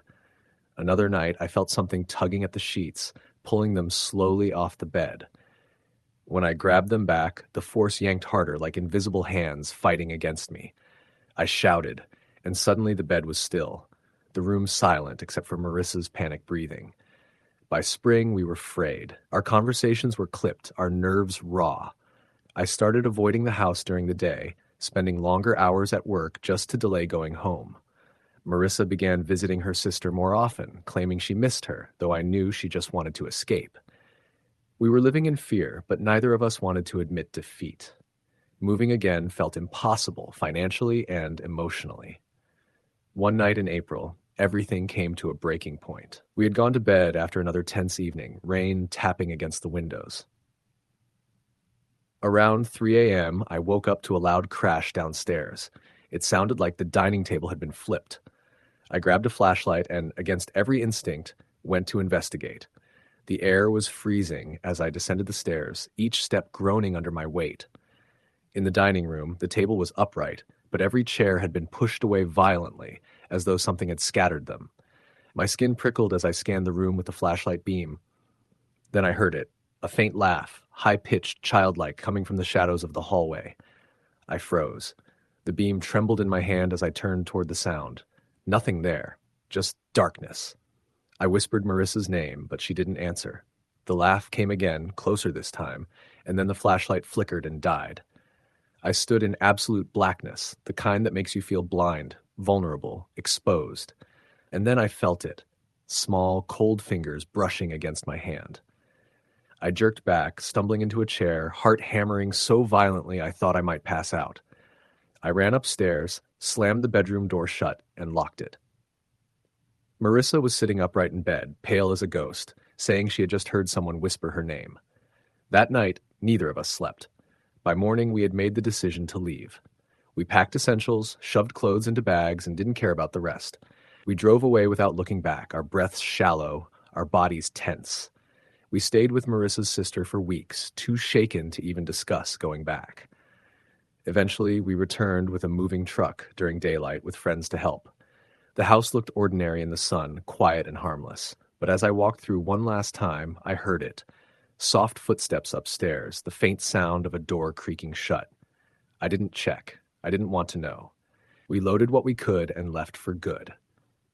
To this day, I don't know what lived in that house. I don't know if it was the echoes of the past, something tied to the land, or something darker that fed on fear. All I know is that it didn't want us there. Sometimes at night, even now in our new home miles away, I wake to the sound of footsteps in the hall. I tell myself it's only my imagination, but deep down, I wonder if leaving the house was enough or if whatever was there followed us. Story the end. It started with the house itself, an old two-story colonial that sat back from the road on a patch of overgrown land in Pennsylvania. The shingles were curling, the shutters hung loose on rusting hinges, and the paint peeled in wide, curling strips, revealing weather-gray wood beneath. My parents bought it at auction, claiming it was a deal too good to pass up, though they whispered about its history when they thought I wasn't listening. They didn't want me to know that it had sat empty for nearly 15 years after a family tragedy drove the last owners away. At 15 years old, I knew enough to be suspicious. But when you're a teenager and your parents are determined, you don't get much of a say. The day we moved in, the house smelled like rot, mildew, and something metallic that clung faintly in the air, like blood dried long ago. My father insisted it was just the water sitting stagnant in the old pipes, but even after he flushed them for hours, the smell lingered. The real estate agent had avoided answering questions directly when I asked if anyone had died inside, but I caught the way her eyes darted toward the upstairs windows and how she smoothed her skirt nervously before changing the subject. That first night, we barely unpacked anything. My room was upstairs at the end of the hall. The floorboards creaked under every step, and the wallpaper was stained in places where water must have leaked years ago. I lay in bed with my phone in my hand, staring at the faint cracks in the ceiling, listening to the groans of the house settling. But around midnight, the sounds changed. They weren't random creaks anymore. They were rhythmic, slow, deliberate steps moving across the hall outside my bedroom. I thought it was my dad checking the locks, but when I opened the door, the hallway was empty. The air was colder than it had been just a moment earlier, sharp against my skin. I stood there, holding my breath, and I swear I felt the faintest brush of air against my face, like someone had walked past me. By the next morning, I convinced myself I'd imagined it. Old houses make noises, I told myself. They shift, expand, and contract. My mom tried to make things cheerful with pancakes and fresh curtains she'd brought from the old house. My dad focused on repairs, new locks, fixing the banister, clearing brush from the yard. But the longer we stayed, the more impossible it became to pretend everything was fine. It was little things at first. Objects moved, not far, but enough to notice. My mom's hairbrush would be on her dresser when she went to bed, but in the morning it would be on the floor. My dad misplaced his screwdriver so often that he accused me of moving it, though I never touched his tools. Sometimes I would walk into a room and feel a sudden heaviness in the air, like all the oxygen had been sucked out. One afternoon, about a week in, I was unpacking boxes in my room when I heard whispering. It was faint, like two people talking through the walls, but it grew clearer as I pressed my ear against the plaster. I couldn't make out exact words, only the hushed tone of urgency. Then, just as suddenly, silence. My mom said it must have been the pipes again, but water rushing doesn't sound like whispers. I started to dread nights the most. The footsteps outside my door returned almost every night, sometimes stopping right outside as if whoever, or whatever, it was stood there listening. I learned not to open the door anymore. Once, I thought I saw a shadow move across the crack at the bottom, blocking out the sliver of light from the hallway nightlight my mom had plugged in. I didn't sleep at all that night. My mom began to change too. She was always bright and full of energy, but within weeks, she looked pale, drained. She complained of headaches and said she couldn't focus. She would sometimes stand at the kitchen window, staring out at the yard for long stretches, not moving, until my dad or I snapped her out of it. She admitted she was having strange dreams, but she refused to tell me what they were. One evening, we were sitting at dinner when the sound of crying echoed faintly from upstairs. It was unmistakable, soft, muffled sobs like a child crying into a pillow. My mom dropped her fork, her face going white. My dad jumped up, grabbing the flashlight, and ran upstairs. I followed close behind. Room by room, we searched, opening every closet, every corner, but there was nothing. My dad tried to laugh it off, but the sound of a child crying is not something you can mistake. The crying happened again the next night, and this time it was accompanied by a low, dragging noise, as if something heavy was being pulled across the floor. We were all awake by then, standing in the living room, staring at the ceiling. My mom clutched my arm so tightly her nails dug into my skin. My dad yelled up the stairs, demanding whoever was up there to show themselves, but his voice wavered. No one replied. Weeks blurred together. We stopped inviting people over because the house unsettled everyone who stepped inside. My best friend came by once, but she left after an hour, saying she felt sick and dizzy. She never came back. My dad spent more time away at work, volunteering for overtime. My mom hardly slept at all.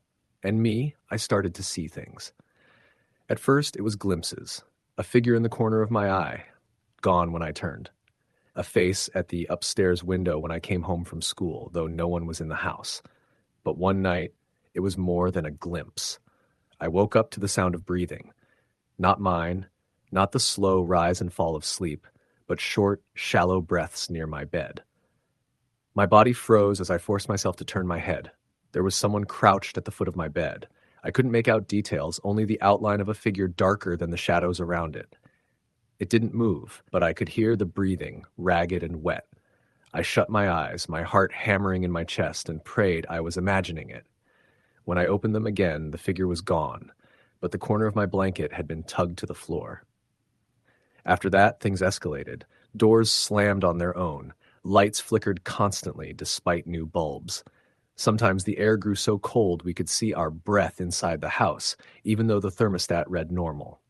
My mom began talking in her sleep, murmuring words in a language I didn't recognize.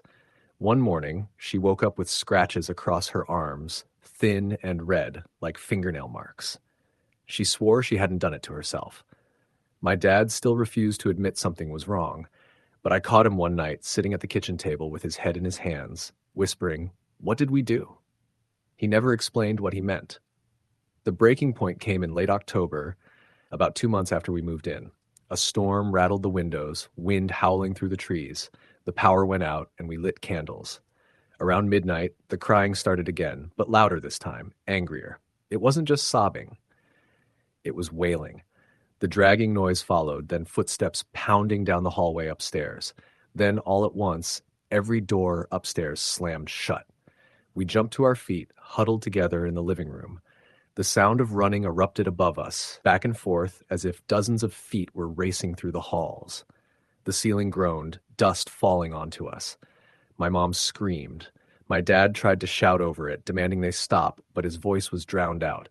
The front door blew open, the wind and rain lashing inside. For a second, I thought maybe the storm was doing it all. But then I saw her. A girl stood at the top of the stairs, no older than 10, in a white nightgown soaked as if she'd just stepped out of water. Her hair clung to her face, and her eyes were black voids. She opened her mouth, and the wailing grew deafening, shaking the walls. Behind her, shapes moved in the darkness of the hallway, figures shifting and twitching unnaturally. We ran. My dad grabbed my arm, pulling me through the door into the storm, my mom stumbling behind. We didn't stop running until we were down the road, soaked to the bone, gasping for air. We never went back inside. The next day, my dad returned only long enough to grab essentials, refusing to let me or my mom near the place. Within a week, the house was abandoned again. The bank eventually repossessed it, but as far as I know, it still sits empty, rotting away. We don't talk about it much anymore. My parents don't like to remember, and I try to push the memories down. But sometimes, late at night, I wake up certain I hear footsteps outside my door again. And sometimes, I think about the girl at the top of the stairs and the way she looked at me like she knew me, like she had been waiting. Story the end. The first time I saw the house, I had no intention of living in it. My cousin Josh had been nagging me for weeks about coming down to check out this hidden gem he and his wife had stumbled across while house hunting outside of Cincinnati. He wasn't planning on buying it himself. He said it needed too much work, but he was insistent that I come look at it. "You'll love it, man," he'd said over the phone. "It's got that old Americana feel, like something out of a Stephen King book.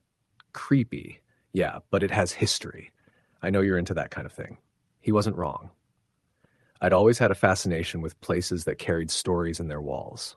I studied architecture in college, and while I never became an architect, I kept my appreciation for old structures, the way wood warped with age, the way paint peeled to reveal decades of different colors, the way houses seemed to remember things long after their occupants had moved on.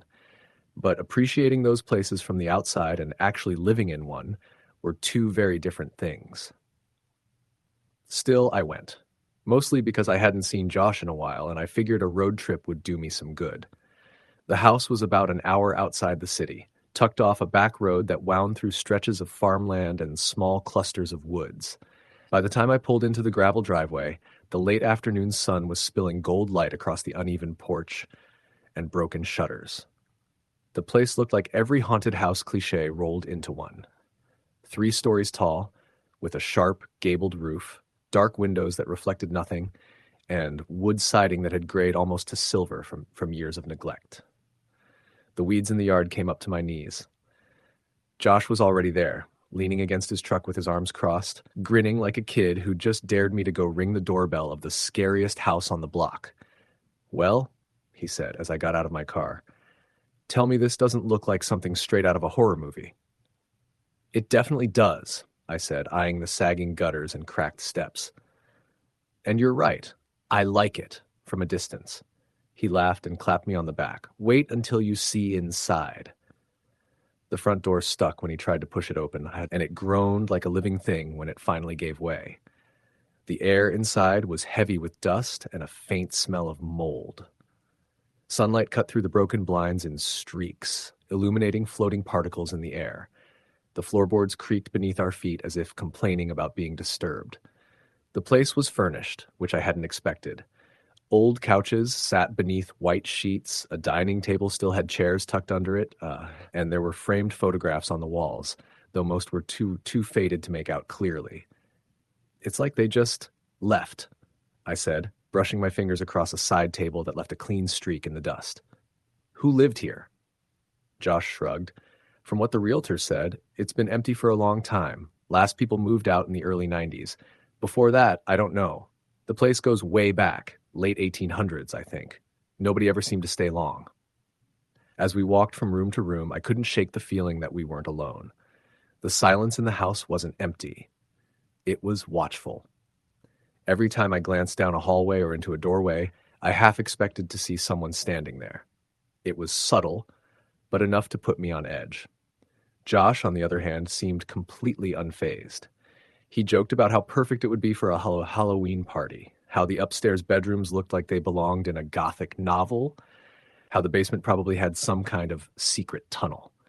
He was in full entertainer mode, laughing and brushing off the eerie vibe like it was all part of the fun. But when we went into the basement, his joking stopped. The steps were narrow and uneven, and the air grew colder as we descended.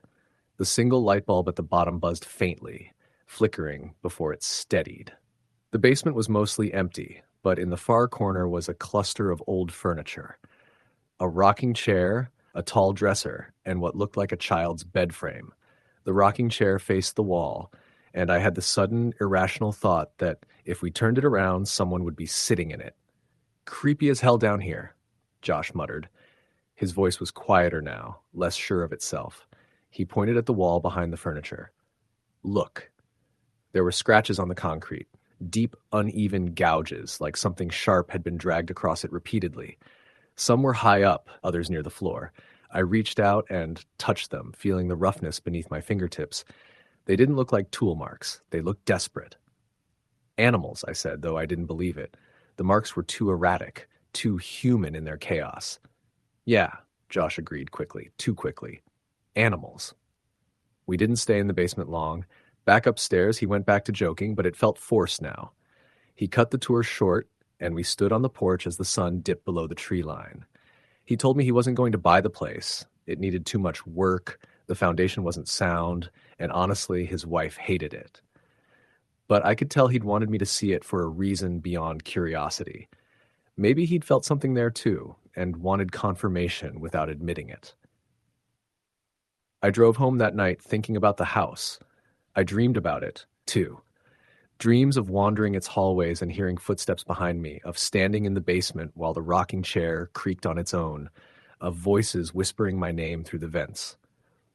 When I woke up, I couldn't shake the feeling that the house hadn't been done with me just because I'd left it behind. Over the next week, I started seeing it everywhere. Driving to work, I'd pass a random farmhouse and think of its sagging porch. Walking past a neighbor's yard, the weeds would remind me of the knee-high grass choking its lawn. Even in my apartment, I swore I heard its creaks and groans when the building settled at night. The house had stuck to me somehow, like it wanted me to come back. I told myself I was being ridiculous. It was just a house, an old, creepy, abandoned house. But the pull didn't go away. And when I found myself back on that same country road 2 weeks later, gravel crunching under my tires as I pulled into its driveway again, I realized I'd already made the decision. I was going to live there. At first, it wasn't so bad.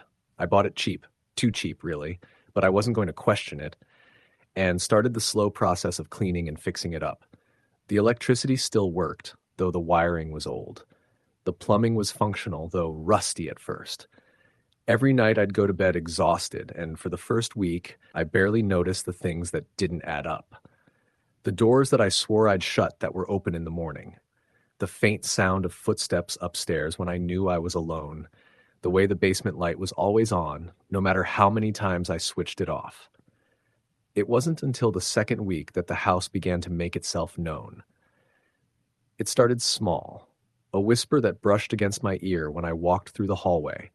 So faint I couldn't make out words, a cold draft that followed me from room to room. The rocking chair in the basement turned slightly, though I never touched it. Then one night I woke up to the sound of someone breathing in my bedroom. Slow, heavy breaths right beside the bed. When I turned on the lamp, no one was there, but the impression of weight lingered in the mattress, as though someone had just stood up. I tried to tell myself it was stress, that living alone in a house with that kind of atmosphere was bound to mess with my head. But the more I ignored it, the worse it got. I started finding things moved around. My keys on the kitchen counter instead of the table, my shoes lined up neatly by the door when I never put them that way, the photographs on the walls turned crooked. I'd wake up in the middle of the night to the sound of a child crying, soft and muffled, coming from somewhere in the house. Once, I followed it into the basement, but when I reached the bottom of the steps, it stopped. The rocking chair faced me this time. The scratches on the wall seemed deeper every time I looked at them. And still, I stayed. I told myself I could handle it, that I'd put too much money into the place to leave, that there had to be some rational explanation. But the house had other plans. It didn't just want me to live there. It wanted me to belong to it. The story continues with increasing disturbances. Footsteps at night, doors slamming, shadows moving, and the narrator uncovering the house's violent past through local records and an encounter with an old neighbor. They discover that a family once died mysteriously inside. The children locked in the basement, the mother vanished, the father found dead in the rocking chair. The narrator experiences direct encounters, seeing the children in mirrors, hearing their laughter in the walls and feeling pulled toward the basement. The haunting escalates to physical harm, scratches appearing on the narrator's arms, being shoved down the stairs, the bed shaking violently at night. The narrator grows paranoid, isolated, and sleep-deprived until the house becomes impossible to leave. Every attempt to escape is thwarted by the house itself. The car won't start, the doors won't unlock, the phone dies whenever they call for help. Ultimately, the narrator realizes the house doesn't just haunt its occupants, it consumes them, erasing their presence from memory. The narrator writes this account as the final attempt to warn others before the house takes them fully, their identity dissolving into the whispers in the walls, another voice for the next unlucky visitor.